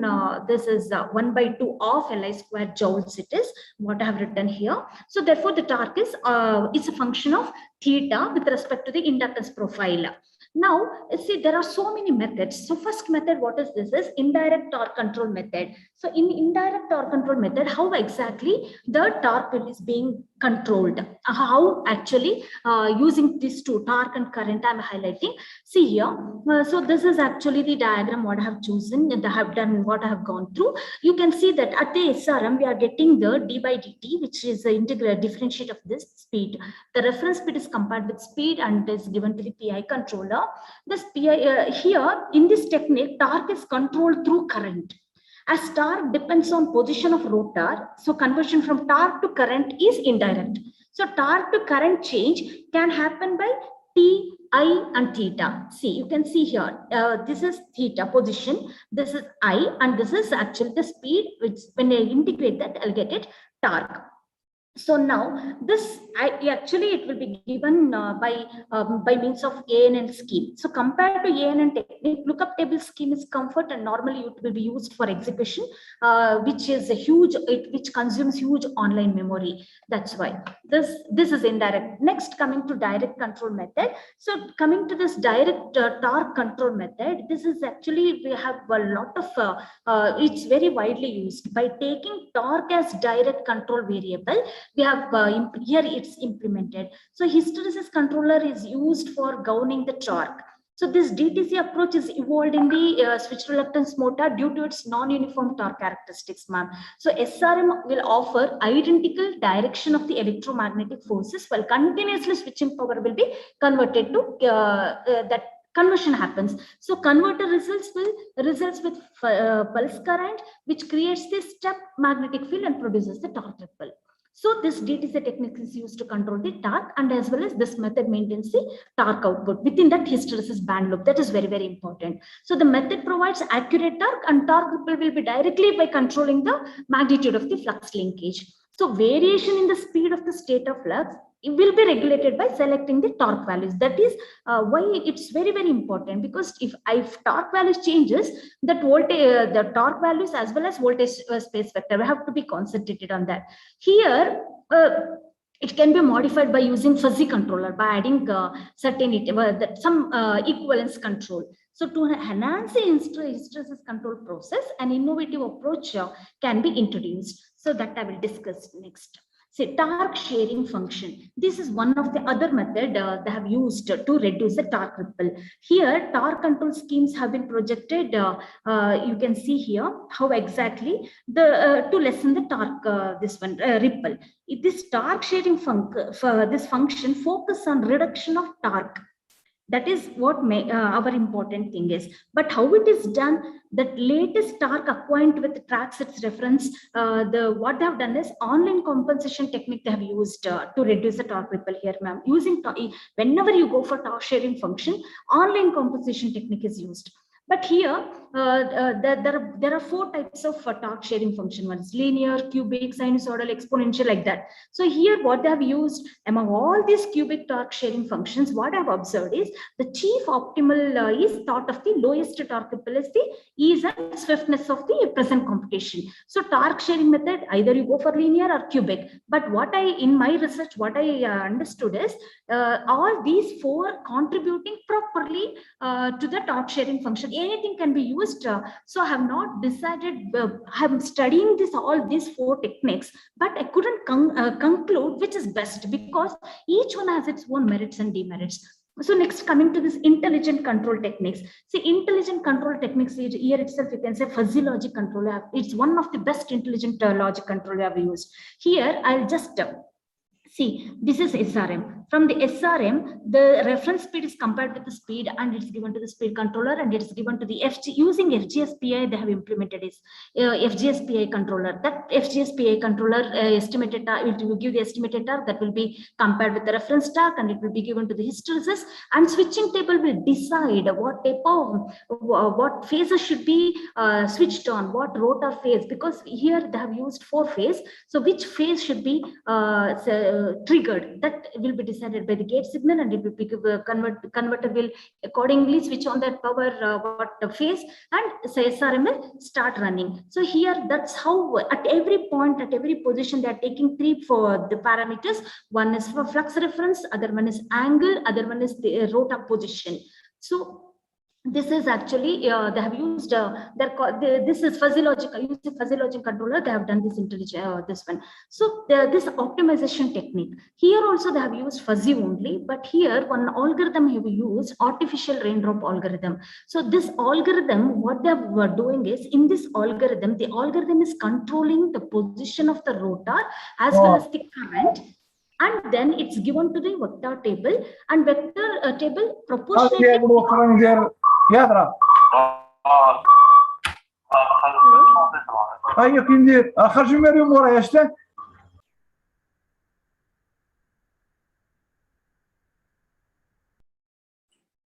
You can continue, ma'am. You can continue. Go ahead, madam. So there are 4 methods: sliding mode control, adaptive fuzzy logic control, self-tuning fuzzy logic control, and optimization technique. Optimization technique, I told you that they have used an artificial raindrop algorithm to implement the torque ripple reduction as well as speed control of SRM. And the self-tuning fuzzy logic controller here, here also they have used FLC technique to improve the adaptability of, and can also automatically, they can refine the fuzzy coefficients to maintain the system dynamic performance, because it will affect the dynamic performance of SRM. At any point of time, you should not compromise with the dynamic performance. At every time you have to monitor that. So that was taken care by this method, self-tuning fuzzy logic control.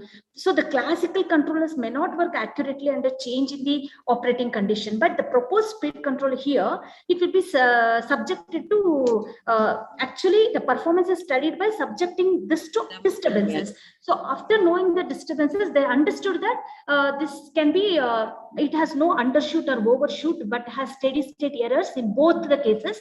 Fuzzy PID as undershoot, this is settling time in conventional PI is compared to fuzzy PID. Then coming to this, so one more what I have to highlight here in the optimization techniques, torque ripple control of SRM is proposed using this optimization technique. What I said, it is DTC method, using direct torque control method.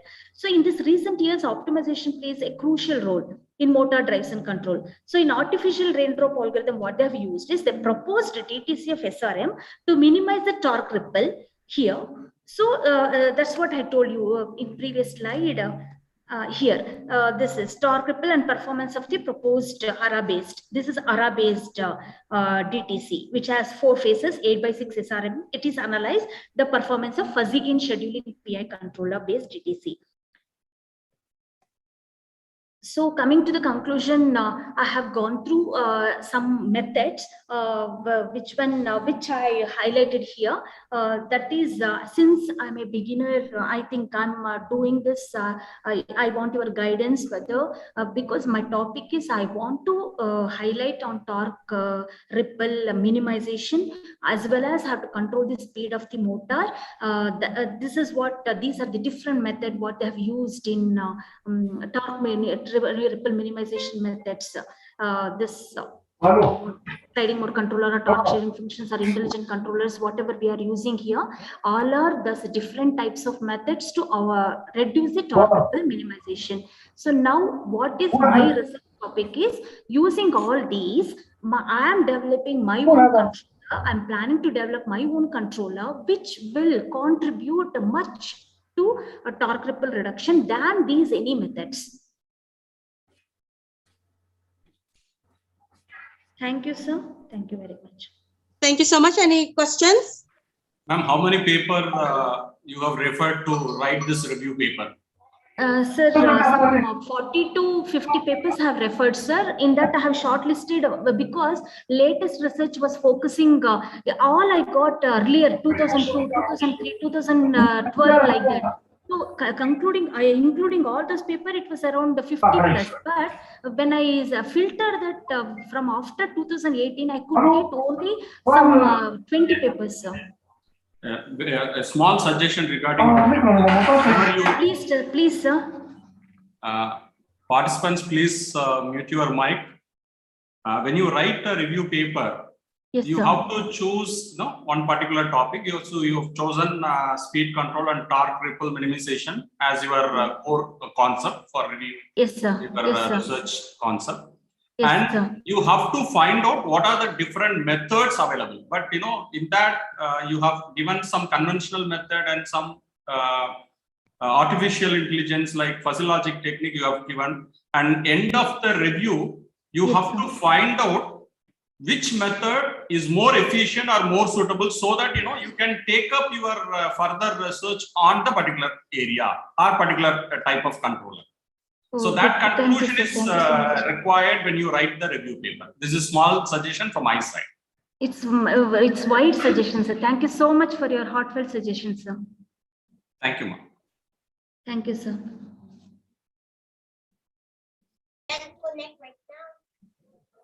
Any other questions?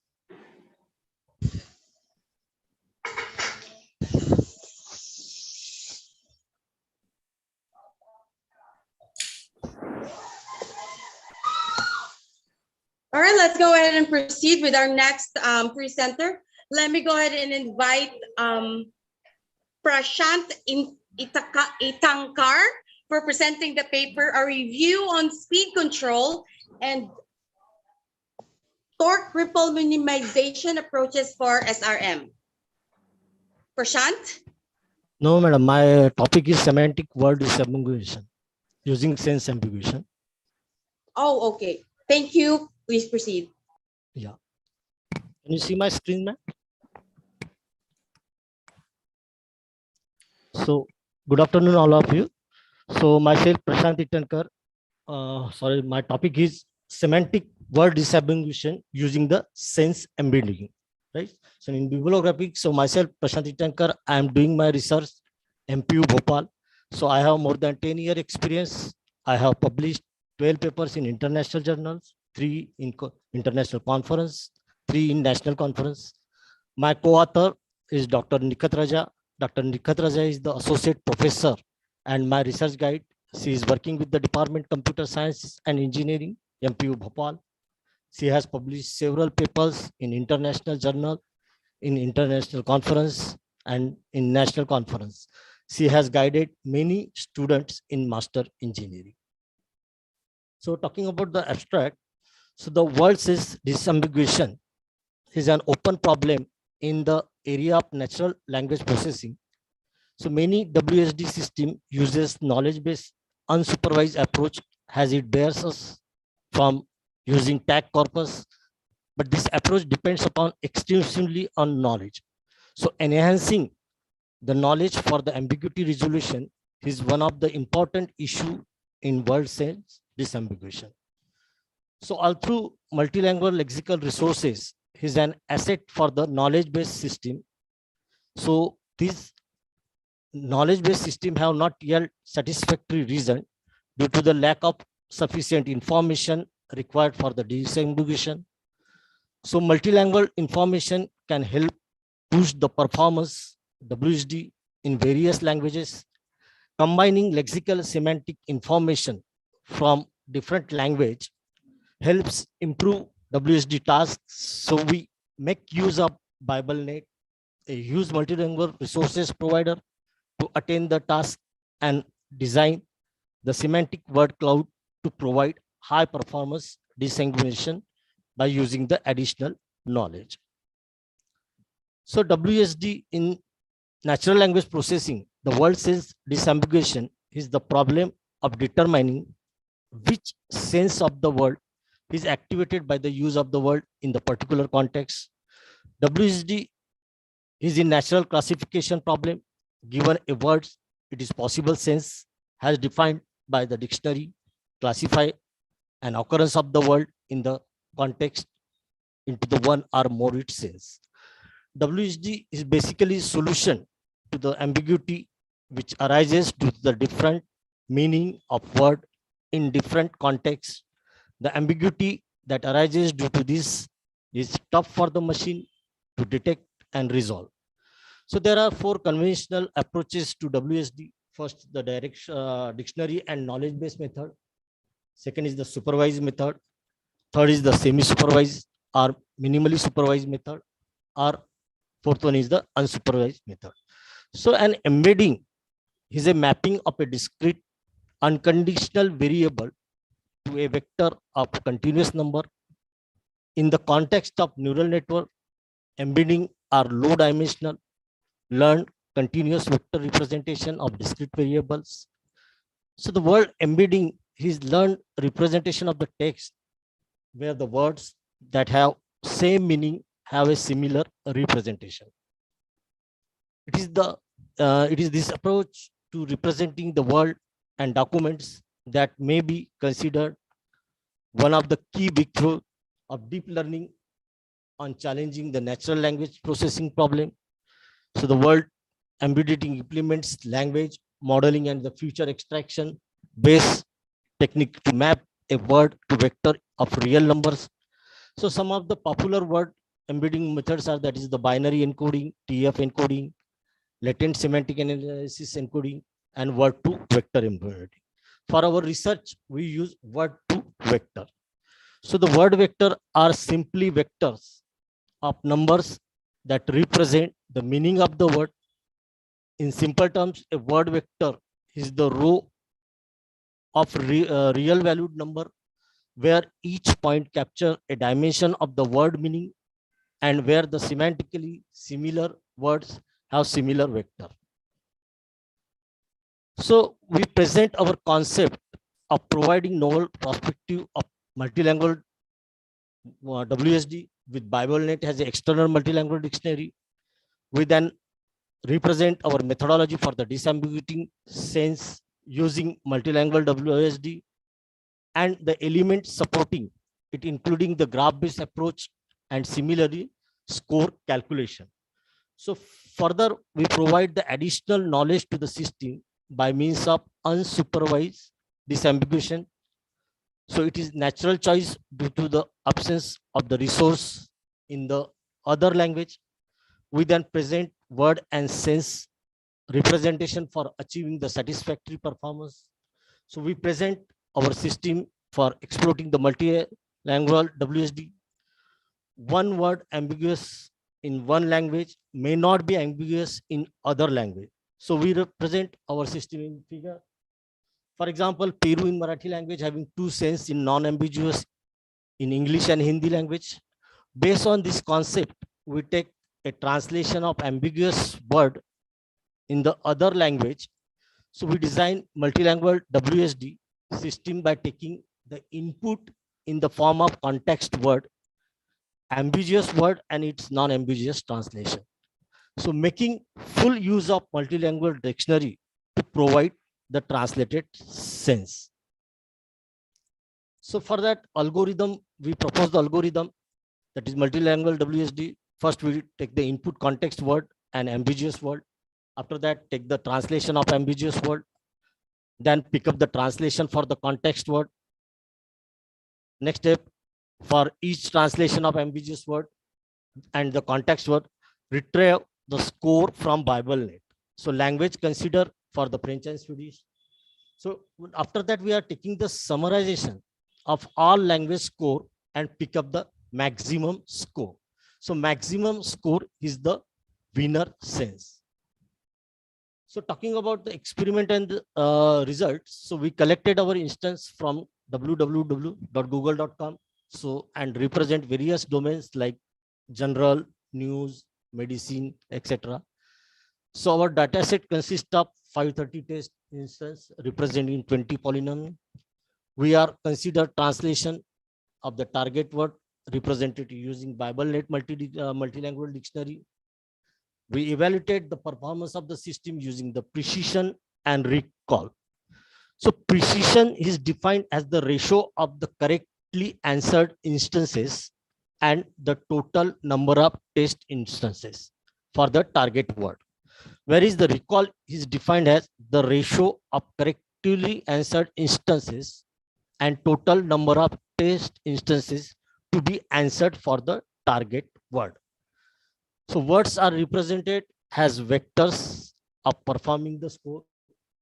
Senses are retrieved related to the ambiguous words and are converted into the vectors. We also experimented with the context of size, determine the most suitable context size for the disambiguation process. So from table, we observe that a good response for the context size of 8. Further, we represent the sense by building a context vector by averaging the summation of word vector to the word. So present the context and the target vector after computing the cosine similarity and calculating the most frequent sense for the disambiguation. We compared the performance of our multilingual method with the other system in terms of precision and recall that will be represented.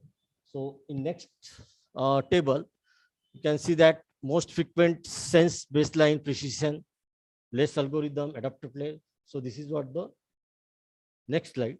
So after that, finally the conclusion. So we present the multilingual approach to WSD and an unsupervised approach for determining the most frequent sense polynoming nouns by means of word and sense representation. So multilingual WSD exploit graph-based method to collect the evidence from translation in various languages. So this is beneficial to boost the disambiguation accuracy. The results show that our method of multilingual WSD with sense embedding outperforms various baseline. The framework is open and can be easily adapted across other language. The framework could also benefit by exploiting the various multilingual dictionaries and various similarity measures. Also, we plan to explore sense representation for the multilingual language. So these are my references. So this concludes my presentation. Thank you, Mr. Prashant. I have small suggestions, or you can take it as a recommendation. Okay. I really appreciate your presentation, and a small correction to you. When you write the abstract, your abstract should give the glimpses of your work, and when you conclude, you have to clearly mention the result findings. Okay. And what are the difficulties you have faced. You should not give general remarks in your conclusion.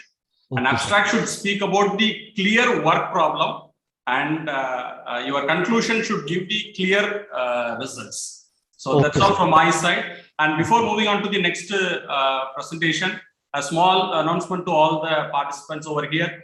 We are running short of time. Therefore, my request to all the participants, please restrict your presentation within 8 minutes time so that we can wind up the session as per our schedule. Thank you. Okay. Thank you, sir. Thank you so much. Right, thank you so much for that presentation. Next, let's proceed with our next presenter. I would like to invite Kalpana Vidate Sharma for presenting the paper Reduce Energy Consumption in Various Areas. It's a review. Kalpana?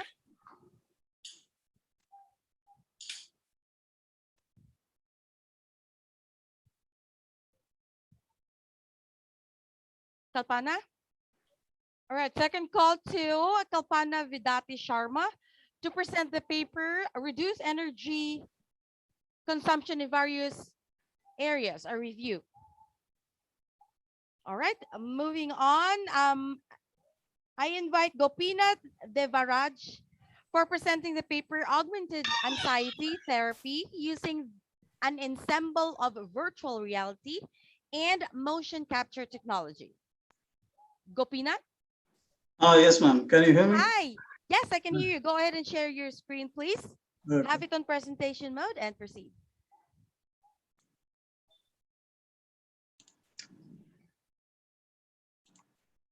Can you see my PPT?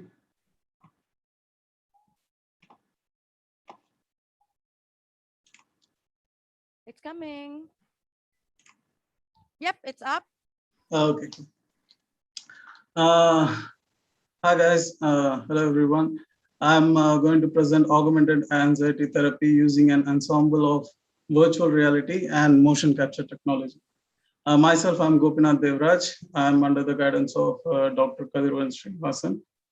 We are both from Vellore Institute of Technology, India. Moving on to the abstract. The reason I've chosen anxiety disorder is nowadays, in today's world, in this mechanical life, anxiety is becoming more like a common disease for all kind of people, like working class people, even among kids. Even though physician has deployed these advanced technology using in therapy for the patients, there are a lot of room to enhance the result using other emerging technologies. In this paper, I will be discussing about already existing therapies using VR in psychology, in mental health problem, and motion capture technology, how it has been enhanced and how it will be useful in these kind of anxiety disorder. And we will be discussing about the gap which been identified in previous studies. And also we will conclude with how it will be effective using VR in collaborating with mocap, in what kind of anxiety it will be used.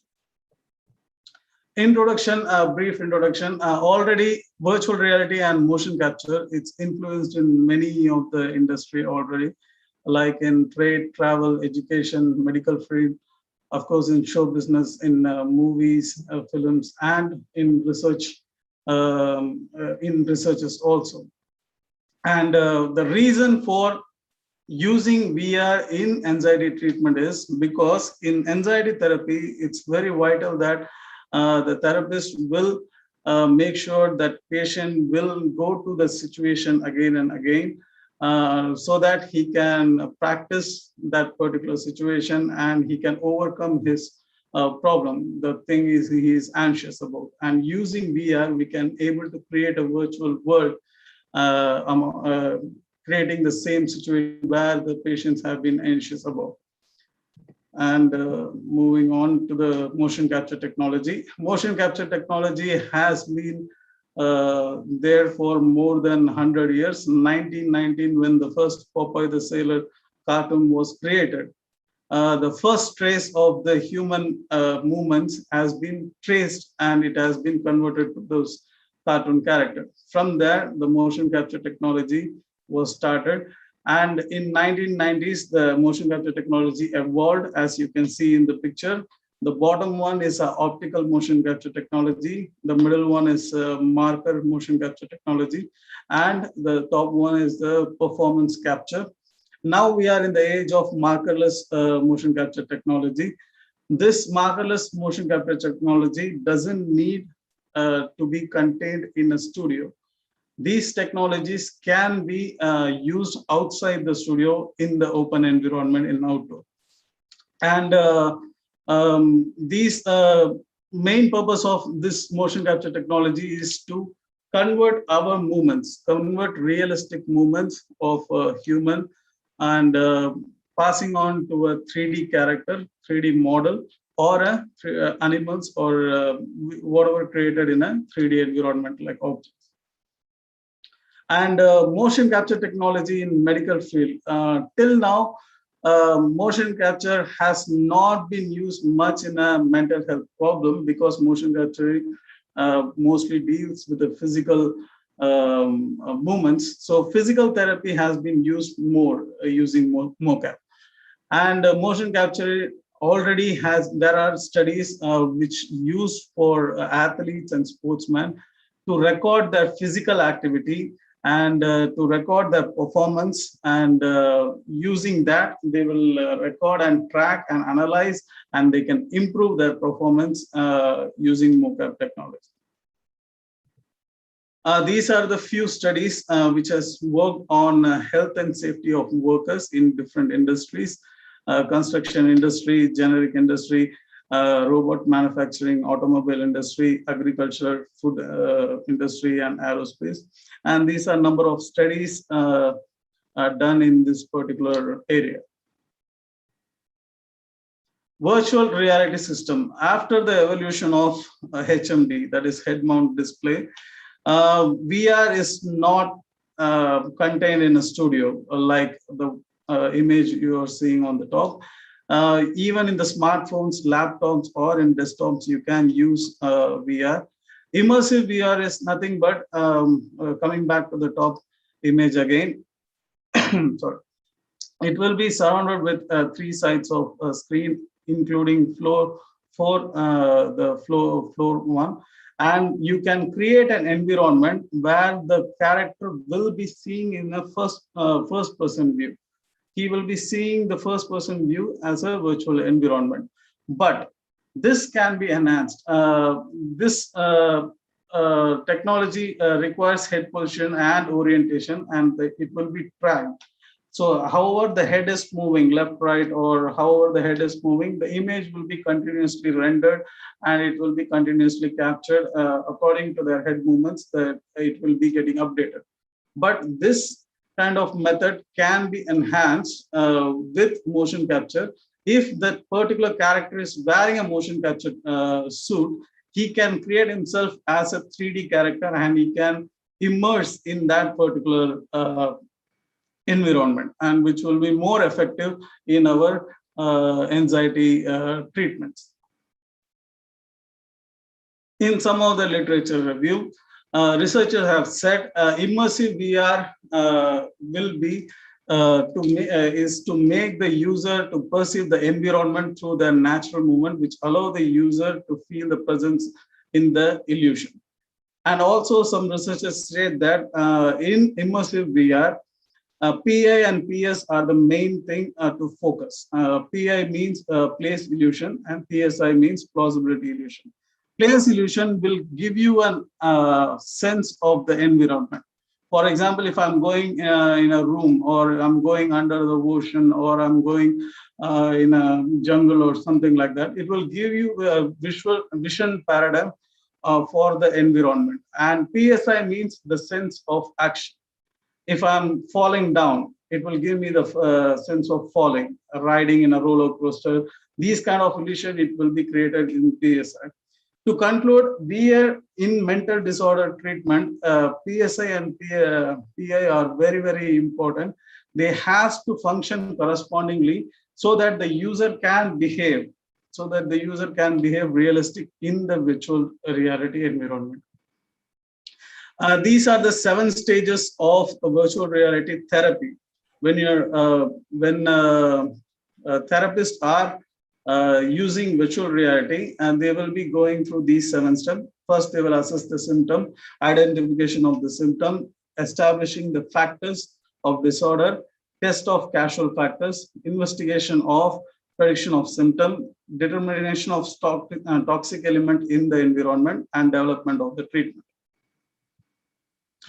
These are the areas where VR have been already used in the therapy in psychology.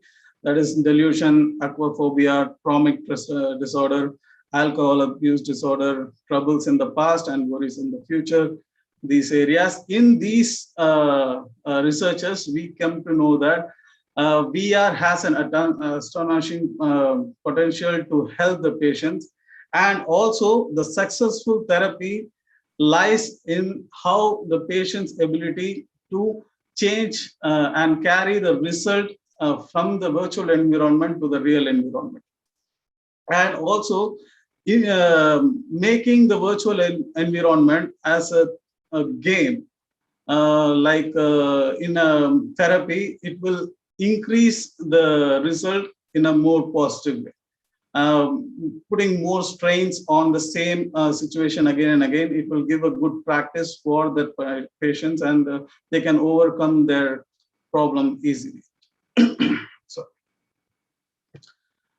recent findings of mental disorder treatment using VR.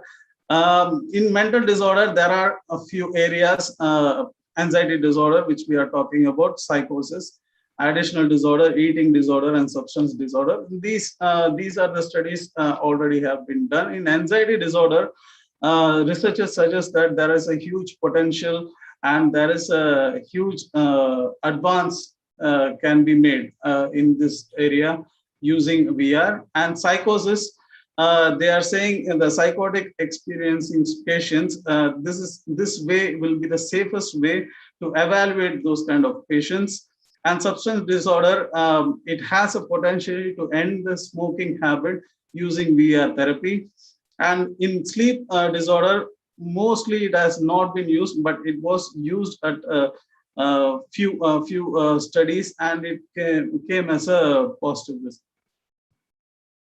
In this, among these papers, the gap identified here is VR has a lot of potential to give mental therapy in mental therapy, and mocap is used for physical therapy. And in the field, there is a great opportunity.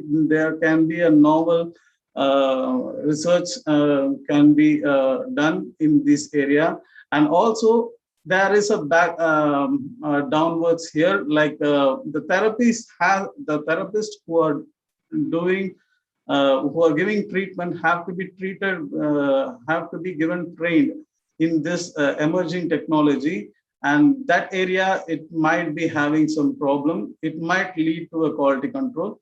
And there is researchers also say that VR might have produced effective result than the traditional way of treatments.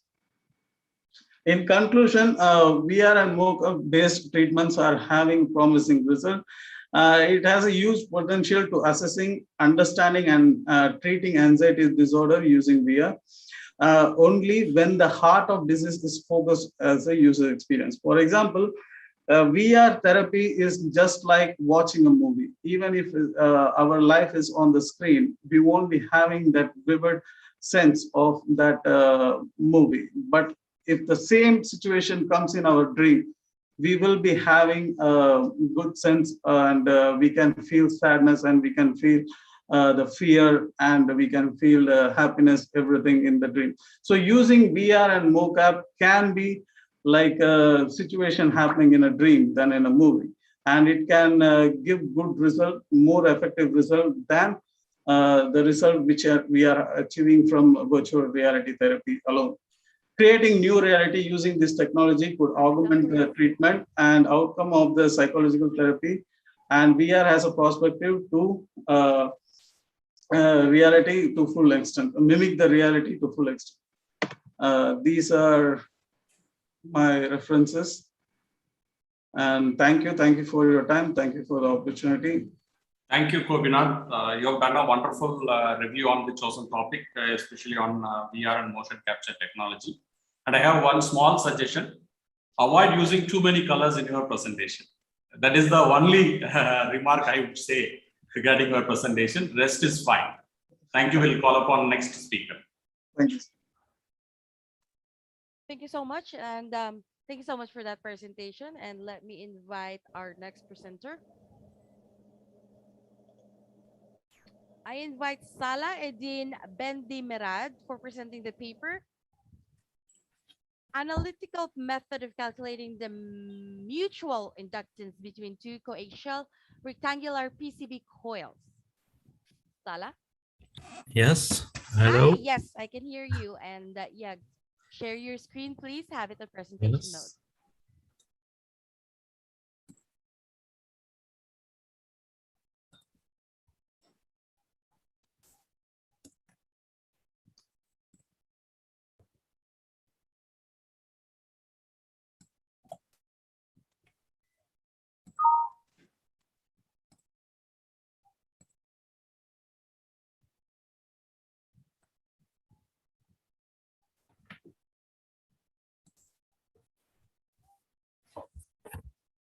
It's okay. Yep, go ahead, please. Yes, thanks. Hello, everybody. The title of my presentation is Analytical Method for Calculating the Mutual Inductance Between Two Coaxial Rectangular PCB Coils. So I am Salahuddin Bendimrad. I had my PhD degree in electrical engineering from the University of Sidi Bel Abbas, Algeria. My research interests are electrostatic and electromagnetic applications. In this work, we have investigated the mutual inductance between two coaxial PCB coils. We have developed an analytical method for calculating the mutual inductance. We have used the Biot-Savart law for this calculation. For your reference, you can find the full detailed demonstration in the article. After that, we have introduced the obtained formula in some code examples and compared the data with experimental results.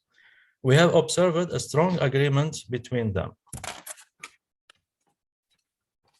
In the last years, wireless power transfer has been increasingly used using PCB coils. It presents several applications in many fields, such as implantable medical devices, wireless chargers for smartphones, non-contact charging batteries of electric cars.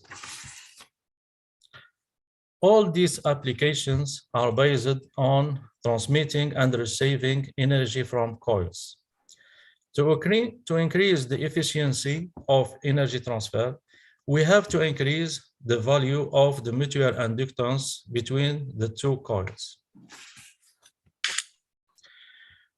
We can find many numerical methods like finite element method used by professional software for calculating the mutual inductance.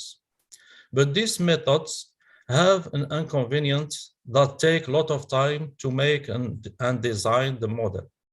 So we looked for an alternative to calculate the mutual inductance analytically in order to reduce computer time. We have considered the multi-turn spiral coil as filament single-turn coil. This figure illustrates the one-turn configuration of the transmitting coil and receiving coil. A differential current elements IDX prime from segment CD induced a differential magnetic induction dBdx prime, where his vector is defined by the Biot-Savart law, equation 1. Then global form of the induction is given by the equation 2. After that, the flow is calculated by the equation 3. After several mathematical manipulations, we obtained the general form of flow created by segment CD. We have obtained the formula 4. The relation between the flow and the mutual inductance is given by equation 5. Here the current is taken equal to 1 ampere. Equation 6 gives us the sum of all the mutual inductance of all segments of the T coils. After that, we have take the relation 4 and the relation 6 and introduce it in code to calculate the global mutual inductance of our configuration. For the comparison, we have made some experiments with our PCB coils. For the measurement, we have used the series aiding and series opposing techniques. And we have used the Hewlett-Packard 4152A LCR meter. In this slide, we have the 3 results of the 3 configuration for 5, 10, and 15 turns. For all cases, we have obtained very closer results from experiments and calculus. For several cases, we have observed strong agreement between calculus and experimental results. We have obtained a generalized formula for the mutual inductance. This analytical method allowed us to obtain results quickly compared to the numerical methods. Thank you for your attention. Thank you so much for that presentation. Any questions? All right, then let's go ahead and proceed to our next presenter. I invite Kalpana Vidate Sharma to present a paper about Am I audible? energy. Hi. Am I audible clearly? Yes, you are. Please go ahead and share your screen and have it on presentation mode. Then you may proceed.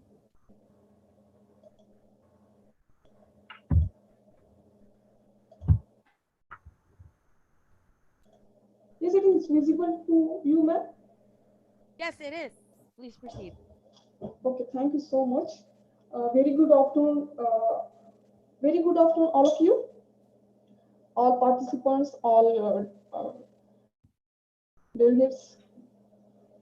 So here I'm going to present my topic, reduce energy consumption in various areas, a review.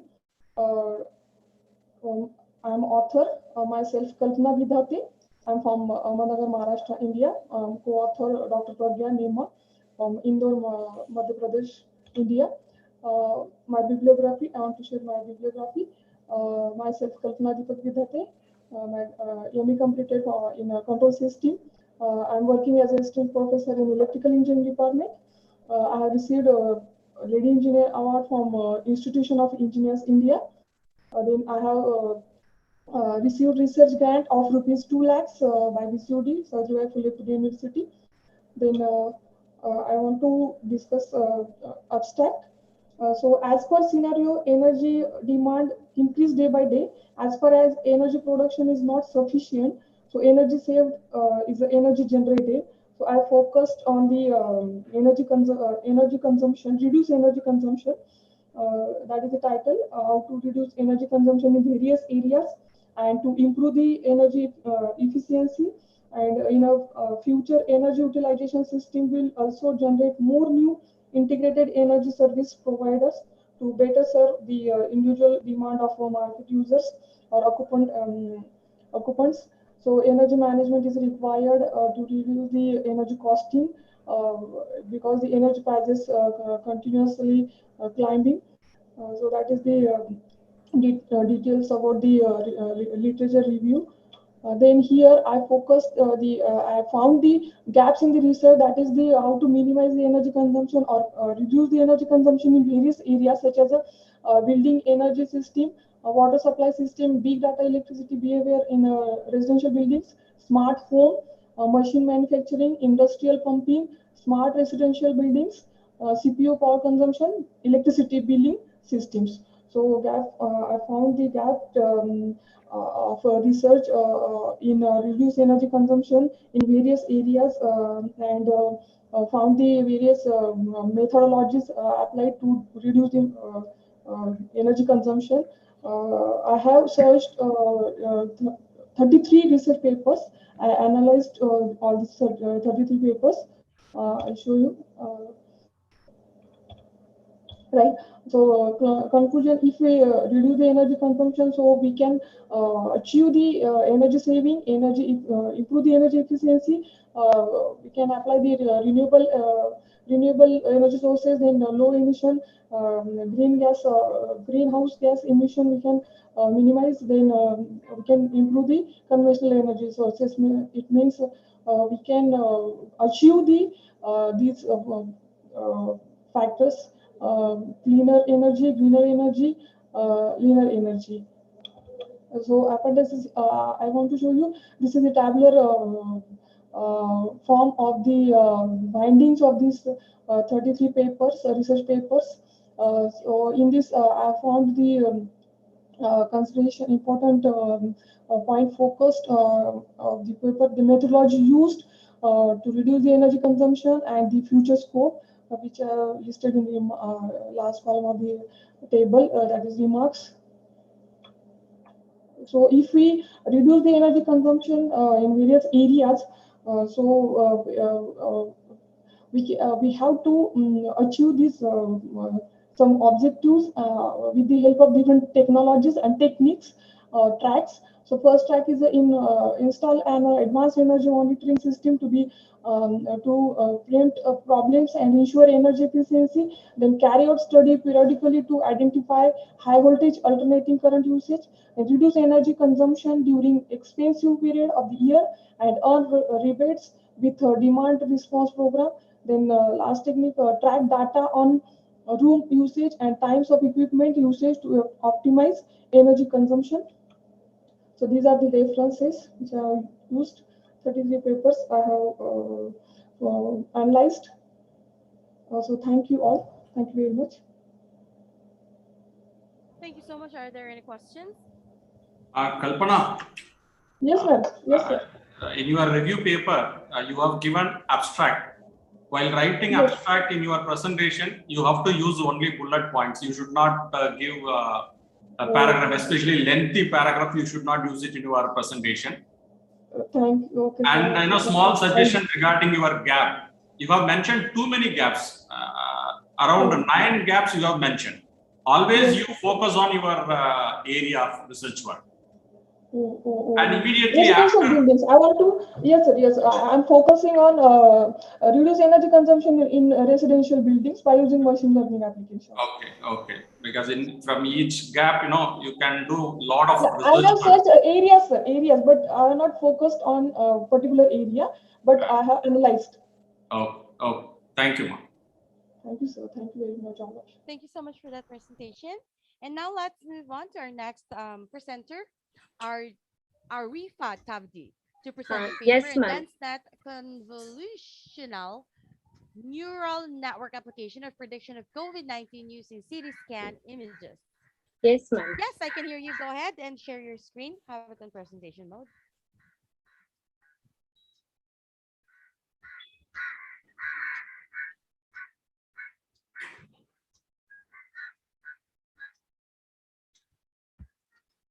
Ma'am, it will give you the error. You cannot start screen share while the other participant is sharing.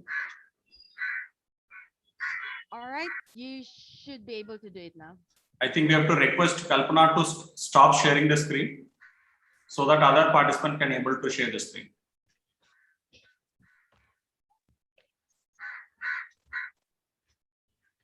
Good afternoon, everyone. My voice is audible to everyone. Yes, you are. Proceed. My topic is DenseNet Convolutional Neural Network Application for Prediction of COVID-19 using CT scan images. So I have done this project under the guidance of Principal Sir Dr. Sudhir Savarkar and Dr. Shubhangi Vaikode ma'am. So myself is Arifa Tadvi and I am final year Master Engineering student at Datta Meghe College of Engineering, Navi Mumbai, and I have completed my BE from Pune University. Now, the abstract of my paper.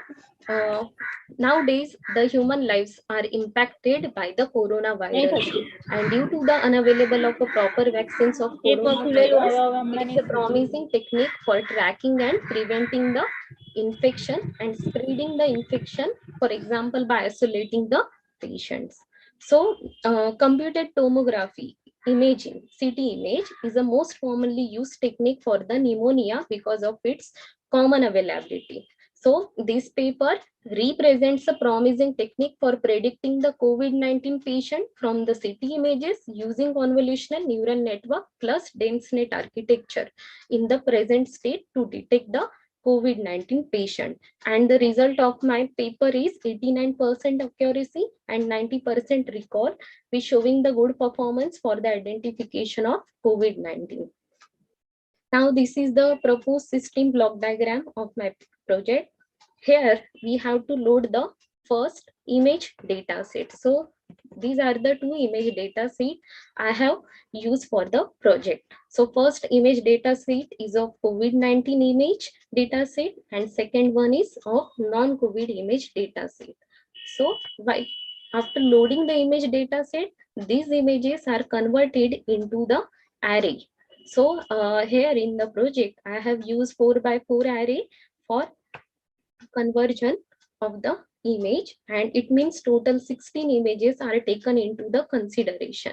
And after that, these images are passed to the DenseNet plus convolutional neural network model. So in this project, DenseNet and convolutional neural network model work combinedly, and this will perform the classification of the image as well as identifying the features of the images. And after that, this will pass to the trained model. So in the trained model, the training model first allow to select the CT scan images, and after selecting the CT scan images, these are passed to the train model. And before building this train model, image pre-processing and image data augmentation is done. So in the image pre-processing, image smoothness, enhancement, segmentation is done, and in the data augmentation, image cropping, horizontal image rotation, all these parameters are done. And after image pre-processing operation is performed, last testing of the image are done, and this will give you the result into the prediction. So this is all about the proposed system block diagram. Now second model is model system architecture of the project.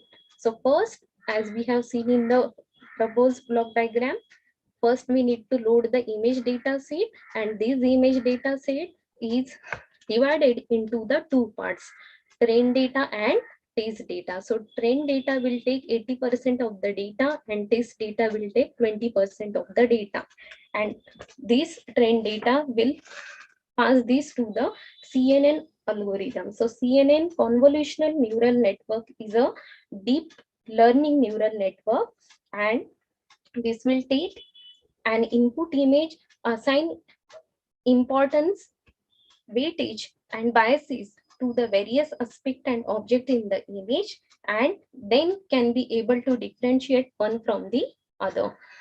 So after that, the CNN will pass the images to the train model. So as we have seen in the proposed system, train model will perform the transformation learning of the images, and after performing the transformation learning, testing is performed. So testing model will calculate the accuracy and confusion matrix. So confusion matrix is calculated according to this table. Confusion matrix visualizes the accuracy of a classifier by comparing the actual and predicted classes. And confusion matrix accuracy of the project is calculated with this formula. Accuracy is nothing but the percentage of all the instances that are correctly predicted. So testing model in this way calculated the accuracy and confusion matrix and then give you the predictions into the result. Now, the DenseNet convolutional neural network model here was trained to classify the city images at 50 epoch. So each pre-trained model was trained on grayscale image, and the model accuracy and the model loss graph is shown accordingly.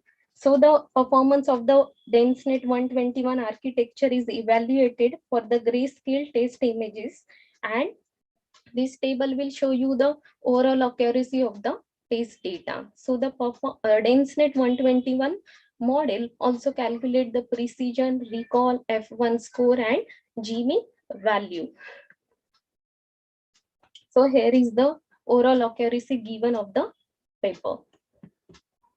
Now, this is a comparison chart with the previous studies. In a previous study, only one algorithm are used, deep neural network, machine learning algorithm used, and ICIRET algorithms are used. But in the proposed study, we have used DenseNet 121 architecture combined with the convolutional neural network architecture. And experimentation is done on 2482 images. From that images, 1252 images are of COVID-19 and 1230 are of non-COVID images.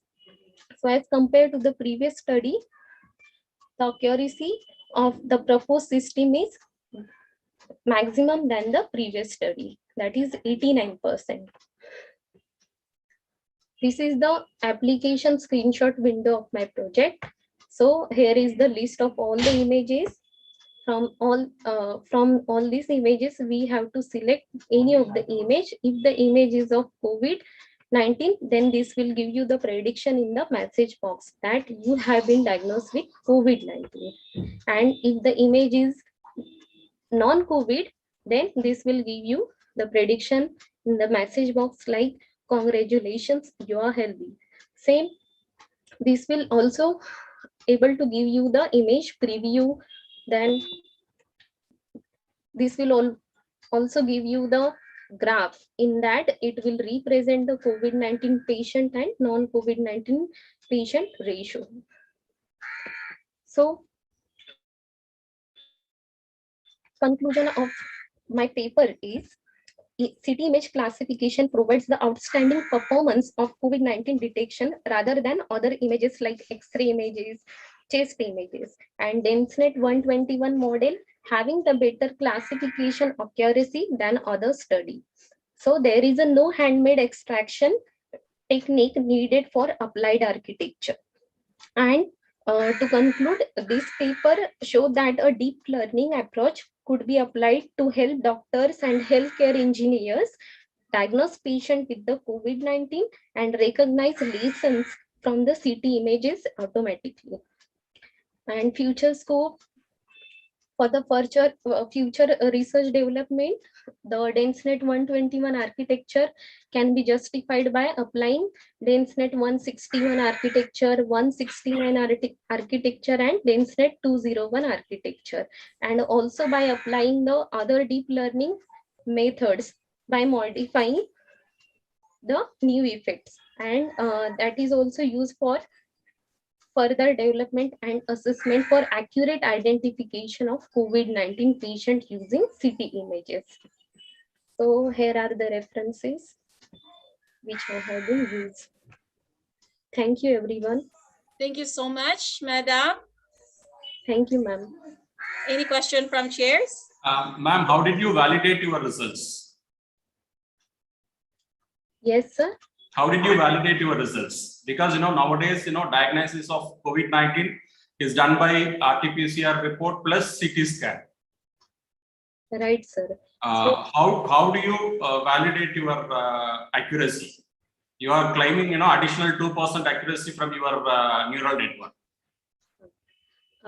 I have used, sir, DenseNet plus convolutional neural network architecture combinedly, so this will give us the better accuracy. Yeah. Did you show your result to any of the doctors?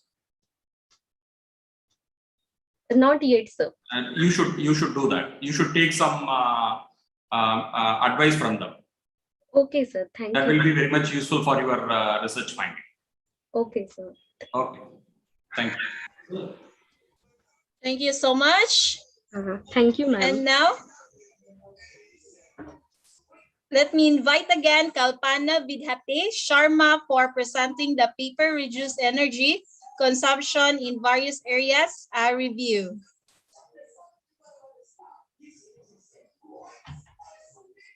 Kalpana Vidhate.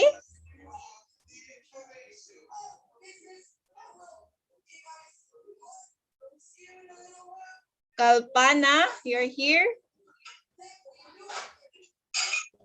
Ma'am, my presentation is over. All right, can you please? Umana. All right, so let's proceed to the next presenter. Hauri Bodjela for presenting the paper Optimal Power Flow Solutions incorporating distributed generator using hybrid cortical swarm optimization and back algorithm. Wari Baujela, you're here.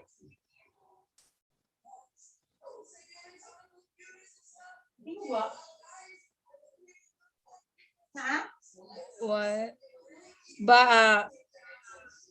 Hauri, you're here.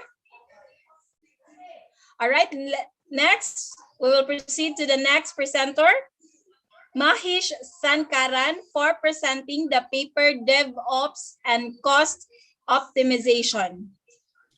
Hello, Divine. Good afternoon. Good afternoon, sir. Now you can please share your screen and then proceed. Sure. Let me share my screen. All right. All right. Yes, you are. Can you please proceed now, sir? Thank you. Sure. Thank you. Yeah. Good afternoon, everybody. Good afternoon, chairpersons. So this is about DevOps and cost optimization that I would like to present today. This is a case study that we have encountered and we have executed in our day-to-day work. And I wanted to present this as a best practice to other team members and other peer participants. So myself is the author, who's Mahesh Sankaran, and I have my dean, who's Dr. E. N. Ganeshan, who's my co-author. quickly I'll run through my biography. So I did my computer science engineering and PhD College of Technology Coimbatore, and I completed my master's from BITS Pilani. I'm currently pursuing my PhD from 2018, and I am currently focused on text-based summary systems, where I really involved in the deep learning, NLP, and machine learning concepts. So that is something about myself. So let me go directly to the project, the work that we actually encountered.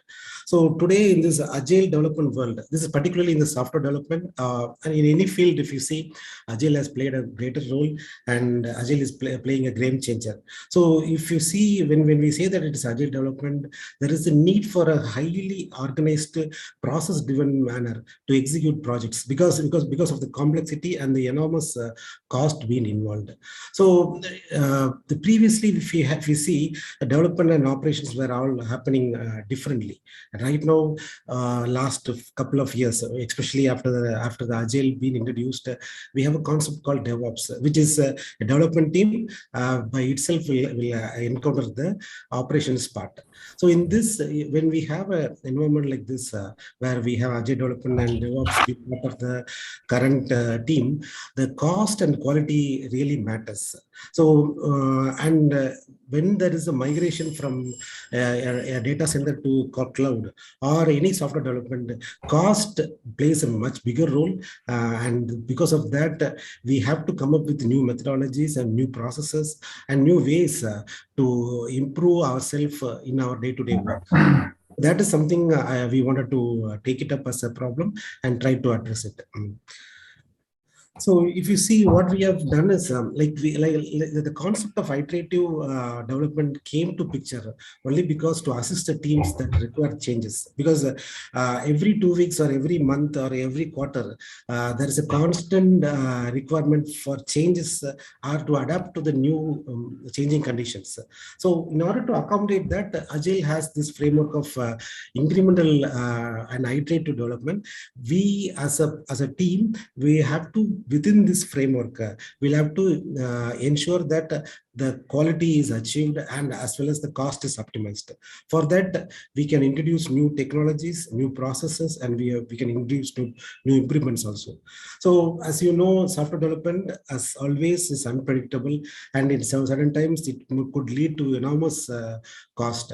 So this disciplined approach and in a continuous innovation is required for the need of the hour to ensure that at least the projects are completed successfully. At the same time, the cost is optimized in a sufficient manner.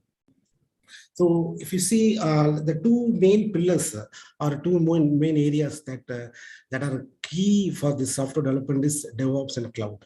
So cloud is something that has gained a lot of attention recently, last 6 to 10 years. And why? Because it gives the agility for any team to develop, to store, to compute in a remotely manner. And if you see the resources that are currently available in cloud are on-demand basis. So right now, if you see, there is a process gap where we need to have a disciplined approach of addressing things, and we also need to ensure the security aspect when we go for a cloud. So these things are taken into picture when we suggest something. And as a cloud involved software development team, our DevOps would be another key pillar, where the previously last 10 years back, if you see, every team will have a dedicated software engineer who will be playing a role of a release engineer or a build engineer. If you right now, with the teams evolved in Agile, we are having more and more DevOps work being done within the team. It is not like an external team doing it.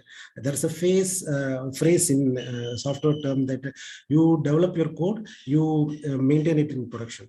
So it is like you develop everything, you ensure it is the end-to-end responsibility of that code is maintained by you.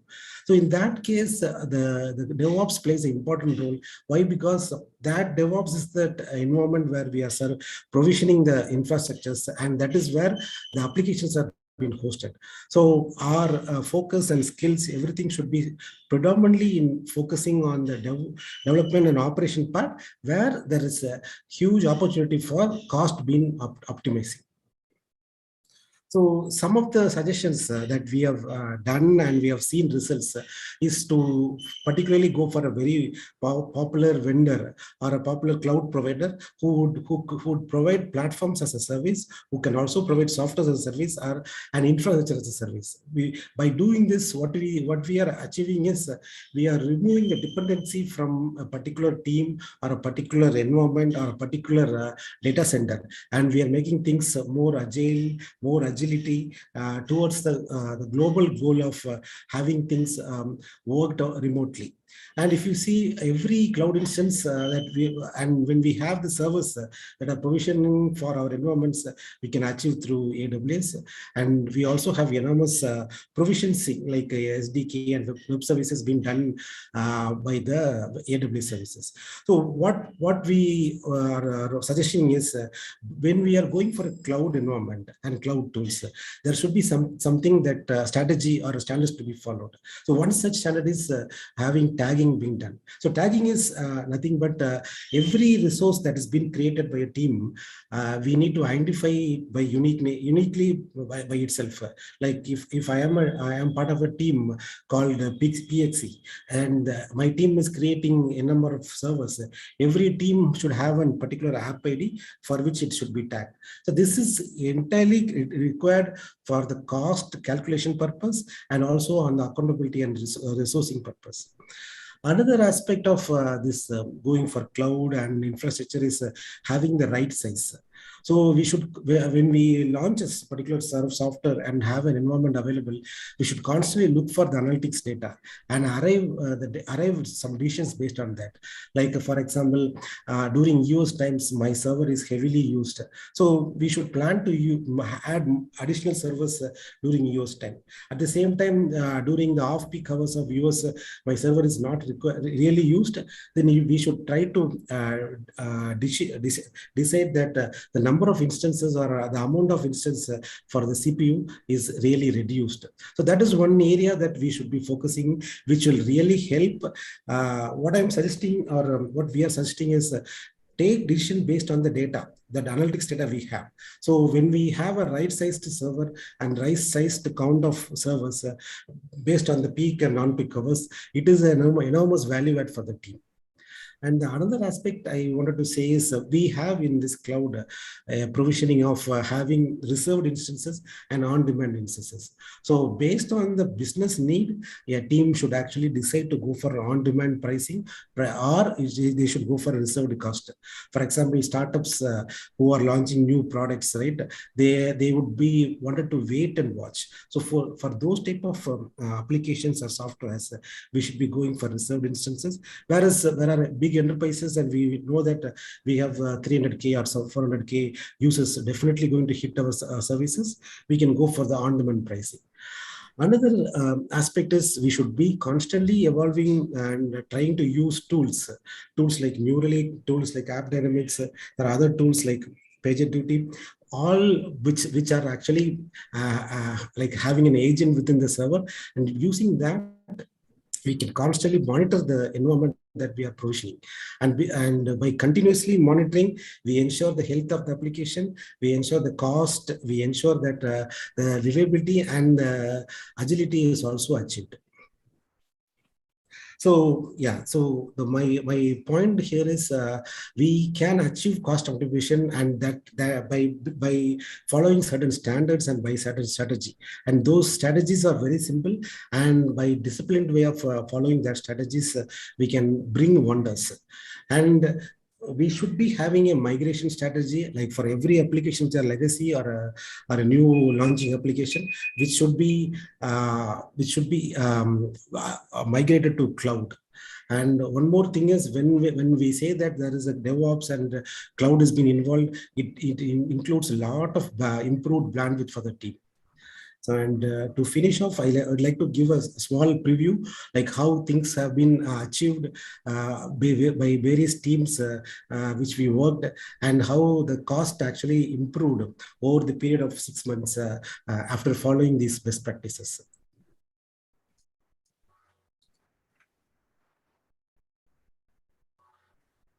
So some teams have very huge amount of improvement because they are legacy teams, whereas some teams which are having less improvements are newly launched teams. So these type of cost improvements we were able to achieve by following the simple methodologies and tools within the cloud environment. So thank you, team. Thank you, Chair. I think. Thank you so much, sir. Any question from chairs? No question, ma'am. We can call next speaker. Thank you, sir. Thank you, sir. All right. Let's proceed to the next presenter. I invite Apeksha Jain for presenting the paper survey paper on underwater image enhancement using neural style transfer. Apeksha Jain, you're here. Hi, good afternoon. Hello, good afternoon. Can you please now share your screen? Yeah, sure.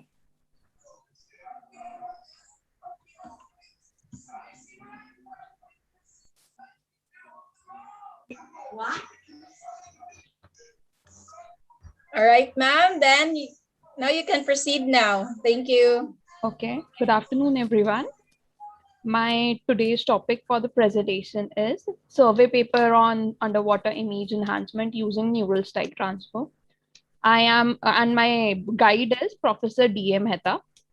Professor D.A. Mehta is working in the field of operating system, distributed computing, dynamic load balancing in multiprocessor and multi-core systems, focusing on green computing aspects, which is in the need of that. And I am a ME final year student in SGSITS Indore, my in computer science department. I am doing my dissertation on underwater image enhancement using neural style transfer. So as a part of curriculum, we had to do a survey. So that's what I'm presenting today. The abstract of my survey is, in this paper, survey on different methods for enhancing quality of underwater images has been conducted. Underwater images comprises of blue or green haze. Presence of blue or green haze reduces understanding of the image.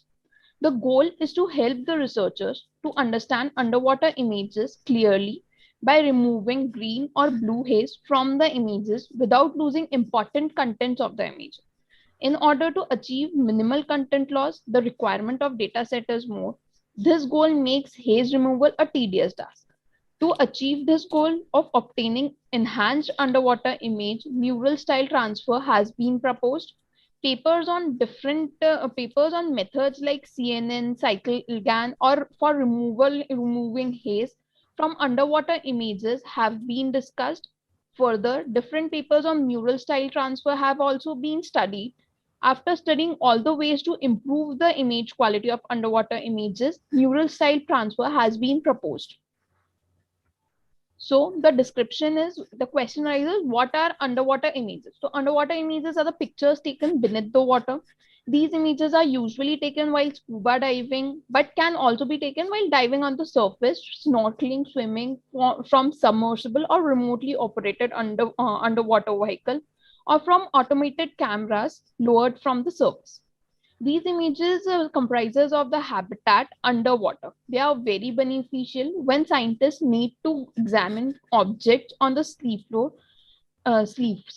Underwater images can be used to identify species without removing them from the water. The image quality of underwater images is not good because of poor visibility, light refraction, absorption, and scattering.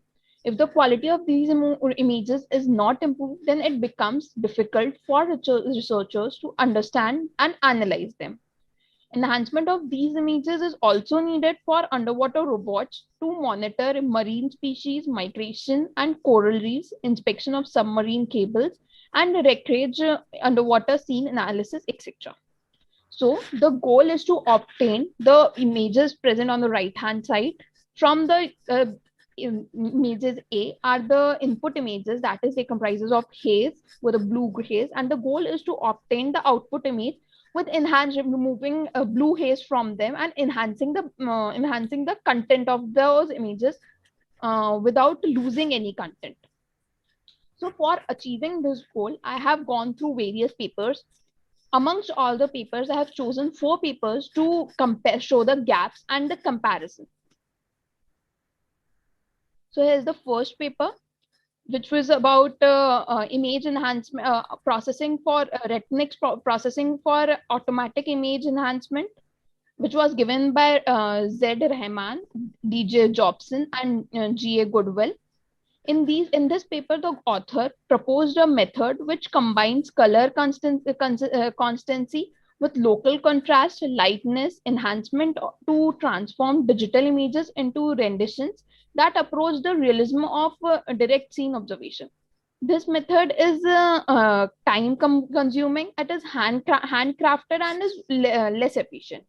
So after that, I have gone through another paper, which was about deep CNN method for underwater image enhancement. This paper proposes an end-to-end framework for underwater image enhancement, where a CNN-based network is presented. The model is trained with 2 tasks: color correction and haze removal.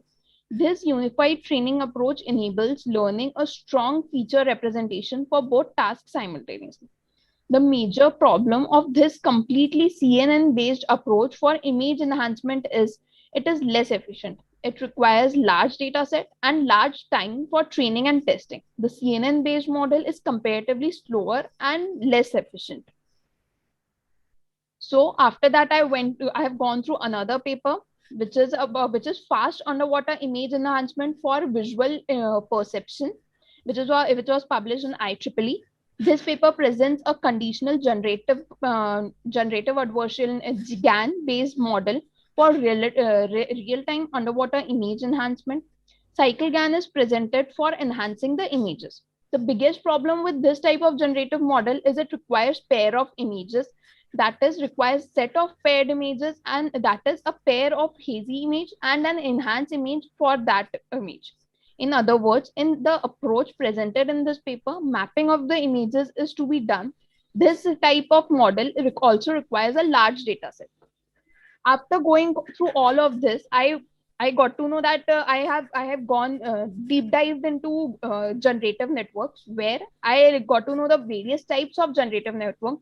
One of them was Cycle GAN, and using Cycle GAN, they have tried to improve images. The results were good, but it was very time consuming, and it required large pair of data set, paired set of data set.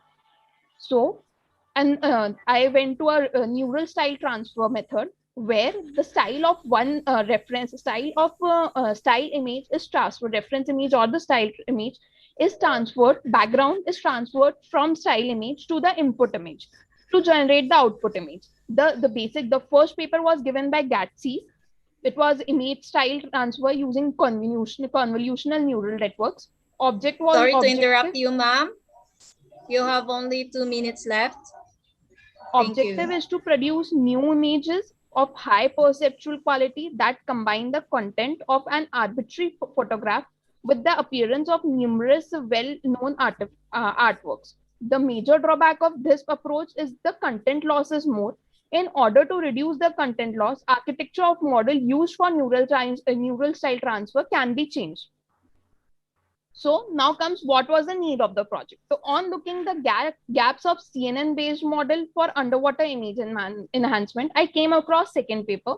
In that paper, Cycle GAN is used for underwater image enhancement. It requires large paired data set, which is a major drawback for this approach. Third paper is the neural style transfer paper. From that paper, I reached to the conclusion of opting for neural style transfer for enhancing the image quality of underwater images. Neural style transfer is used for processing other types of images. Till now, no paper is being found for enhancing the image quality of underwater images using neural style transfer. On looking on the output of neural style transfer on other types of images, I concluded that this approach can be used for enhancing the image quality of underwater images. Conclusion: from the studies, it can be noted that the quality of underwater images can be improved more efficiently using generative networks as compared to CNN model. Whereas various types of generative networks has been studied. Out of all types, Islam has proposed CycleGAN for underwater image enhancement. On understanding the insights of CycleGAN, it has been seen that these types of networks require large set of paired data set. Therefore, another type of generative network named neural style transfer has been used in order to improve the image quality of underwater images. And these are the references which I referred to reach the conclusion. Thank you. Thank you so much, Madam. Any question from Chair? Yeah, small suggestion to the presenter. And when you prepare the PPT, try to avoid giving lengthy paragraph in your presentation. No, in almost all the slides, I have seen only paragraph, and try to present only the flavor of the research work or survey you have done. Instead of reading the PPT, try to give the flavor to the audience. That is my suggestion to the speaker. We'll move on to the next one. Okay, thank you. Thank you so much. And now let's proceed to the next presenter. I invite Niraj Kumar Jain for presenting the paper A novel method for traffic light management using fuzzy logic.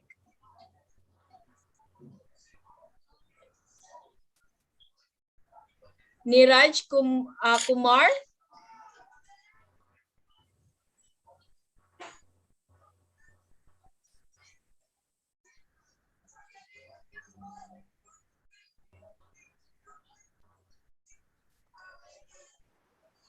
All right, you're here.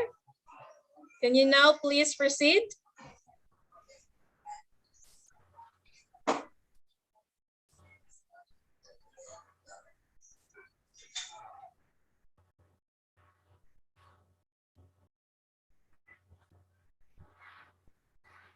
Hello, am I audible? Yes, you are, sir. Can you now please proceed to your presentation? Thank you. Thank you. I'm Neeraj Kumar Jain, and today the topic of my presentation is a novel method for traffic light management using fuzzy logic. Here is my background geography. Let me introduce myself in brief. I'm Neeraj, and I'm providing my services as an assistant professor at Institute of Technology and Science, Mohannagar, Ghaziabad, UP. This is in India, and my institution is affiliated to CCS University, Meerut. I have teaching experience of 13 years with UG and PG students of computer applications and science. And I have experience of research for the last 5 years. I'm in research, pursuing PhD at Bundelkhand University, Jhansi. Till now, I have published few papers on architecture and national and international conferences. My area of interest includes IoT, smart cities, and intelligent traffic control. Here is my abstract. Basically, my area of interest in research is making traffic lights smarter. So here we go. Developing an intelligent traffic monitoring and control system is a significant issue in solving the traffic congestion problem. If you talk about conventional traffic light controller, the green light phase is constant irrespective of traffic volume and consideration for pedestrians. A number of traffic light controller systems have been implemented in the literature, which decides the green phase based on the time of day. These systems do not find the optimum time management for unsteady traffic. The objective of the method is to minimize the delays at red lights and to increase the throughput so that maximum traffic can be transferred from here and there. This paper presents a traffic light controller system based on Mamdani fuzzy logic system. The triangular membership function is used here to fuzzify the length of the queue, waiting time at red sides, and the length of the green light phase. The rules are designed based on protocol used by traffic policemen. The method is compared with the traditional approach. The supremacy of proposed fuzzy traffic control system is observed by measuring the time delay for both the approaches.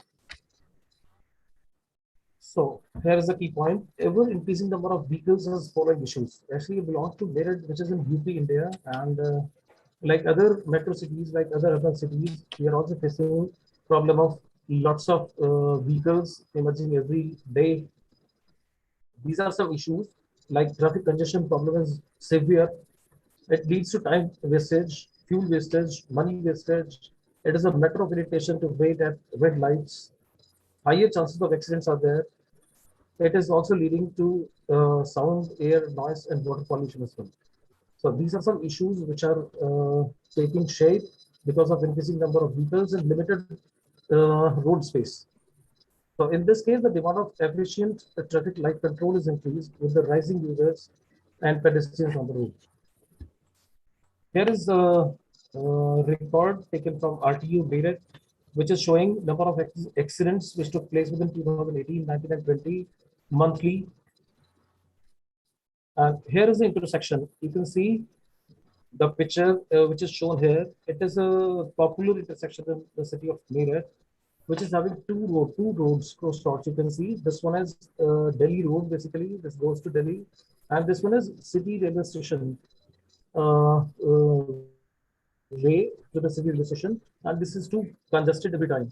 Although it is having traffic policemen, it is having traffic lights as well, but still it is a tedious task to manage traffic here. So what I'm trying to do is, we want that traffic light should be here in this way. We should program traffic lights in this way that they could mimic traffic policemen, because like this intersection, we have more than 90 or more intersections within Meerut city, and it is not possible to provide 2 or 3 or 4 traffic policemen everywhere. So we are trying to give this smartness to the traffic lights. These are the reasons which are further complicating the problems. The first is heavy traffic users, heavy vehicle users. Second is insufficient road infrastructure. The existing road infrastructure is limited. It's not sufficient. And another thing is, it cannot be increased as well. Lack of funds is also there, and space is also there. So it's not feasible to increase infrastructure all the times. So whatever is present, whatever is existing, that is to be improved. So here we need to improve the quality of service with smart and cost-effective solutions. So we are working on traffic lights. Here I'm giving a brief introduction of the traffic lights we are using in major cities. So traffic signal systems are firstly divided into manual. First category can be manual, in which there is a traffic policeman, which is a human, and manually he is controlling of the traffic just by making hand gestures and verbal communication sometimes. But it's a tedious task. It has a with summers, with the winters, he has to sacrifice a lot. So that's not always possible. The next is fixed time based traffic lights. Intersections have traffic lights, but the problem is they're not smart. They are having fixed time set into them. So so this will happen if you are waiting for a green light.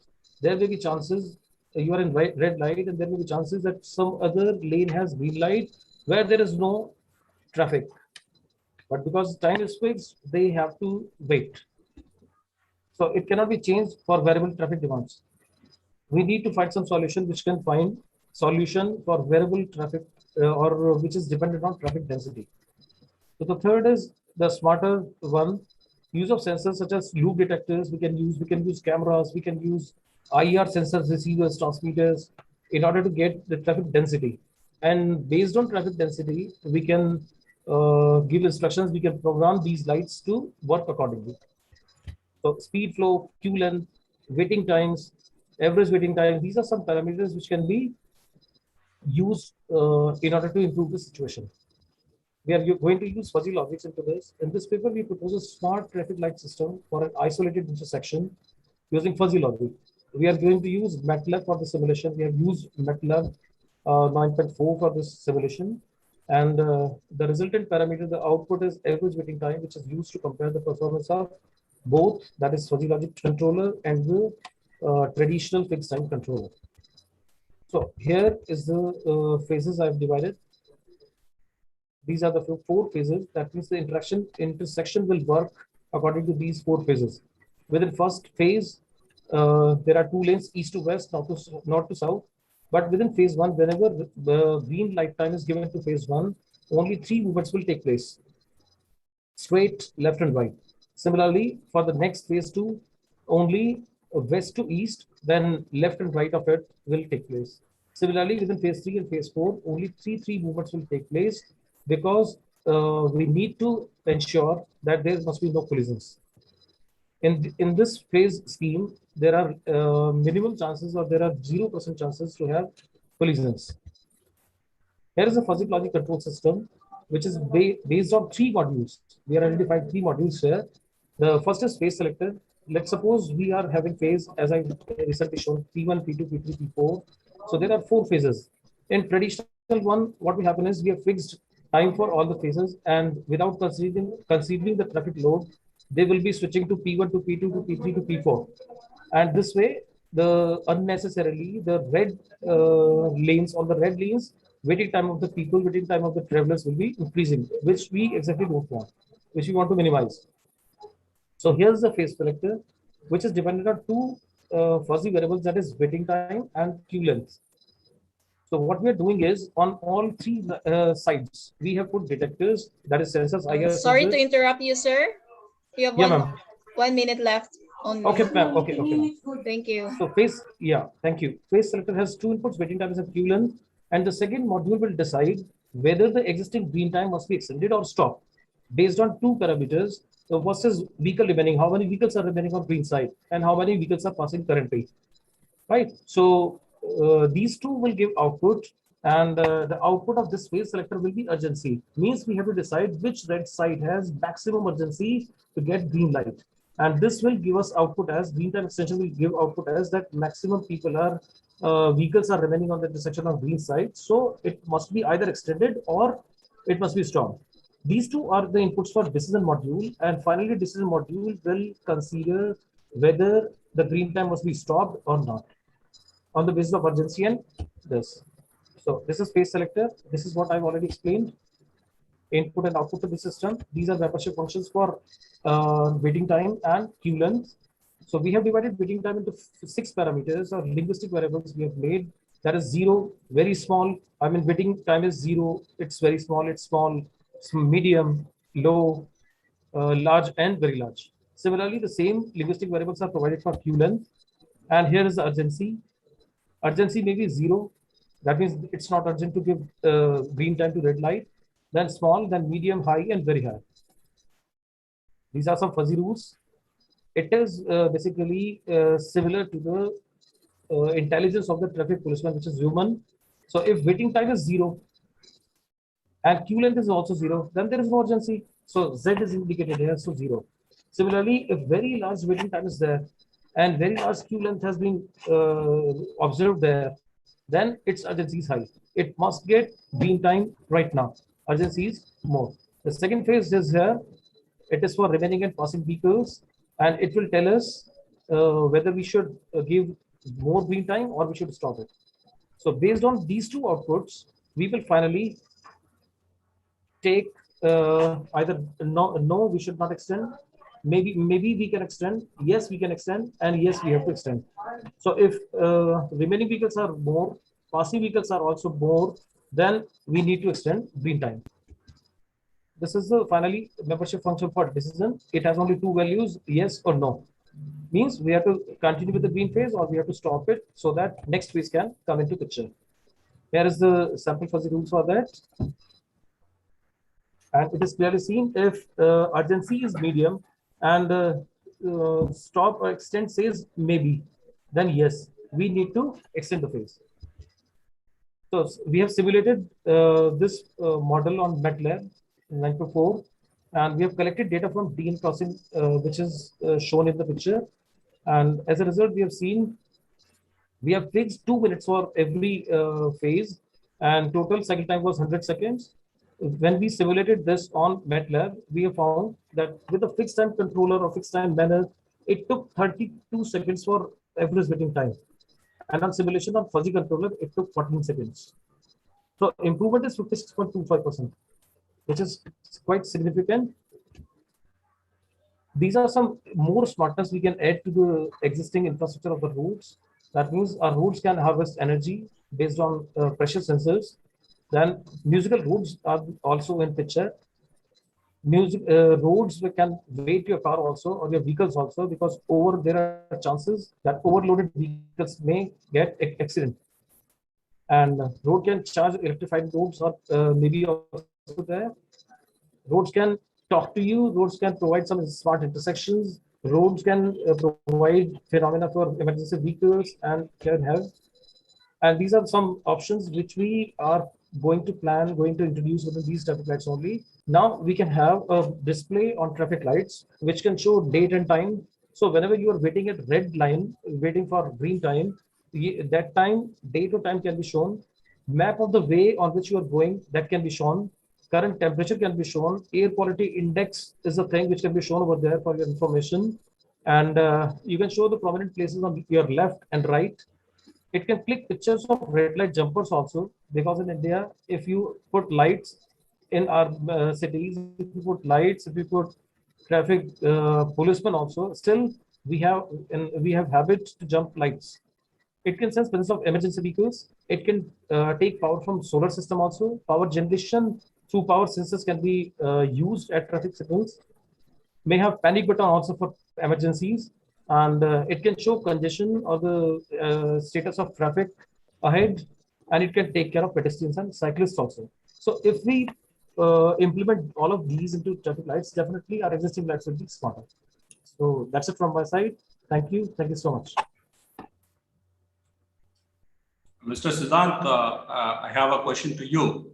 Yes, sir. Sir, the fuzzy logic based traffic light management system has been already implemented, and you are claiming there is a novelty in your present work.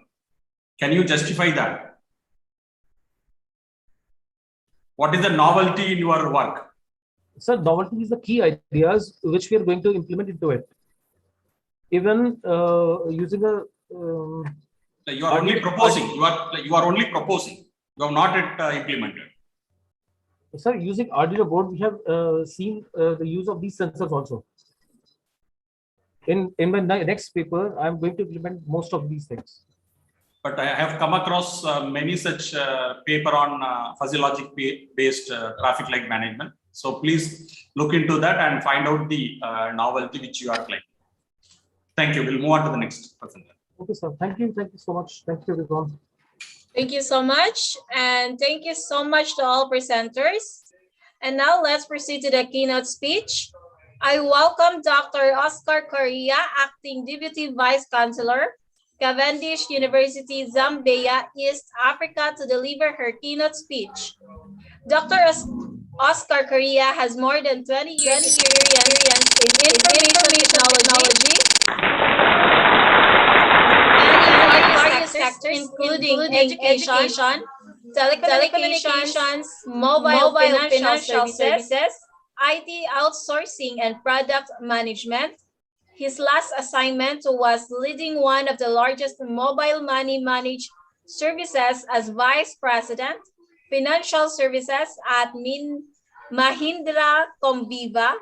Prior to that, he spent 10 years at Airtel Africa, working in Kenya, where he played various roles from IT director to head of products. Oscar has a degree in electrical engineering from the University of Nairobi, a postgraduate diploma in telecommunications from Ashton University, and an MBA from Warwick Business School. He also holds certifications in ITIL and Cisco, as well as Prince 2 certification. He is currently the Deputy Vice Chancellor of Cavendish University, Zambia, where he teaches project management and artificial intelligence. He also continues to have an interest in financial inclusion, especially mobile money. He is also a member of IEEE and on the Payments Working Group of the ITU for development of the GovStack initiative. Good afternoon to you, sir. Afternoon. Thank you. All right. Thank you. Can you, I have some slides. All right. Can you please share your screen now?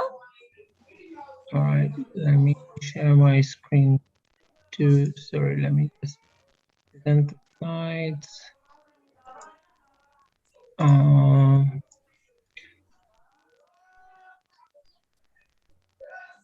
Can you see my slides? Not yet, sir. All right, here you now. Can you proceed now, sir? All Thank right, you. great. Okay, so thank you for that introduction. As mentioned, my name is Oscar Correa. I'm the Acting Deputy Vice Chancellor at Cavendish University, Zambia. I've been listening to some of the presentations in the last hour or so, and I've been very impressed by what I've seen about virtual reality, DevOps cost optimization, work on IoT, and even CNN for COVID detection. So I would like to talk a little bit about the role of universities in industry and in government. Can you see my agenda? Yes, sir. All right, great. I just want to confirm, sometimes when you're on these calls, the viewers may not see the slides. So basically, I wanted to talk a little bit about, the role of us as universities and the role of research in society, and the real purpose of university. And it's really impressive, as I said earlier, to see all the projects that you're doing. And it would be so great to see many of these projects that start off as small projects become real live systems. So as part of my presentation, I'm just going to speak a little bit about the role of university in society, and then move on to some examples, some of them which I'm actively involved in, and examples which I would also invite you to join if you're available to, where we can contribute to the common good of society. So basically, I wanted to start by saying that the times we're in are quite incredible. We've been hit by this COVID virus that in previous centuries would have taken down the human race. But the thing that stands out, okay, everyone says technology is standing out, but I think it's more our human adaptability. The way we've been able to adapt. I mean, many, 50, 60 years ago, people said oil would run out. But we've adapted, oil is not running out, and we've found alternatives. And a lot of these advantages, a lot of these progress we've made is because of technology. But one of the important things to understand is that this technology also has a negative side or a dark side, and in some ways it's creating a bigger inequity. You have countries that are advancing faster than others and creating a digital divide. We have climate change, and then we also have virtually a digital arms race where I'm sure you read more and more about, drones being used in warfare, and, and the risk of machines running out of control. Well, okay, that's a little bit far-fetched, but at least people using machines to kill each other, and that's a scary. But what's interesting is that there's also a lot of solutions within reach. And you've heard before that I've worked in financial inclusion, and I think financial inclusion is a really powerful way to help people by raising people out of poverty. We'll talk a little bit about tech for good. And then with all the evolution of AI, the concept of algorithmics, developing algorithms with an ethical component already. So moving on, I mean, we know that the global economy has rapidly grown because of the knowledge and innovation that has been coming from universities. It might be difficult to develop the ideal correlation, but it's quite clear that because of all the innovation that's been coming out, and many of them are coming from universities, we've seen many more business models. I mean, we know many ex-Stanford students or MIT students that have formed, huge companies. Some of these companies are in the top 10 or 20 in the world. Yeah, and basically, they've created new ideas, products, and processes. Yeah, so I mean, products, we have so many. I mean, we're looking at IoT, but also processes. We have new business models that didn't exist before, that couldn't exist before without the technology we have. So the examples of the Uber business model and the Airbnb business models and all the cloud hosting that we're seeing, all of these have changed the way we live and we work. And the truth is that right now, there's probably more demand for these solutions than we can supply. So part of the challenge we have is to meet that demand as accurately as possible, to provide the solutions that have the biggest impact in the shortest time. So, as I've said before, I'm really impressed by the quality of research I've seen here and the possibility that it has, to make an impact on society, and the fact that the whole university system actually develops, young people, trains them to become leaders in the world, either as scientists, as scholars, as business people, and that's why, university education is so prized. But what I also want to raise is there's an important point about education, and this is a challenge, especially in some countries, especially where you, for instance, in the United States, where you have like the Ivy League universities, and they have such tight or strict entry criteria, which kind of limits the spread of education. And my personal view is that, education should be for everyone. We should try to educate as many people as possible, and it should not be about, entry requirements or just fees. The other thing about the university and why the universities have become so critical is because, countries no longer depend on their natural resources, whether it be geography or population. It's more about knowledge. And this is the real driving force behind economies. So the key thing is, how do we, translate this knowledge that we have in the universities into practice, into making a difference in industry and in society. So basically at this point, I would just like to share a model that you may or may not know, is the triple helix model, which is a model that, describes how industry, university, and government interact. A model that was developed by Hetzkovitz in the 90s, late 90s.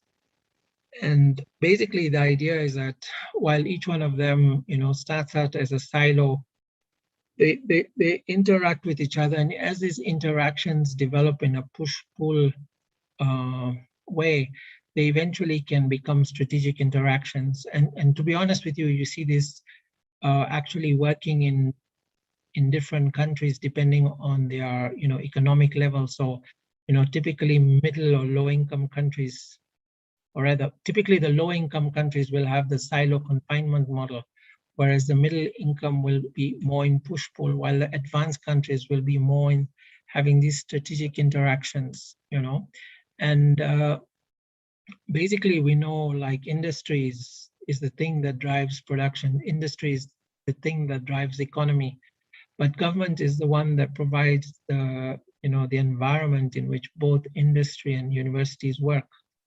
And many times government is also a source of funding. And lastly, you have the universities that are the principle of generating knowledge. And I love to give one example here. One example is the salmon industry in Chile. I don't know how many of you may know of it, but it was described in Joseph Stalgett's book on developing economies, how the government invested in Chile to try out salmon farming, something that Chile didn't do, but they, experimented a bit with research institutes, with funding from Japan. And actually it turned out to be such a successful enterprise that today Chile is the it's in the top 5 exporters of salmon in the world, So basically just coming more to my topic, what I wanted to discuss today is that at this interaction between university, industry, and government, there are all these ideas coming out, and there are marvelous new ideas, and and lots of moonshot ideas coming out. But sometimes we have a challenge where our ideas, although they are great and they're fancy, they don't really meet the needs of the people we're trying to serve. And sometimes they don't, even though they seem very nice on paper, sometimes they are, they are really long shots, or they really turn out to be very complicated. So I think this is one of the areas where, for instance, we should think about looking at principles of design thinking. Yeah, and I'll describe design thinking, and you may know about it already. But basically, I think, it's an important thing is to go back to the users and understand what are the real pain points.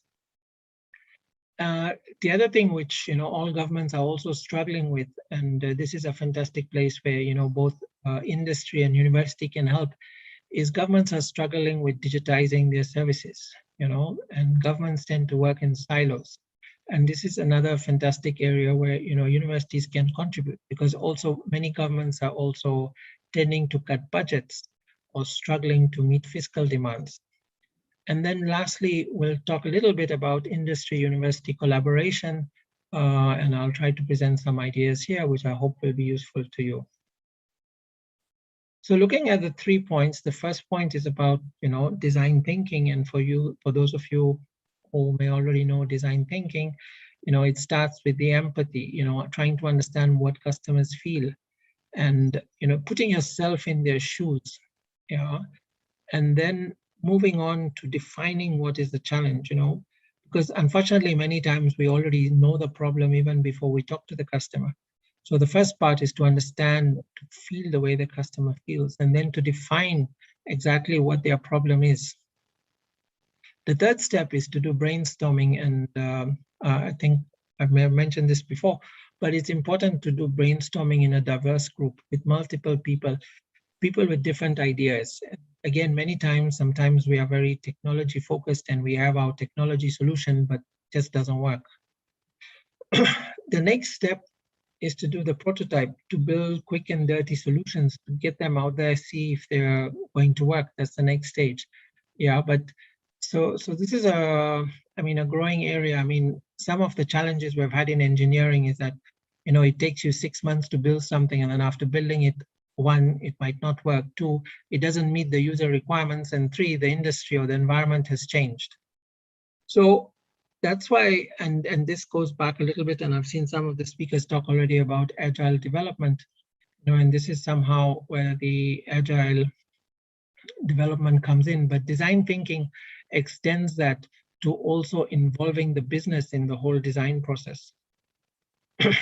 So once you've been able to prototype it, you test it, does it work, and if it's not working, the key point here is to fail fast. Okay, that's a well-known principle, to fail fast. And once you fail, you try again, you go through the whole loop again. And lastly, when you're successful, then you go on to implement it.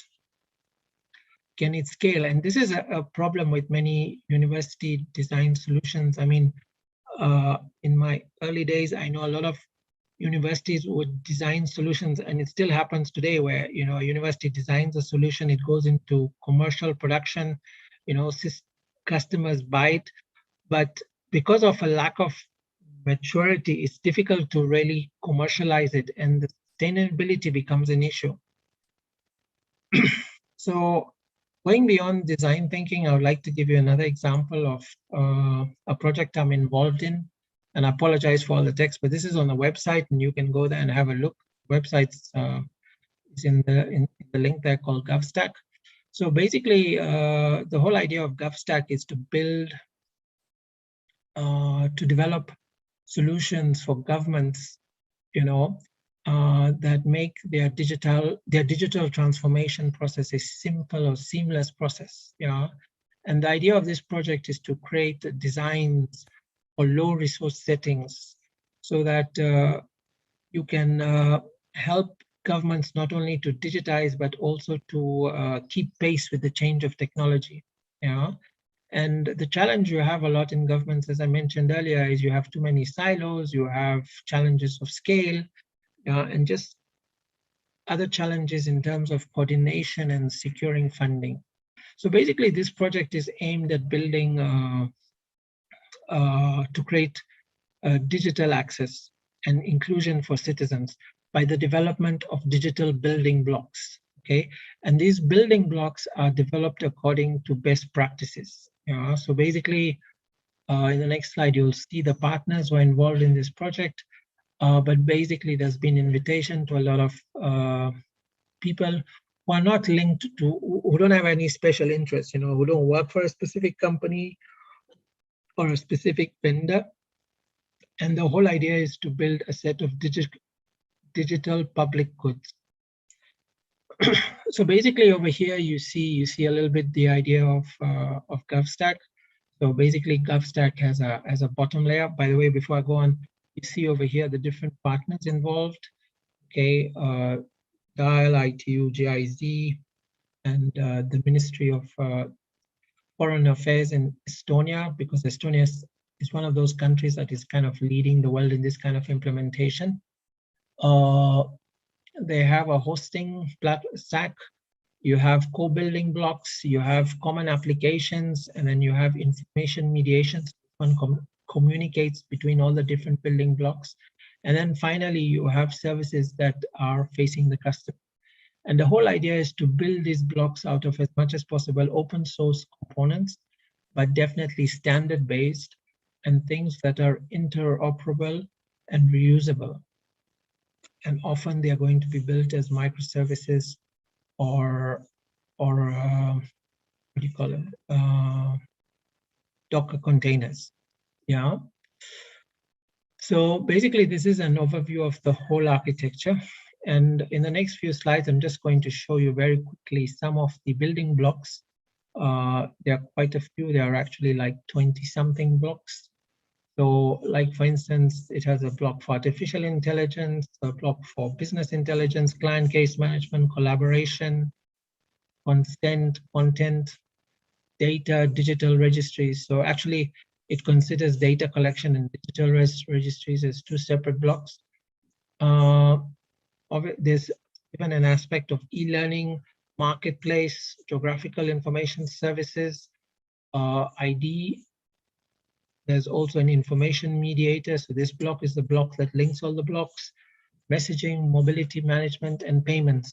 So I'm going to just spend a few minutes on payments to show you how that looks and a part of it that I'm working on.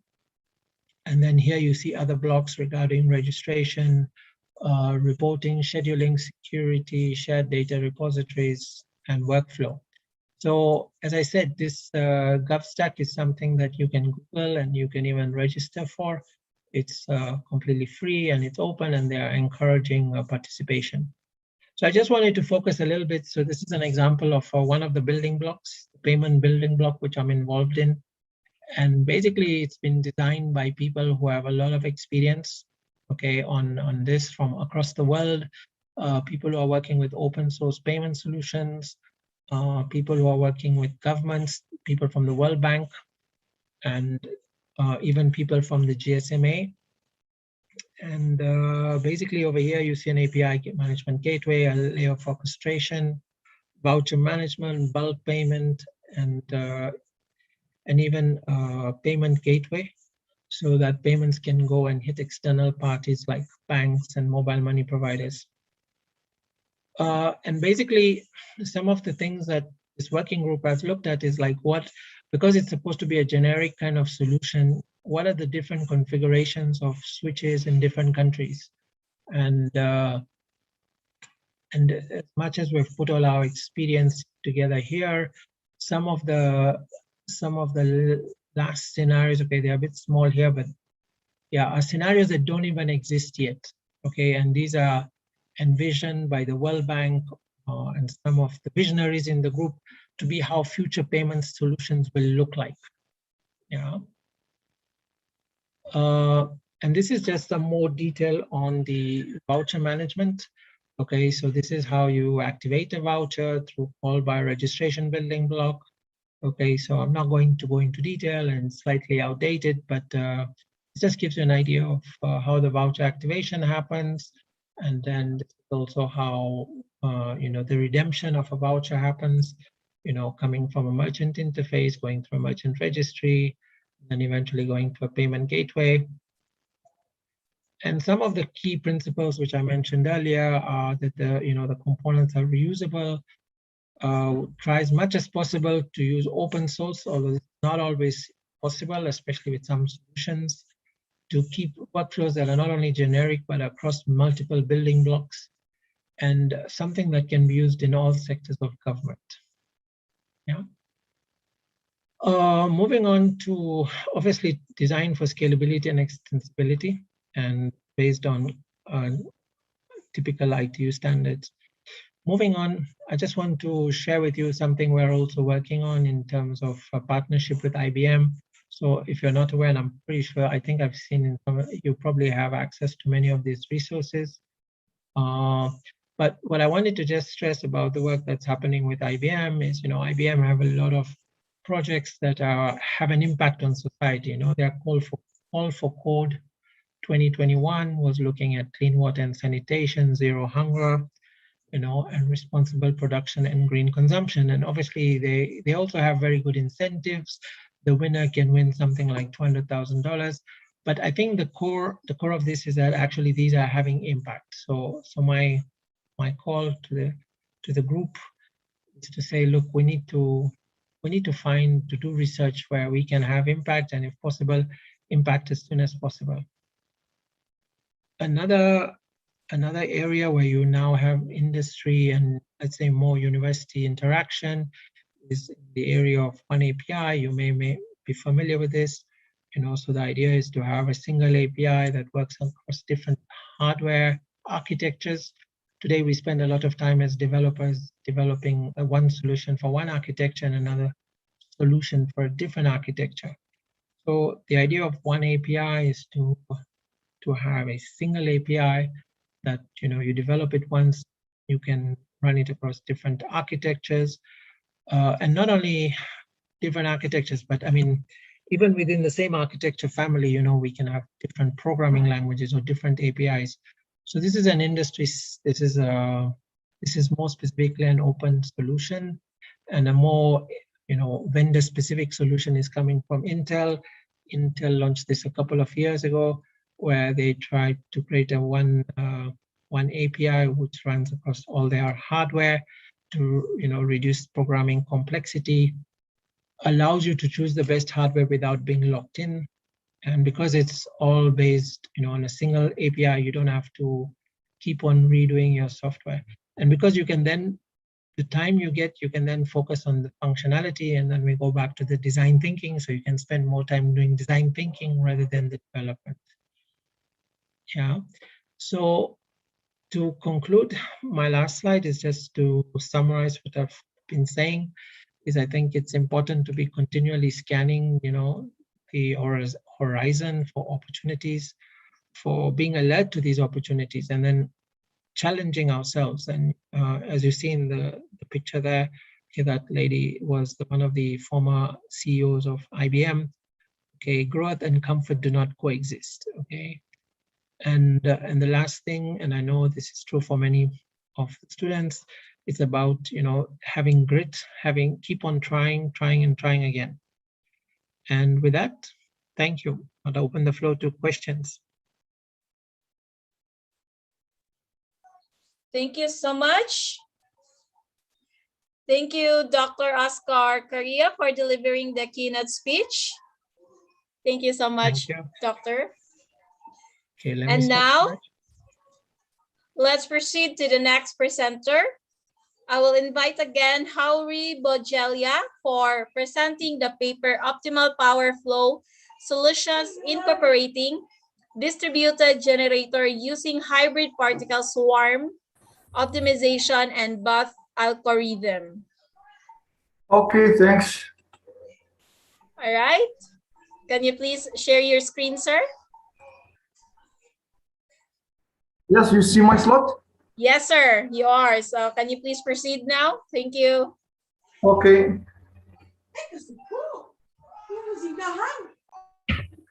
Good morning, everybody.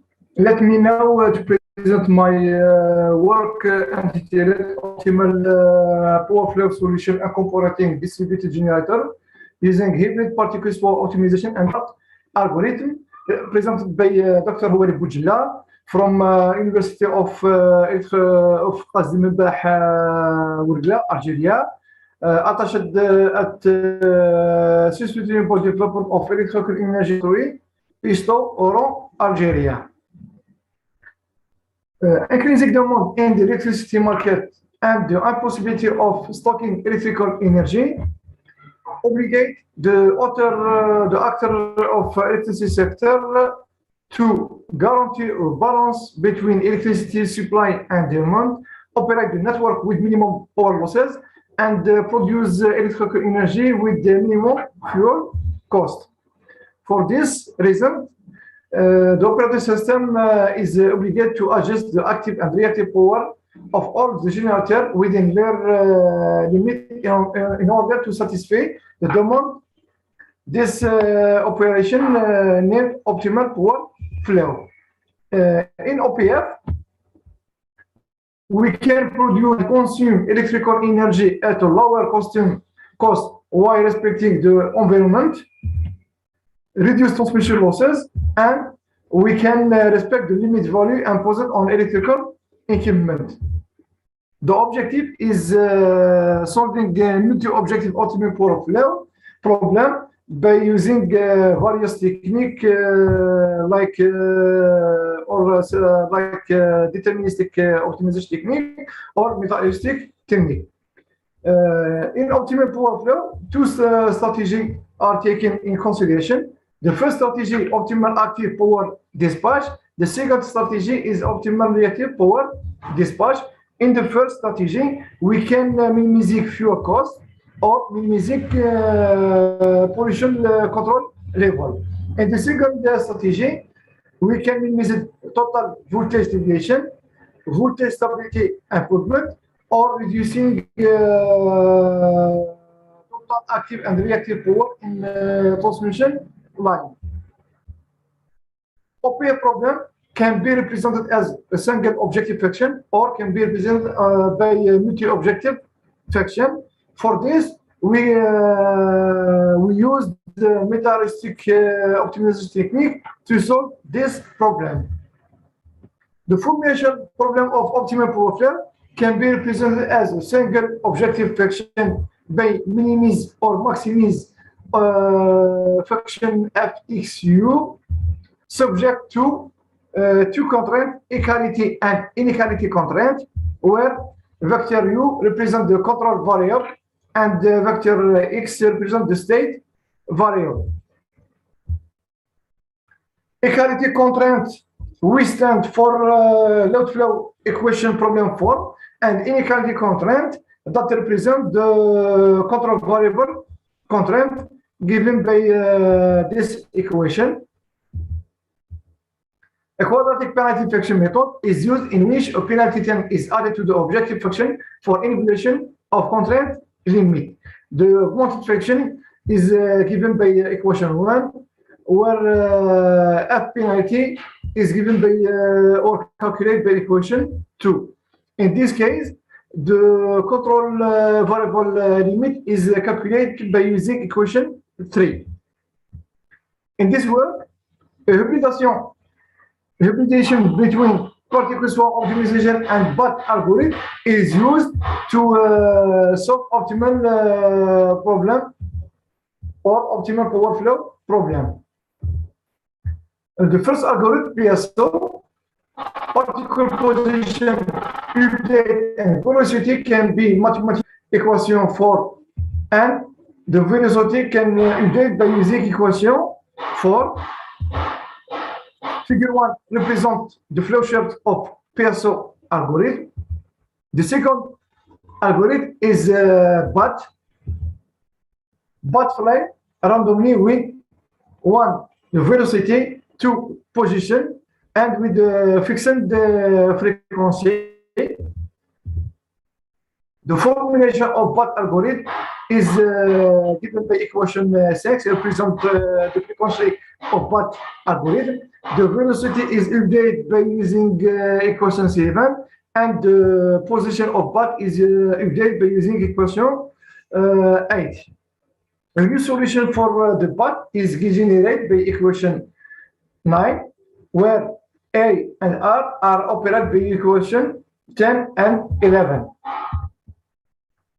Flowchart of BAT algorithm is shown in figure 3, and the hybrid PSO and BAT algorithm is represented by the flowchart given by equation by figure 4. For application, we applied the proposed technique in heterogeneity bus system contained 24 control variables, 41 transmission line, 24 load buses, and 6 generator. In the first part, we saw the optimal power flow without distributed generator. 4 cases are taken in consideration in this part. The first, minimization of fuel cost. Case 2, minimization of active power losses. Case 3, minimization of fuel cost and emission cost of NOx gas. And case 4, minimization of 4 objective friction, fuel cost, emission, voltage deviation, and active power losses. Solution of optimal control variable obtainable in all cases are depicted in table 1.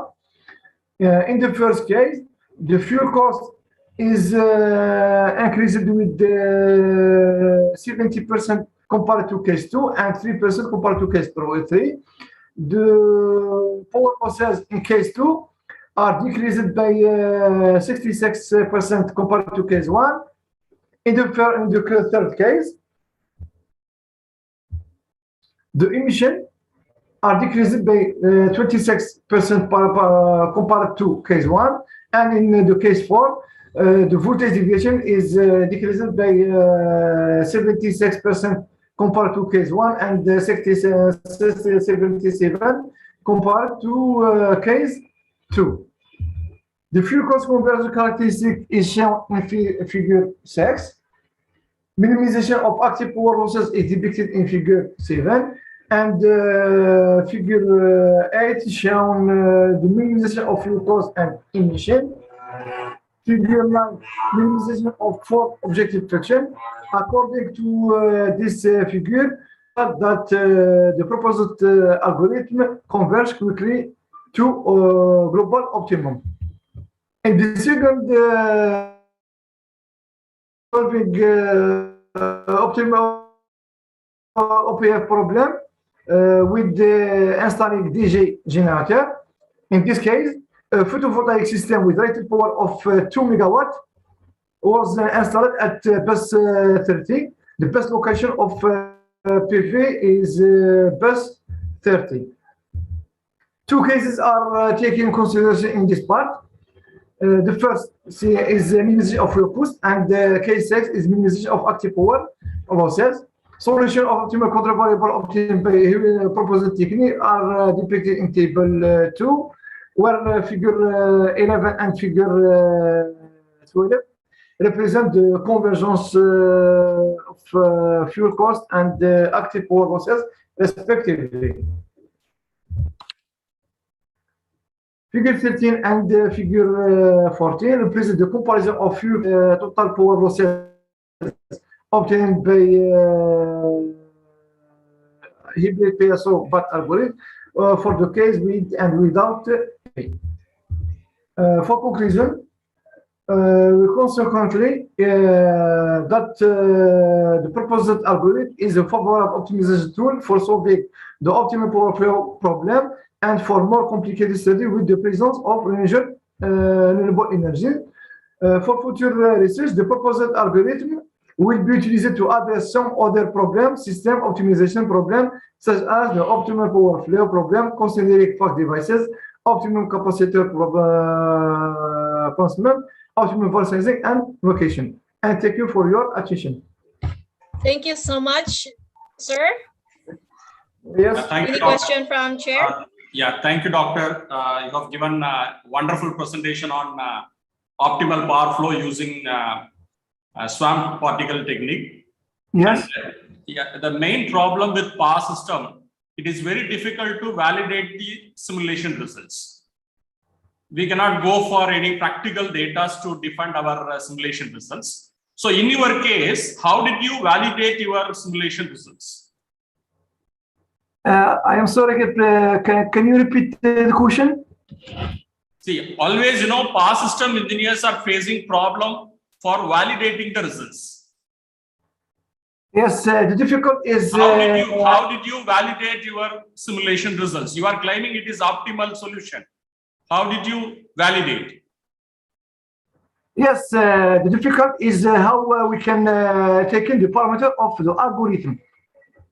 This is the measure of problem in this case. Okay. Did you compare your results with any other existing methods? Yes, his various techniques such as algorithmic or harmony search or TLBO, teaching limit based optimization. Okay. I am working on various techniques in this area. How much improvement you are claiming in your proposed one?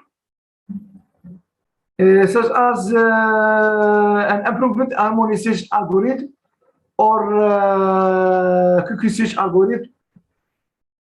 Okay, thank you. Yes, thanks. Thank you so much. And before moving on to the next participant, and small announcement to all the presenter over here. So we are running short of time. Therefore, I request all the remaining participants to restrict your presentation within 8 minutes so that, we can wind up the session as per our schedule. Thank you. All right, thank you so much. And now let's proceed to the next presenter. I will invite again Siddhant Shrivastava for presenting the paper Reverse Engineering of hemorrhoidal circular stapler using the principles of frugal innovation to make it reusable. Thank you, ma'am. Am I audible? No, sir. Okay, ma'am, please, yes. I will just share my Alright. screen. I hope you are able to see my screen. Yes, you are, sir. Can you please now proceed? Thank you. Okay. Hello to all. Myself, Siddhant Shrivastava. So we have developed a medical device or modified the medical device, and Dr. Pankaj Mittal, who is also working in AB hospitals, come with this idea that how we can replace the hemorrhoidal stapler, which is used in the surgery of hemorrhoids, that is known as piles in India. So I will just give a small brief, basically, what are hemorrhoids? So basically, these are the hemorrhoids on the right side, as you can see, if you can follow my mouse. These are basically a swollen veins, which is basically there in the anal rectum region. So what happens, it will cause itching, pain, and also block the passage of the anal rectum region, so which is very difficult for a person for expression of their body waste. So it can be internal, it can be external. So these are the basic hemorrhoids that people have suffered from. So the most widely used process that used for this surgery is hemorrhoids, circular stapler, that is PPH stapler that the doctor generally use after laser operation. So basically what it does is clear the passage, as you can see the passage of the rectum region by cutting these tissues. So the most amazing fact that we got to know after seeing this column, that 1 out of 25 people must have a hemorrhoid. So after 25 people, 1 have a hemorrhoid. So this is actually a very drawback fact of this that we have got to know. The second is that after 50% of the people after 50 years of age may got some type of hemorrhoids.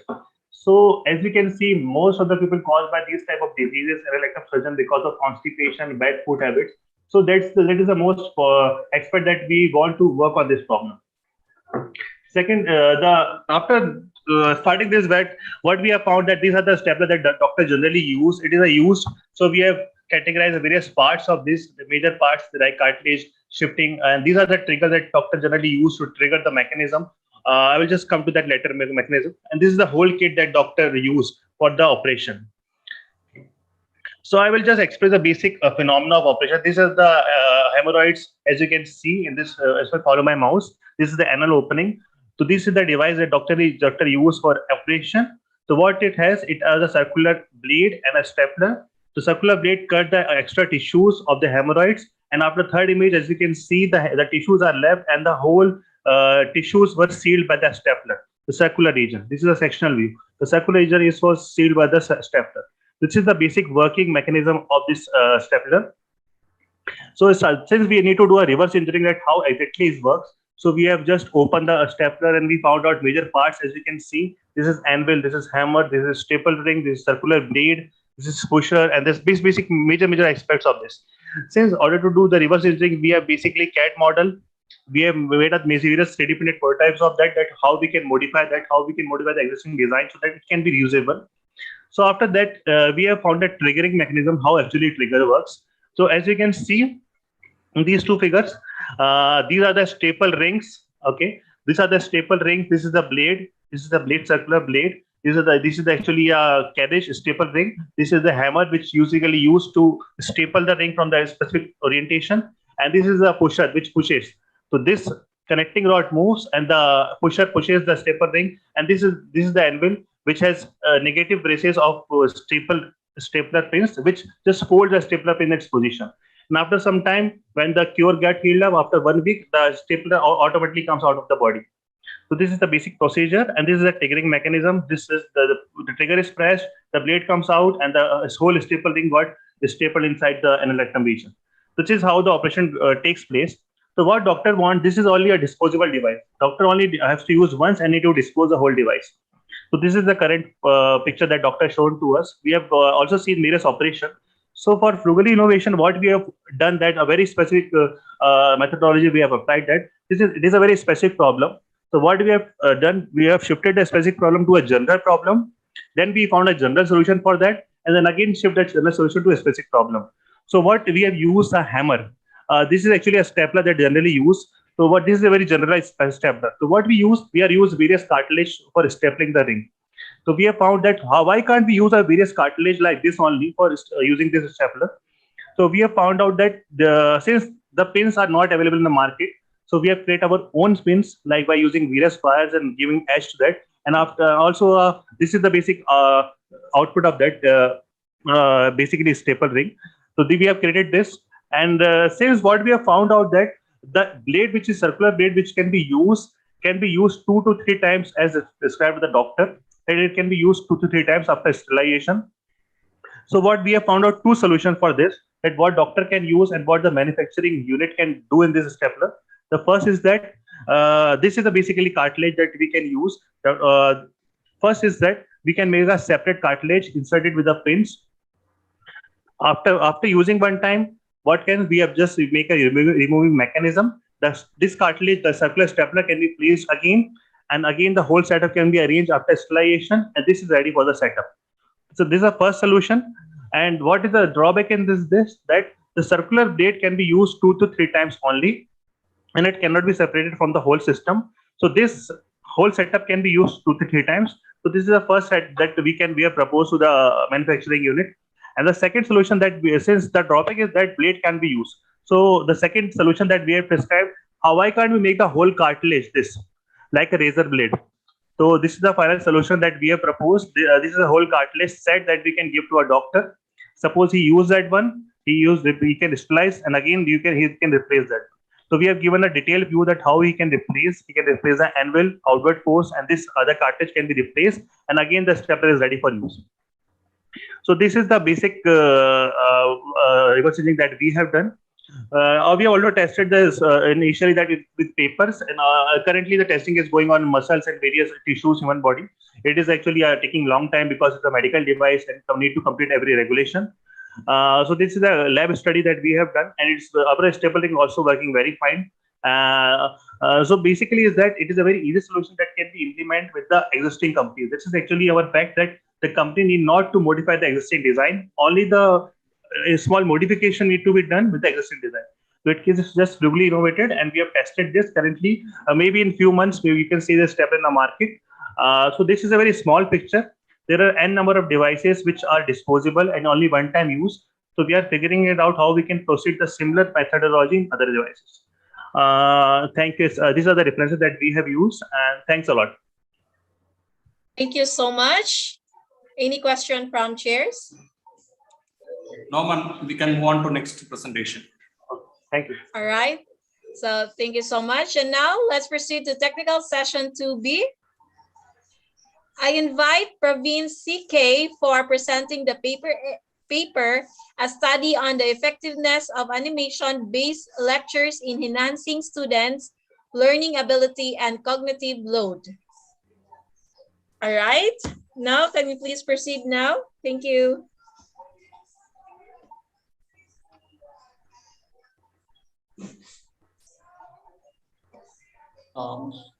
Good evening, ma'am. Am I audible? Yes, you are. My screen is now visible? You can proceed. Yes. Yeah. I'm Praveen CK, holding a master degree in animation and multimedia, and I have 8 years of teaching experience. I'm specialized in character animation. I teach and help people to learn animation. Currently, I'm working in VIT, that is Vellore.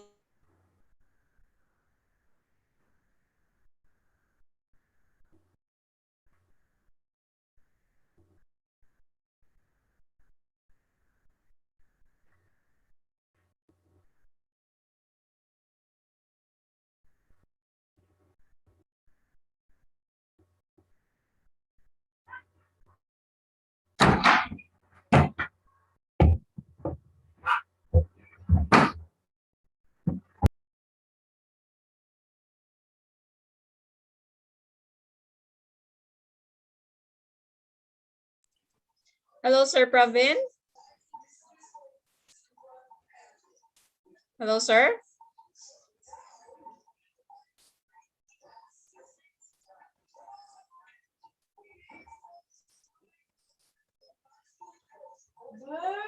All right. I think Sir Praveen.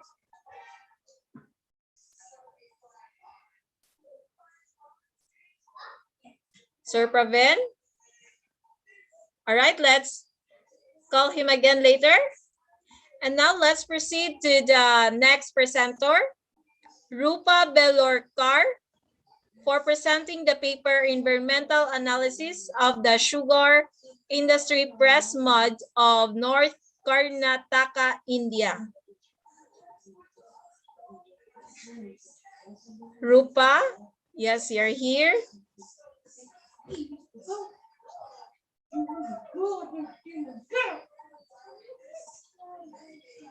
All right, now you can proceed. Thank you.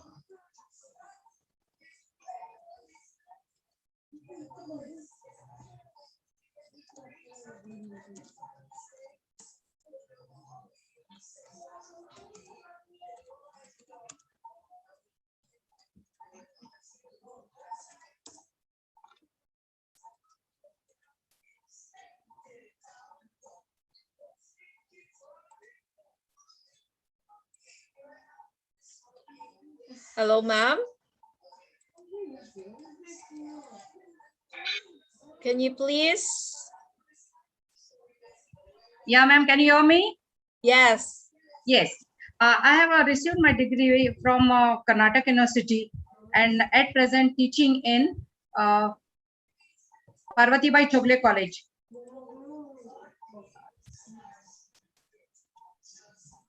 Just a minute, there is, I think, this. Can you see my screen, ma'am? Yes, you are, ma'am. Yeah. So this, there is some technical issues. Just I'll get back to you, ma'am, in 1 minute. Okay. All right. Yeah, it's okay. All right, I will call again. The next, no. All right. I'm continuing now. Yes, it's right. All right, So ma'am.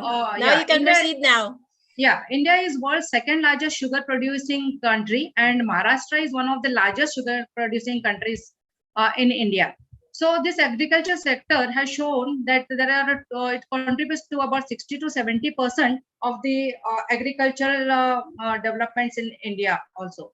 Bagasse, molasses, malt presses are all the waste products of sugar industry that we call. But actually, these byproducts are very useful and they can be used as compost, okay, for soil fertility. This compressed mud has high nutrient content, which is useful for soil fertility, or you can say soil nutrition, and hence can be used as a very effective compost. Pressed mud has been obtained by different methods, and it is packed into different forms. It also contains thick colloids, which include reed wax, albinoids, inorganic salts, soil particles, minerals in various amounts. So if it is used effectively, it was observed that the soil erosion can be prevented, the pH of the soil can be regulated, and we can have a normal growth of bacteria, which is very important in soil. It is also used as a soil reclaimant and as a soil conditioner. Pressed mud normally has about 5 to 15% of sugar into it. And that's why we can also think of generating high energy from this pressed mud. In recent times, there is a widespread of use of pressed mud in biocomposting and also in the treatment of waste. Filtered cakes and bagasse can be effectively used in various proportions as a fuel for boilers in steam production.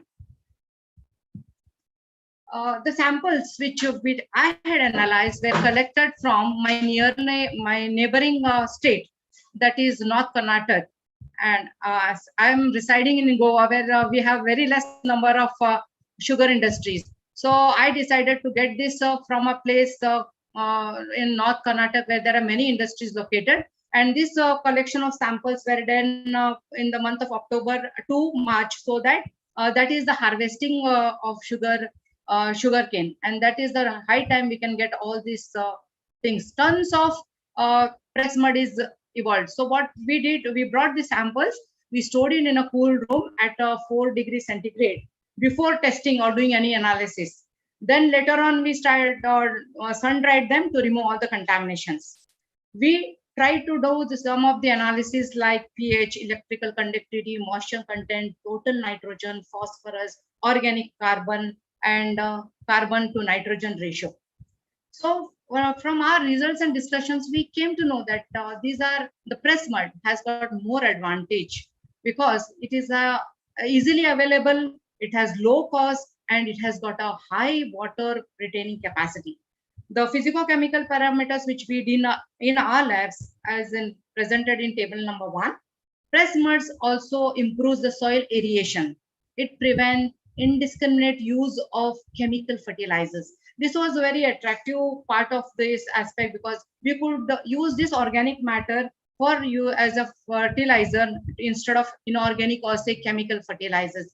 This is an excellent manure. This is an excellent organic manure which improves the soil fertility and also increases the productivity of crops. This was extensively studied by different people, and I have gone through most of these papers which were possible. So my analysis are shown in table number 1, and we have taken 10 different pressed mud samples from 10 different industries in North Karnataka. These are the parameters which we found in our labs.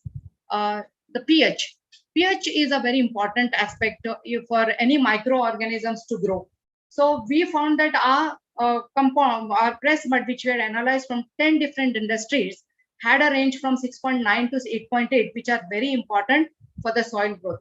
In various studies have shown that below 6.25, if the pH is below 6.25, the microorganisms cannot develop or cannot grow properly, and they can subside their growth.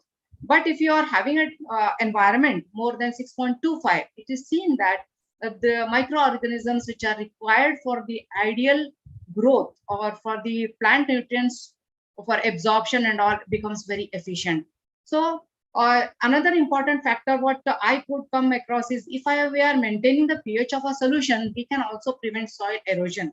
And as per the studies, it indicates that yes, pH of the soil is very, very important for the normal growth of the plant as well as the bacteria which is there in the soil. it is used as a very nice reclamant of or substitute, we can say. We found the electrical conductance of all these compounds, and it was found that it was ranging from 0.35 ds per meter to 1.637 ds per meter.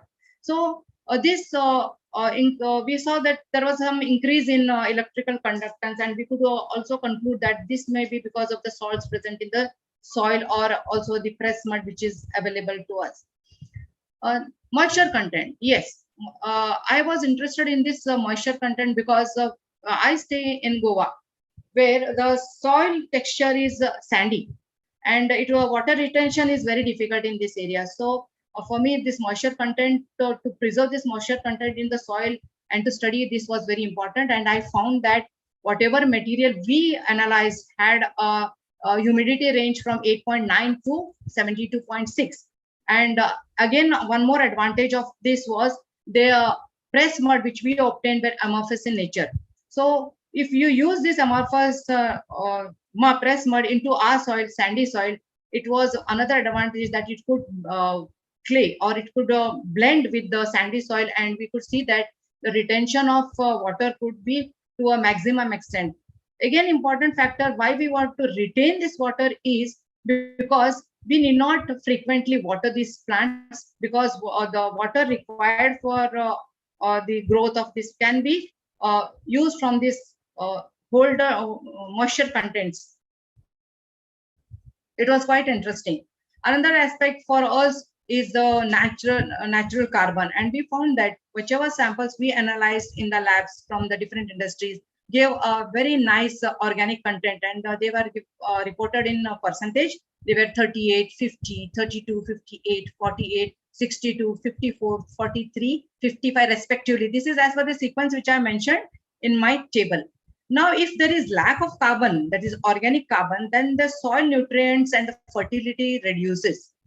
This study I had done in my references, and then I thought, yes, I then came to the basis of natural carbon, and it was found that due to the high biological content of organic carbon and organic matter, pressed mud thus could act as a good source of fertilizers. High content of nutrients in pressed mud helped in enhancing the growth of plant, which is again a very important aspect for us. Nitrogen. In the late 1960s, growth in industrial production led to availability of large amounts of synthetic nitrogen fertilizers, which were used in the combination with new high-yielding seeds, which help us to usher in the green revolution.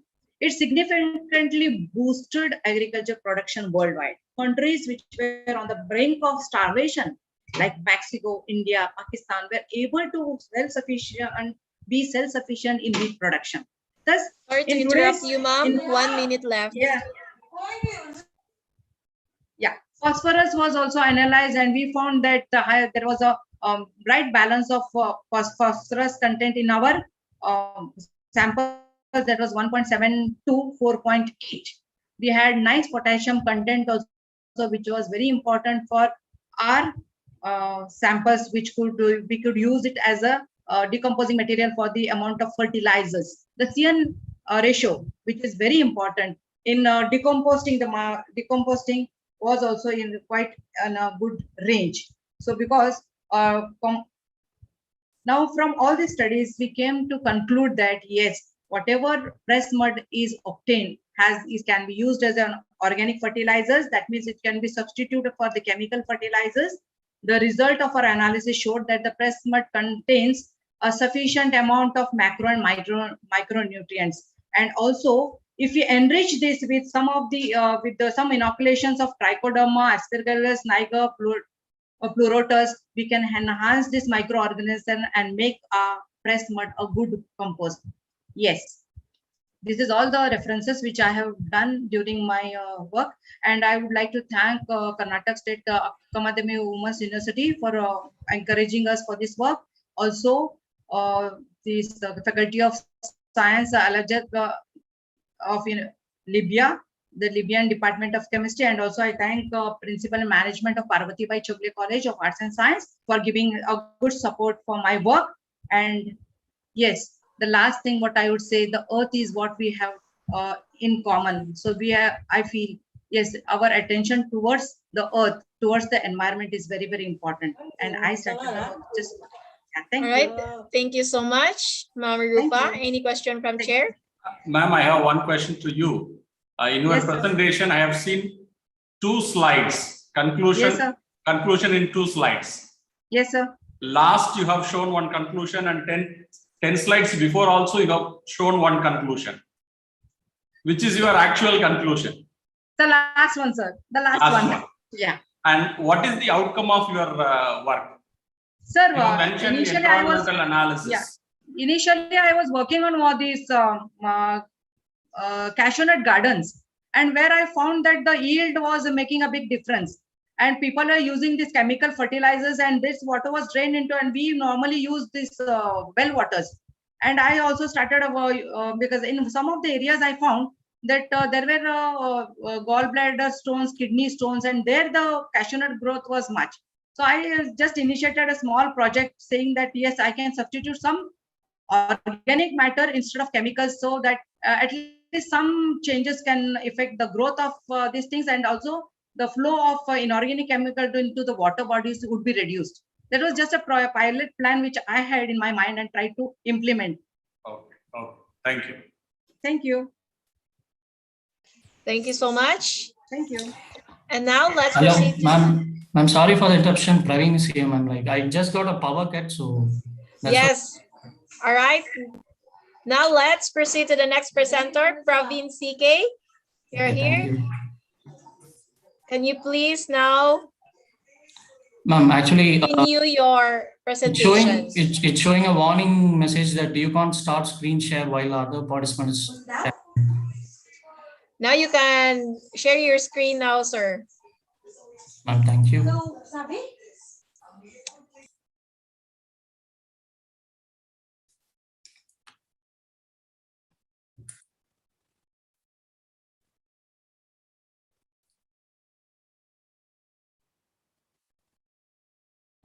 Am I audible? Yes, you are, sir. You can proceed. Yeah, I'm Praveen CK. So my topic is study on effectiveness of animation-based lecture in enhancing students' learning ability and cognitive load. I'm doing this, my PhD under the guidance of Kadiraman Srinivasan, and this is my initial study for my research. So first I want to talk about the teaching and learning. So teaching and learning, which is the passing of knowledge from one generation to other generation. So in existence from human civilization. So teaching is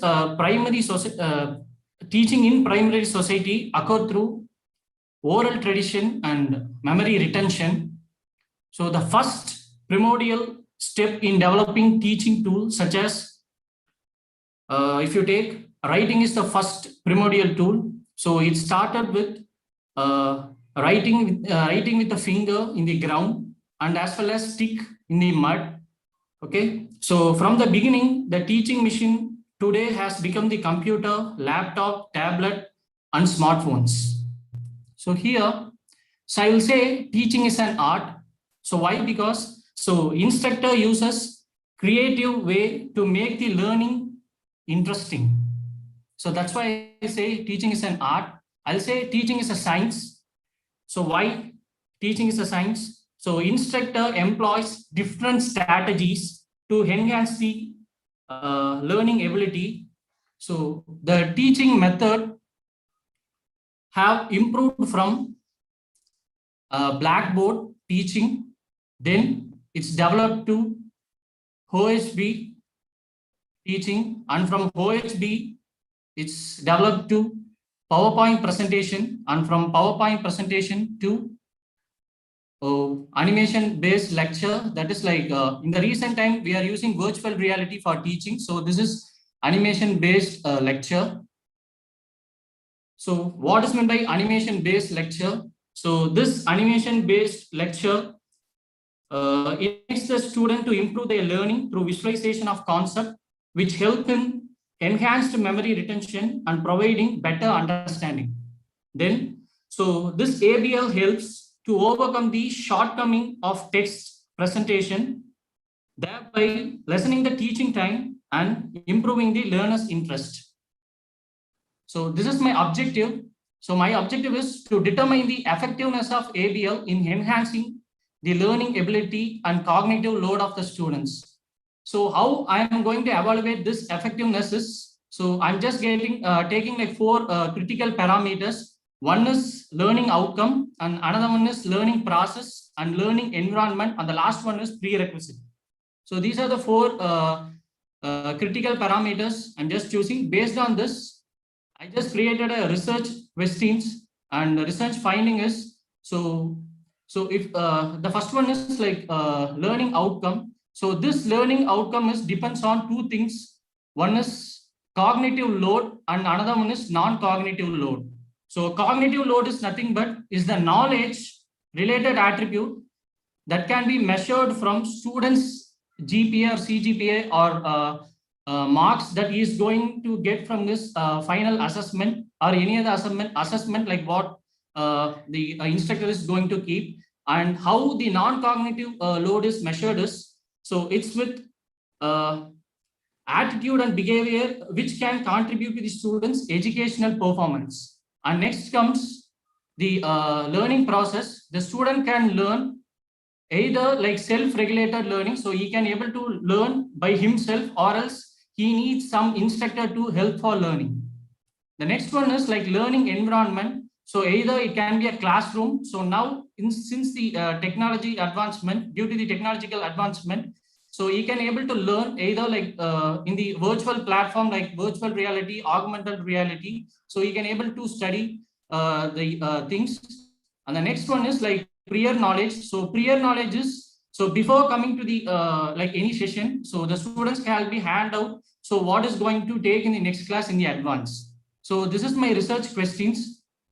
So based on this 4 critical parameters, Sorry to interrupt you, sir. 1 minute left. Okay. So some of the research were done based on this virtual reality and augmented reality, and the outcome of this research is like it makes the students more engagement, concentration on their learning, and grab the students' attentions and interest. And ABL, it says like in one of the study, it's like better to than face-to-face learning. So it the ABL learning is like more attentive, and it's more it creates more attractiveness to the learning content. So these are the papers I have took for my study. And in one of the paper, so it says that the pedagogical agent. So in the ABL, if you are going to use a pedagogical agent, pedagogical agent is nothing but a character along with the teaching. So it's create more positiveness towards the learning outcome. So the students can have like more attention to the study. And the discussion is the effectiveness of ABL, that is like animation based lecture. So first, we need to provide the instructor self-made notes to the students and the study material, blackboard teaching like before coming to the class. And we need to give a safety environment, that is like either like virtual or augmented reality with like virtual environment we can able to provide, or any instructional animation or music or dance related content we can able to provide to the students in order to make the learning with like fun, practical and informative learning session. So the next one is like learning process. So as I said, so it can be a like self-regulated study, or like with the help of instructors, you can able to provide a live session, or else like with pedagogical agent with the ABL, it can create a better output. So this is the learning outcome of the so whenever a student is going to learn through ABL, so their learning ability is like improved, understanding capability is improved, cognitive load is improved, and memory retention is there. Okay, so the limitation and open challenge in the study is the students feel bored. in ABL learning because there is no interactivity. So in traditional teaching, there is an interactivity between the instructor and the student. But in ABL, so if there is a pedagogical agent is there, the interactivity will be there. If there is no pedagogical agent, so the students are feeling bored. And there is like time duration in ABL implementation is relatively short and the frequency is very low.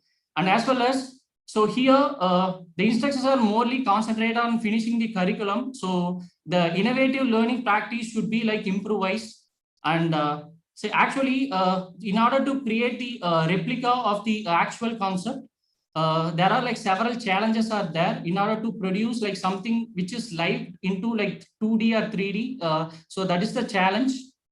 And the future recommendation is, so the ABL, it should be like more interactive, more attractive, and making the students attentive. And ABL implementation increase the time duration and frequency. So once, like whenever the ABL class is over, see, there should be a feedback session between the instructor and the student should be there. And so the student should be like take responsibility for innovating learning practices through ABL. And so encouraging the combination of the usage of traditional teaching along with the ABL. So the conclusion of my study is, this study highlights, so even a critical concept and a tedious concept, it can be taught to the students easily with help of ABL. And here, the academic performance of a students can be enhanced without compromising the fulfillment of a curriculum. So thank you. So these are the thank you so much. Any question from chair? Mr. Praveen, how did you analyze the effectiveness of the method? Did you take any feedback from the student? Sir, actually, this is like review paper, sir. So okay. I have. So you have not interacted or you have not taken any feedback from the student, right? No, sir. No, sir. So this is my next step, sir. Okay, fine. All right, thank you so much. And now let's proceed to the next presenter. I invite Dr. A. Sarish Rao for presenting the paper prediction of cardiovascular disease risk using various vital parameters through applied machine learning model. Hello, doctor. Hello, madam. Hello. Can you please now share your screen and then proceed? Yeah, please give me a moment. All right.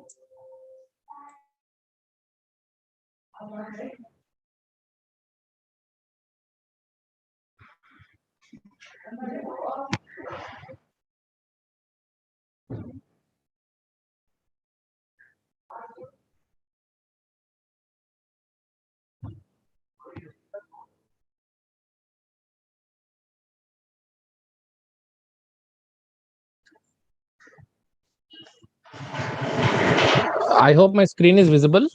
Yes, you are. Yeah. Good evening, everyone. So this paper is all about prediction of cardiovascular diseases and the risk that is calculated by considering various. This paper is a part of a sponsored project by JNTUH and TechWeb 3. So let's go into the abstract. The cardiovascular diseases are one of the most common type of diseases which we encounter in our day-to-day lives, mostly across all the age groups and across all the continents. So we propose a mechanism of machine learning where we are able to predict the onset of underlying cardiovascular diseases, and as well as we calculate the risk of a person being affected by a cardiovascular disease which is almost fatal in nature. Mostly cardiovascular diseases are fatal in nature. Rather than waiting for the symptoms and waiting for a cardiovascular stroke, we try to predict the onset and occurrence of cardiovascular diseases by considering various vital parameters. In our proposed approach, we apply machine learning techniques to predict the cardiovascular risk factor, which means the factors that influence the onset of cardiovascular diseases. We try to analyze the risk of a person of getting affected by a cardiovascular disease. So our aim is to help reducing the mortality rate through diagnosis of disease in initial stages itself. So rather than waiting for a disease to prognose, we try and aim to diagnose this disease as early as possible, so that early intervention can help improving the quality of life of a person.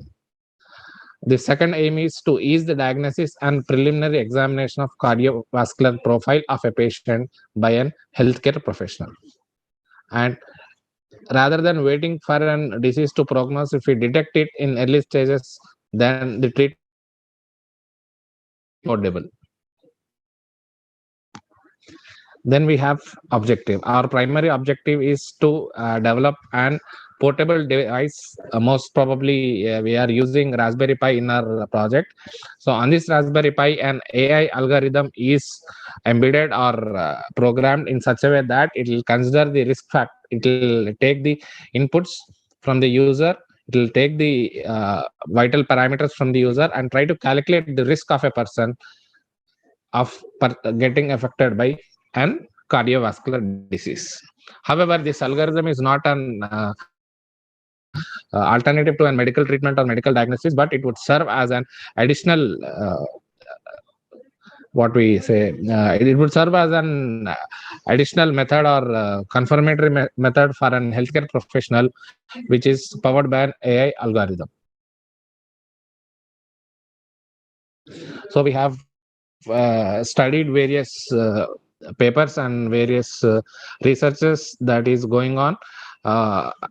One such literature survey is predicting cardiovascular diseases factors from retinal fundus photographs using deep learning by Poplin. So here the risk factor of an cardiovascular disease is calculated by considering the retinal fundus images taken of a subject. Here in this particular paper, it has been studied that observing the abnormalities of a retinal fundus images can be directly linked to the risk factor of an cardiovascular disease. In this paper written by Varun Gulshan, applies deep learning algorithm for detection of diabetic retinopathy in retinal fundus images. So what we are trying to do in this project and in this paper is we try to use these two concepts of applying deep learning algorithms on retinal fundus images, and as well as we take additional 14 parameters, combine this with retinal fundus images risk factors, and try to predict the risk factor of a person. So this reduces the errors and this reduces the errors to a great extent, because rather than depending upon one method of diagnosis, we are depending on 14 vital factors, and as well as the grading factor of retinal fundus images. So this is a short outcome of our research, that is improving quality of life, diagnosis at minimal cost, reduced mortality rate, affordable healthcare, and avoiding complications due to prognosis of disease. So in this particular project, we have used Visual Studio Code, GitHub, Python, TensorFlow, NumPy, Keras, and Inter. So here the datasets we have used is from UK Biobank, IPAX. It is an US-based service provider which provides the retinal fundus images. So if you see the image of a retinal fundus, this is an optimized or enlarged retinal fundus image. If we can see the hemorrhages, hard exudates, cotton wool spots, abnormal growth of blood vessels in this particular retinal fundus image. So what this indicates is, this indicates the cardiovascular disease has already started in a person. So these are the early symptoms of an cardiovascular disease. So if you compare a normal retinal image and an diabetic retinopathic image, these are the differences. we have cotton wool spots, edema, neovascularization of the blood vessels, and whereas in normal retina we don't have any such abnormalities. So by observing these abnormalities, we grade the diabetic retinopathy into 4 grades. We grade the diabetic retinopathy into 4 grades, that is from 0 to 3. Based on the severity of these abnormalities, we try to grade it in 4 levels. So this is how the process of grading takes place. This is how we train the algorithm. If you see on the screen, Sorry to we interrupt use, you, sir. You have yes, only 1 minute left. Thank you. sure, yeah. So and then next we have implemented model 0, model 1, and model 2. So one is logistic regression. We have decision tree and random forest classifier. We try to input the grades from retinal fundus images, and as well as the focal vital factors, and implement an hybrid model. So these are a few factors that we take into consideration, and we feed it into KN classifier algorithm. So based on this algorithm, we try to predict the risk factor.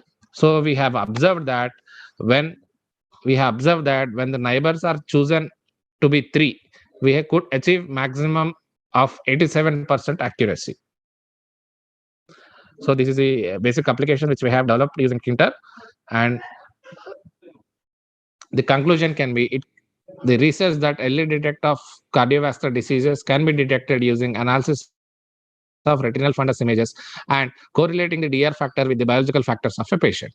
So in this paper, we could achieve an accuracy of 87% when the neighbors count is 3 in KN classifier algorithm. Thank you. Thank you so much, Doctor. Any question from Chair? Professor, I have one question. Yes, sir. During your presentation, you have mentioned you have collected data set from UK. Yes, sir. For analyzing all the parameters. Yes, sir. IPACs. Why specifically from UK? As an ordinary layman, I'm asking this question. We don't have any data set in our country. No, sir. The thing is, like, the data set that is standardly used for this particular problem statement is we have gathered some 35,000 retinal fundus images. So in order to train our algorithm and in order to get some good accuracy, we need a huge data bank. We could get the data bank that is around 3,000 and 4,000 images of Indian data set. But confining to that particular amount of data could lead to inaccuracies. So we want to improve the accuracy as much as possible. So we have implemented that the algorithm on the large set of data. Okay. Thank you. Yeah, thank you, sir. Thank you so much. And now let's proceed to the next presenter, Dr. Divakar, for presenting the paper Ontology-Oriented Machine Learning and Deep Learning in the Field of Agriculture, an Overview Survey.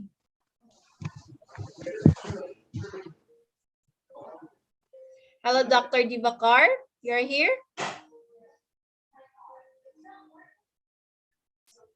Dr. Divakar? All right, let's move on to the next presenter.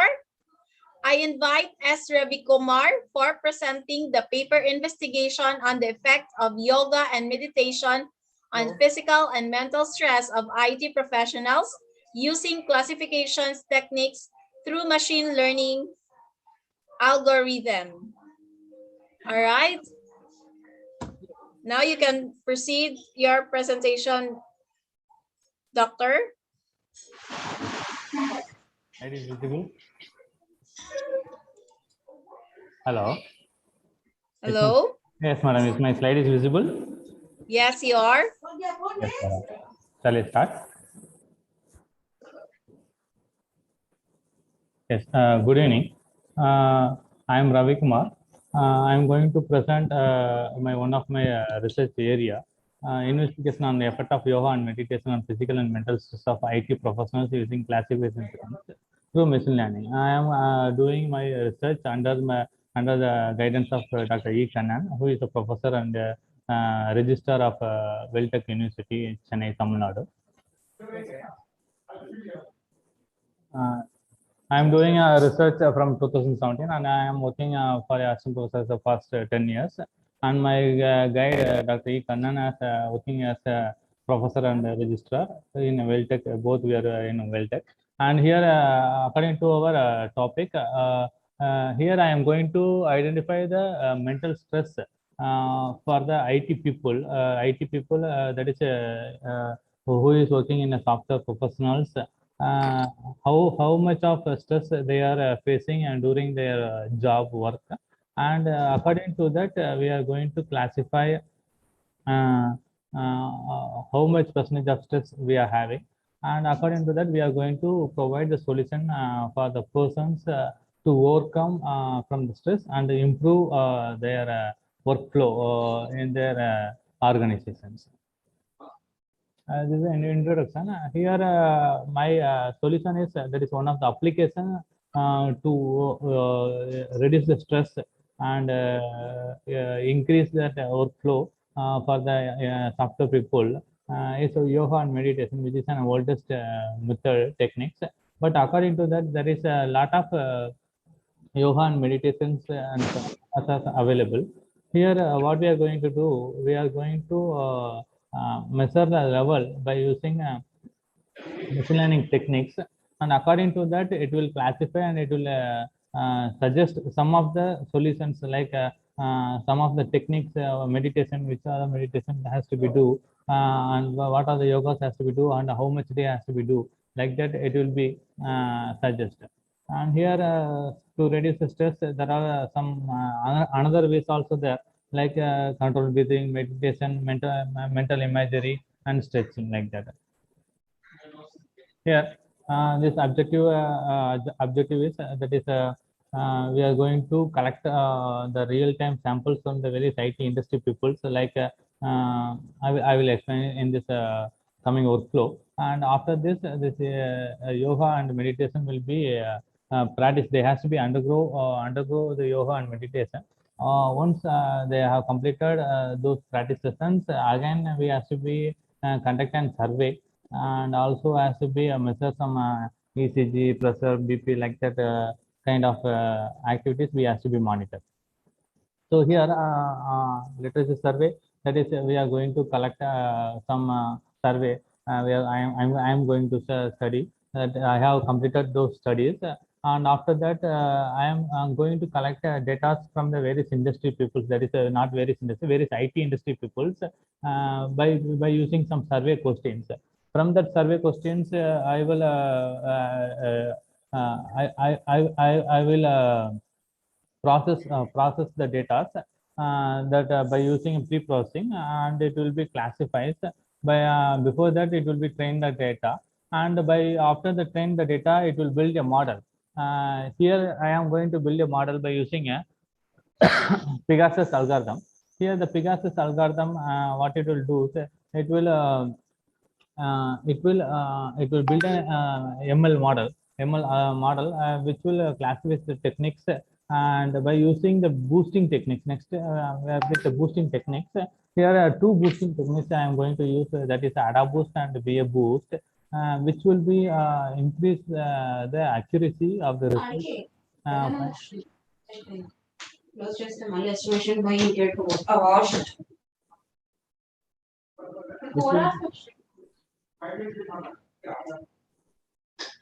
Which will be increased results, and then after that it will be trained the data. It will be classified by the classification will be happens here to the people according to the IT people according to the stress level, and then according to the stress level, here the yoga and meditation has to be classified, and it will be suggested. That is like here I have given as a capsule 1, capsule 2, capsule 3, or the combination of any capsules. Here the capsules is that is it may be a asana, It may be a pranayama, kriyas, bandhas, and mudras like that, or it may be like meditations, combination, or combinations of any capsules. Like this kind will be suggested by our model, ML model. Then those people has to be undergone some days, how many days also they have to be undergone. Like that we will provide, and after completing their practices sessions, we will take one more survey. Then finally we will come to and then they will work out. Then they will work out in their offices, organizations, and finally they will improve their workflow, and it will be benefit to the organizations. Finally, the conclusion. Yoga is a basic and main application I am taking here to improve the results of working people to reduce by reducing the stress levels, and it will be helpful for the IT industries. Thank you, sir.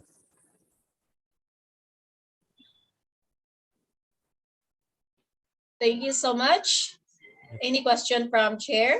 No. We can move on to the next person. Thank you.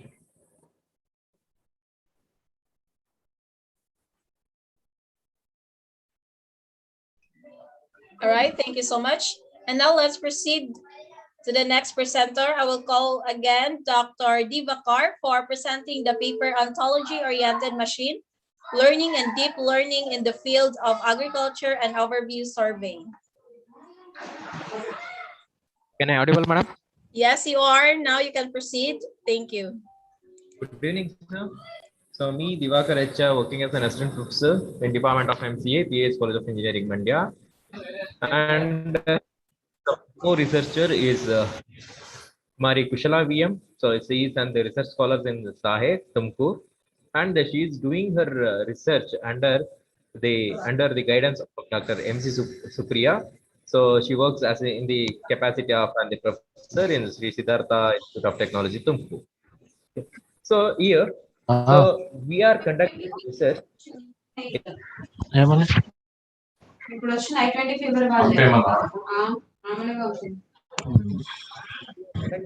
Research on one of the component of the data mining. So we are conducting is on healthcare as well as an agriculture domain. So in healthcare, we have some of the work that may be done. So to predict and the cardiovascular diseases, to predict and the diabetic, to predict and the so on and the relevant data sets. So now we are focusing on the agriculture field. So to determine and the fertility of the soil, and also we need to predict and the type of the crop that need to be put on that particular type of field. So based on the soil health. So we are conducting some of the researches, and we are collecting and the real data sets. So from one of the agriculture university that is situated at the Mysore, so Nagnalli and Mysore, and also we are conducting some of these tests on the data sets we are collected from the EC from Mandya, and so based on that we are trying to predict the type of the crop based on the soil health. Okay. So here, in our daily life, agriculture plays a very important role in the scenario of growing population with the extent of the cultivation land. So gradually, so whenever we increase the land, or whether it may be decrease the size of the land, but we are concentrated on the more productivity of the crop. So to do this, so we need to adopt and the new technologies to improvise the cultivations and to yield and the very good amount of the crop to the farmer. To do this, so we need to create the knowledge base. That knowledge base is nothing but the health of the soil health. So when you consider the soil, we need to determine the different factors: the content of the nitrogen, the content of the phosphorus, the content of the sulfur, and also the pH value of that soil, and also the type of the soil, whether it may be in the red soil or whether it may be in the block soil, and based on this, we are do this. So for this, we are adopting that now and the advanced technology to predict and to create our own knowledge base on that knowledge base. So we need to perform this. And so for this, we collaborating with the artificial intelligence to manage and the manage and the motivate the farmers to induce with the new technology.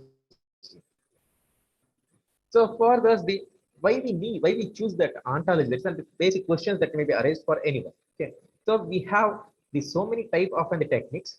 So in this, so we are predicting the ontology for the pre-processing of the data what we are gathered. So whether all the data are considered or whether it may be only some of the data may be considered. And whatever the data we have that may be gathered from some of the data sets, and it will be put it on the web. So when you put it on the web, so it represents within the semantic web. So from that semantic web, so we need to retrieve that particular data sets of the particular regions, and so couple of the technologies are adopted or combined to do that predictions. Okay, so here, so how it may be done? So we need to acquire the information about the specific domain ontology. So here, the specific domain is the agriculture. So in that agriculture, so we need to define with the health of the soil. So for that health of the soil, so we need to build the ontology. So by creating the valid SWRL rules. So why we need that valid SWRL rules? To determine the pH value, to determine the nitrogen level, to determine the phosphorus level, to determine sulfur level on that solid, and also the various aspects, not only within the 1 or 2 parameters. So we need to consider within the more parameters to predict efficiently on that. So based on this, we need to define or we need to build the agricultural ontology. So it includes the specific terms, the specific relationships, and the properties to be used in the development of the proposed approach. Which approach we are used, which approach you are adopted, which approach we are the used. So for this, so we need to predict that. Then the whatever the data we are determined, so we need to feed that ontology with the instances and information about the domain to create the knowledge base. The whatever the data we are determined, the whatever the knowledge base we are created. So for this, we need to create the specific knowledge base. It is useful for the next generations.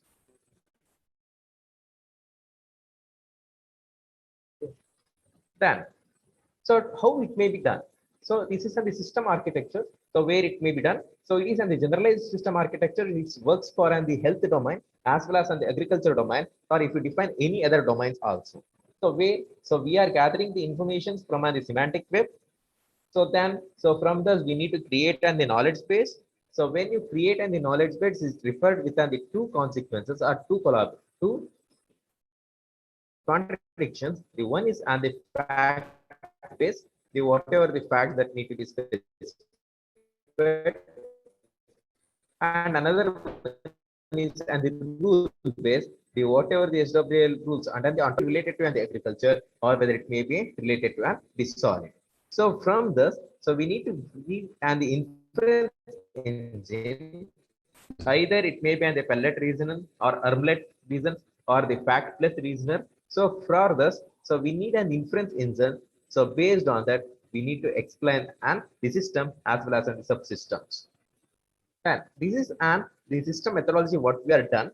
So we need to define the purpose and the specificity of the scope for which purpose that ontology for which purpose the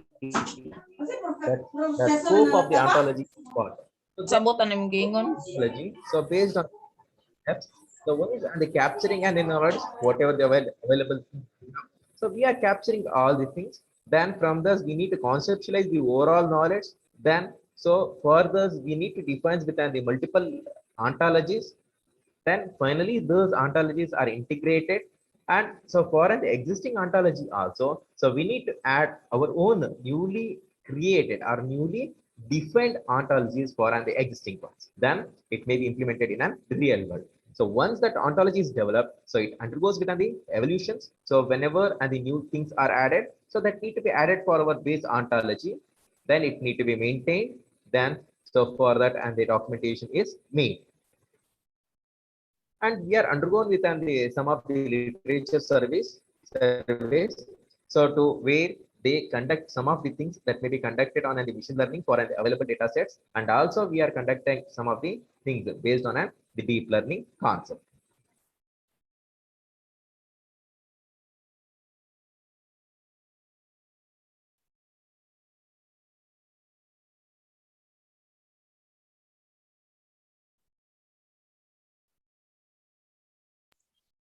One minute left. The conclusion is, so the whatever the systems we are developed, it will be mainly developed to predict and the soil health, the using and the ontology, and it Sorry, sir, I can see your screen, your presentation.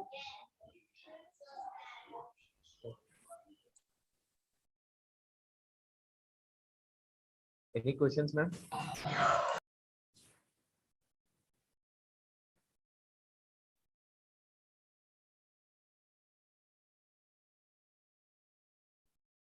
Can I audible, ma'am?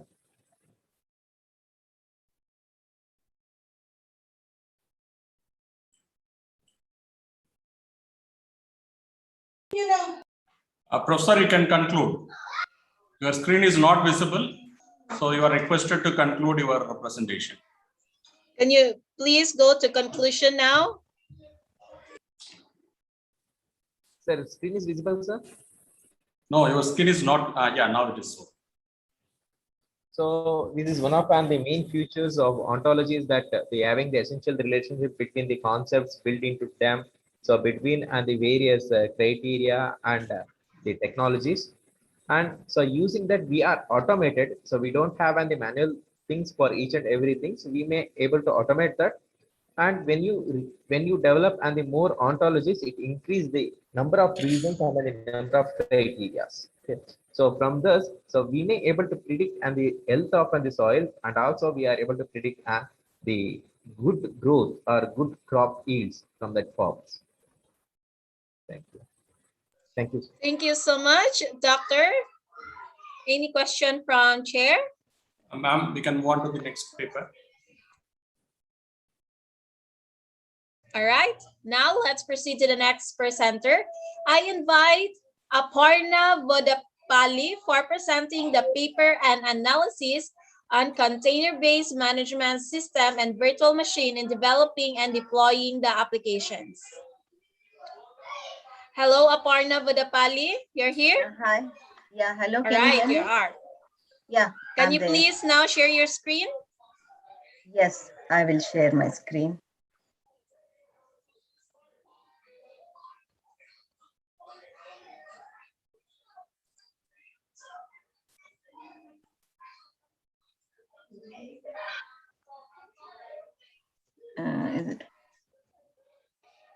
Is my screen visible? No, ma'am.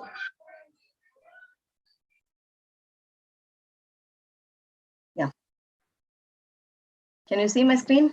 Yes, madam. Can you please now proceed? Thank you. Yes. Just a minute. Yeah. Hi, myself Aparna Vodapalli. I'm actually work in software industry. I'm a software application architect, and I'm going to present my analysis on container-based management system and virtual machine in developing and deploying software applications.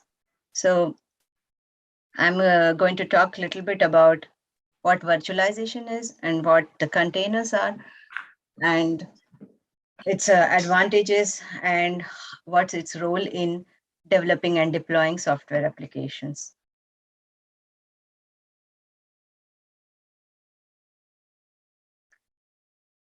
So as we know that technology has evolved over the time, and so the software development and maintenance of software application.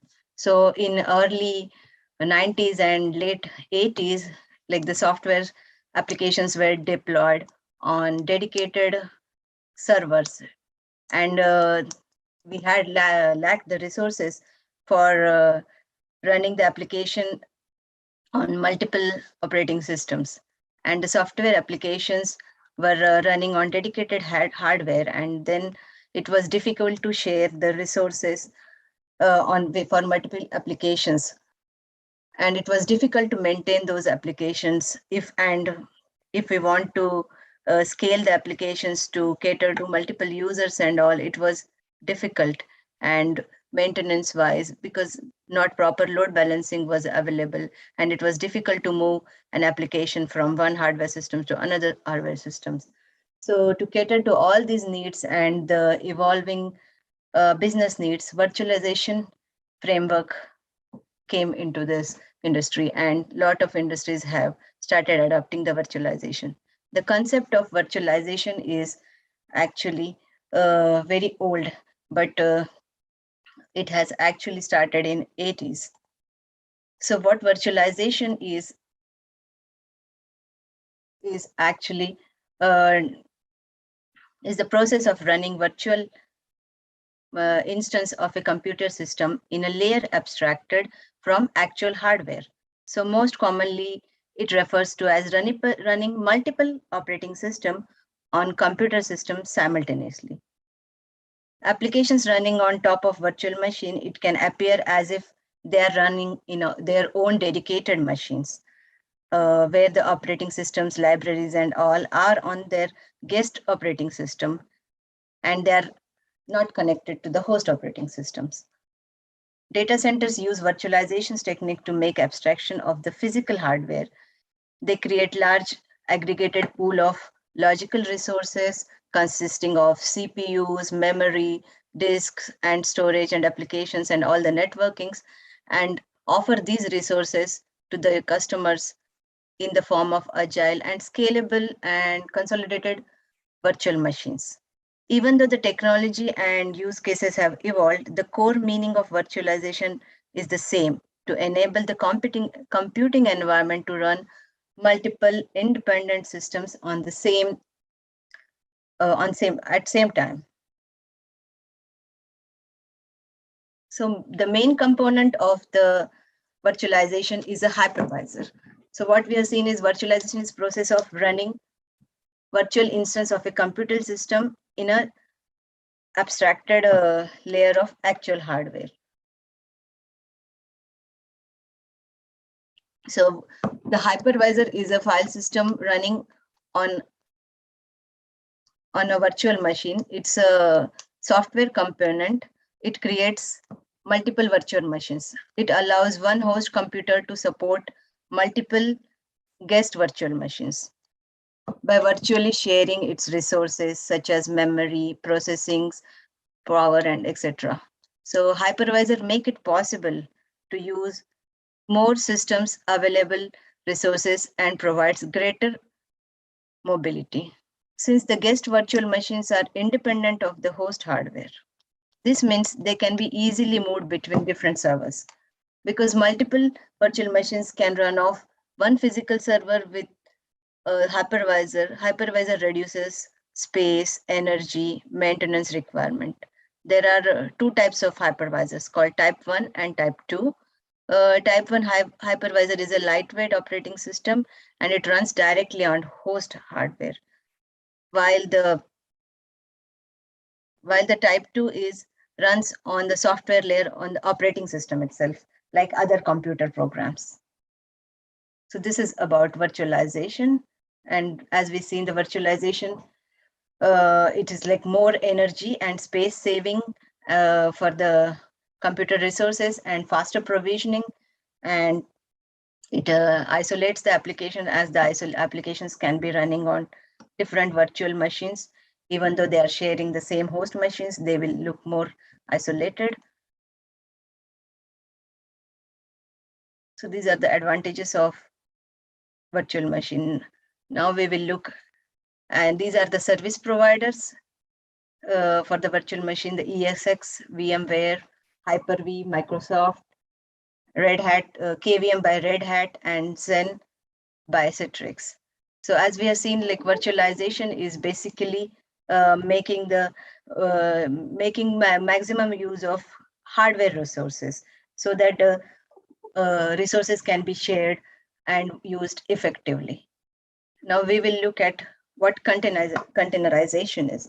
Container is like basically packing your software in one container and deploy it anywhere. That is the concept of containerization.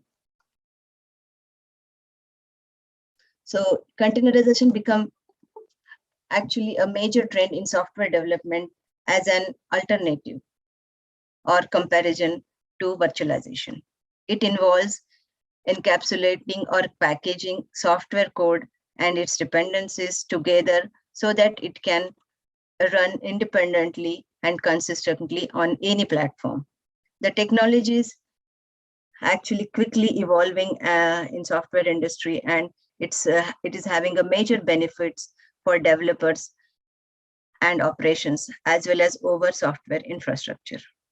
Containerizations allow developers to create and deploy applications faster and more secure.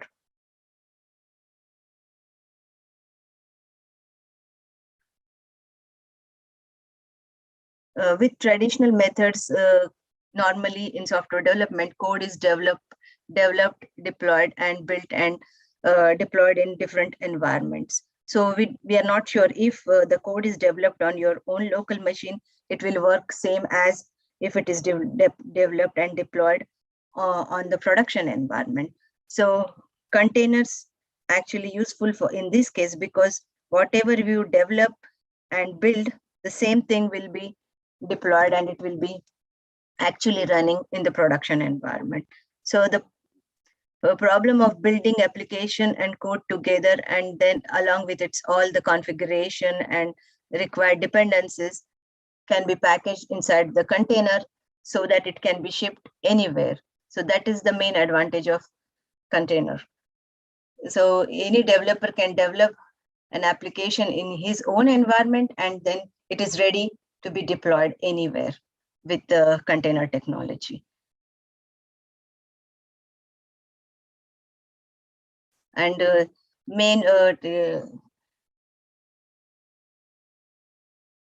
this is how the difference in virtual machines and in the container technology such as Docker is shown here. Normally for the virtual machine, there's a server is running on the hardware, and then it has a kernel with operating system and the hypervisor software, which creates the multiple guest virtual machines. And each guest virtual machine is having the guest operating system and its own libraries, and then the application is running on top of it. Whereas in the container, the container engine is directly on the host operating system, and all the containers are sharing the same operating system. So they are actually isolated as a process wise in the container, whereas in the virtual machine, they are isolated. Sorry to interrupt you, ma'am. Yes. Can you please now proceed to the conclusion? You have. Okay, fine. Actually, my use case was to develop a software application and build and then deploy it into the container. And the conclusion is actually both the virtualization and containerizations have its own pros and cons, but containers are not replacing virtual machines, because both the purposes of virtual machine and containers are quite different.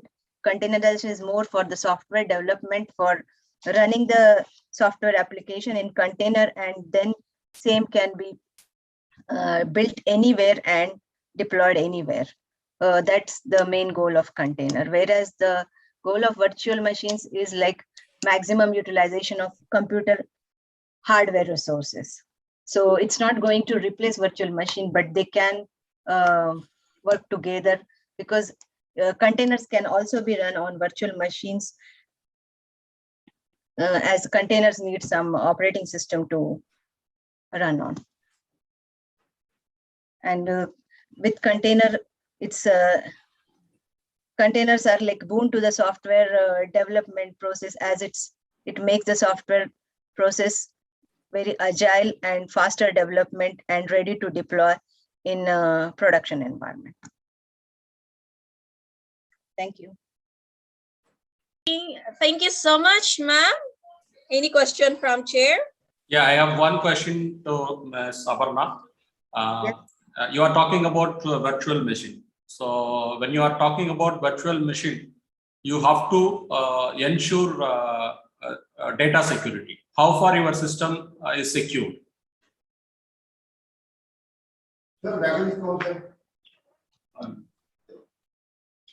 Basically, my study was mostly on the container-based application because I'm a software developer. So I'm not much about virtual machines, but virtual machines have data security because it's they are actually independent machines, even though they are running on a host virtual machine, but each guest virtual machine is independent and they're not sharing any resources or any data. They have their own operating systems. Okay, thank you.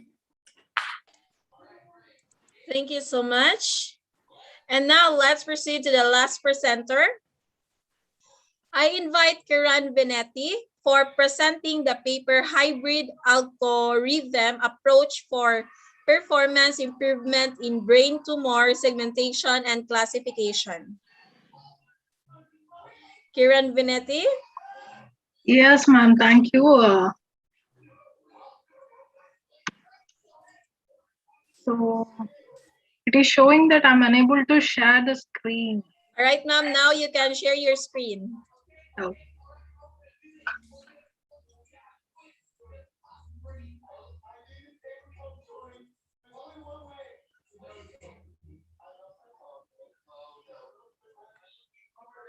All right. Now you can proceed, madam. Yes, thank you, madam. So a very good evening, everyone. So myself, Dhanlakshmi Bhavani, one of the presenters of the paper. So today I'm going to give a small presentation on my topic of a paper, that is a hybrid algorithm approach for the performance improvement in brain tumor segmentation and the its classification. So let's go into it. So the main concept of the paper or the concept is so nowadays so many are affecting from the brain tumor concept. So most of the patients are having these type of diseases. So as it is an increasing problem, so it is very important to diagnose or to identify the tumor cases in the early stages.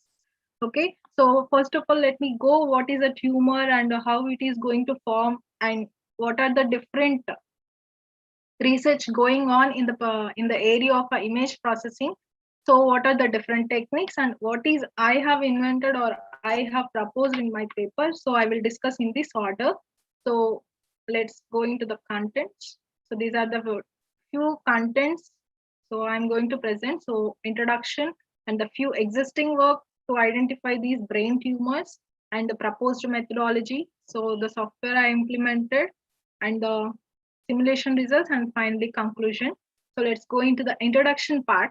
So as we already having everyone is some internal structure for a brain or any organ cell within our body. So what is a tumor means some unwanted cells. So some unwanted cells may generate or create some problem within our body structure, any of the organ system. So mainly I'm concentrating on the brain part of our body. So in which the unwanted cells are growing uncontrollably. So if the growth of the cells is to minimum extent, then it can be treated. Okay, so if it is uncontrollably growing the unwanted cells, then the matter is called a tumor. So these tumors should be identified using a scans called CT scan or MRI scans that are available in every hospital nowadays. So but we are going to propose something like a medical image processing, which is nothing but we are taking the scans from the hospital. So in that we are going to identify the tumor part. Okay, so before the early stages, so which is nothing but it is very important to diagnose in the early stages only. So if it is growing and growing to the uncontrollable part, we cannot diagnose in the last stages. So it is very important to diagnose in the early stages. So in this, we are going to propose that image processing techniques and pattern analysis and computer vision applications. So like we are enhancing the scans and we are segmenting particularly the tumor part apart from the whole scan images. Okay. So this is an example I'm showing here. Left side is a brain MRI image that is collected, and right side is some enhanced image. So we can clearly visualize the difference between the original image and the enhanced image. So in which we have applied some enhancement techniques. So thereby the tumor part is somewhat brighter compared to the previous one. So it is somewhat easy to identify the tumors in this part. So that is the reason why we are going to propose something like image processing techniques for the identification of brain tumors. Okay. So now let us go for the continuation. So this is for the example purpose. I have given these images. So this is a skull removed, which is nothing but the outer part of the brain is removed and mainly concentrating on the tumor part. And within that same image, we are going to segment only the tumor part.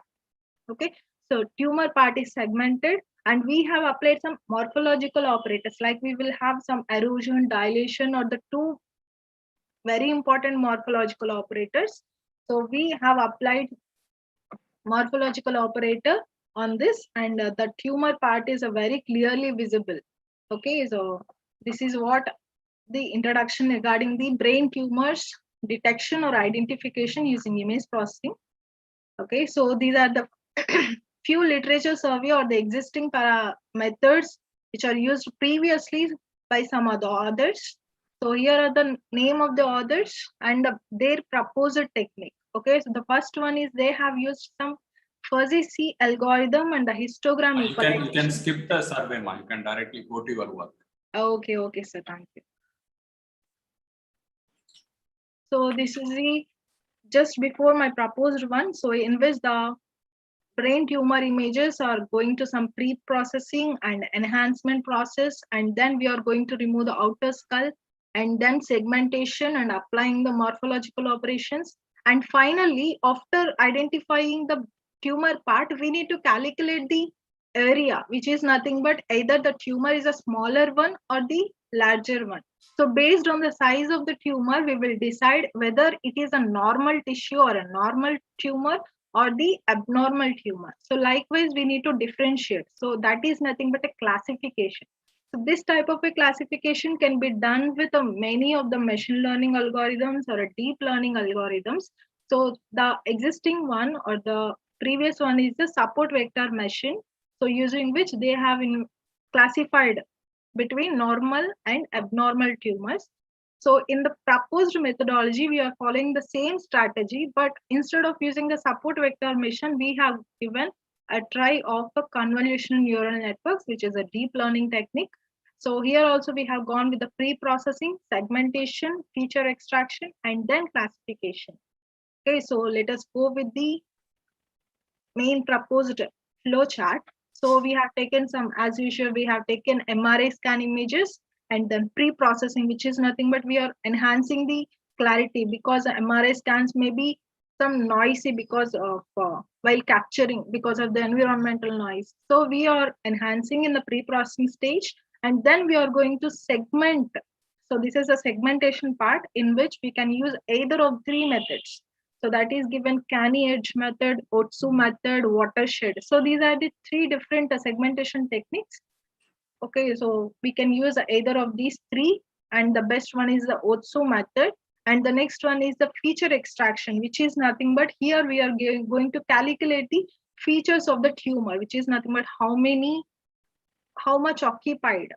Okay, so that is nothing but we are calculating the area of the tumor or the size of the tumor. So here we call it as a feature extraction. So for that feature extraction, we can either use a DWT, discrete wavelet transform, or the principal component analysis, that is given PCA. And finally, we need to classify. So for this classification, so previously we have already seen that support vector machine was used. And now here we are giving a try on a convolutional neural networks. So the classification finally done for either a benign tumor, that is a normal tumor, or a malignant tumor, abnormal tumor. So likewise, this is a complete proposed algorithm flowchart. And we have given a programming in a MATLAB.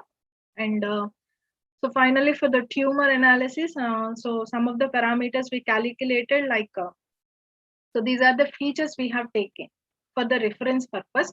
And we will compare the features of the detected tumor with the reference values. So based on that, we will classify whether it is a normal or the malignant tumor. So this is a small comparative analysis, just comparing the previous techniques and the present CNN techniques. So out of which we can compare all the methods. So different segmentation techniques and different classification techniques we have compared, and we finally reached up to the percentage of 88%. So further we are giving some hybrid techniques like mixing or combining of most segmentation, good advantageous segmentation technique and the classification technique. So that was a next proposal for continuation to this work. So I hope we can increase the accuracy of identification. Okay. So finally, conclusion is the goal of this proposed method is to just develop some automatic system. So which is nothing but finally we are taking MRI scan. So if the person, which is nothing but in the absence of doctor also, the specialist also, we should be in a position to give the result, which is nothing but either it is a good tumor or the bad one. Okay, so that was the system, that is an automatic system. Okay, so this is the proposal from my side, and this is the conclusion. Thank you. I have a question. Thank you so much. Any question from Chair? Yeah, I have a question to you. So how many tumor samples you have considered for your analysis? And second question, where did you get the data, the image data? Image data. Okay, sir. So we have taken nearly 235 images, I think. So it is having a data set in a stair. So there we have collected some data set, and in that we have taken categorized some images into benign and some images into abnormal states. So likewise, we have worked on that.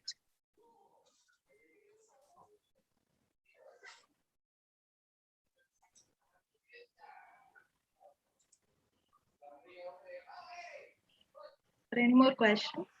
No, ma. Thank you.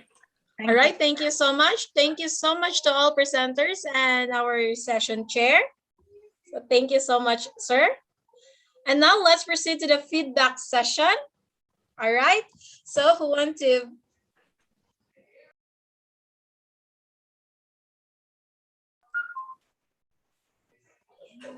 Anyone who want to, any feedback, please send here or just click the link in the link that I just copy paste here in any presenter, if you want to give feedback, you can share your feedback.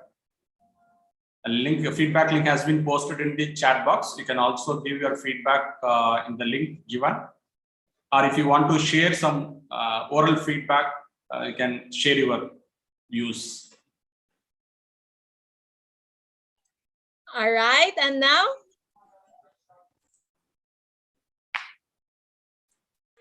All right, let's proceed to the vote of thanks.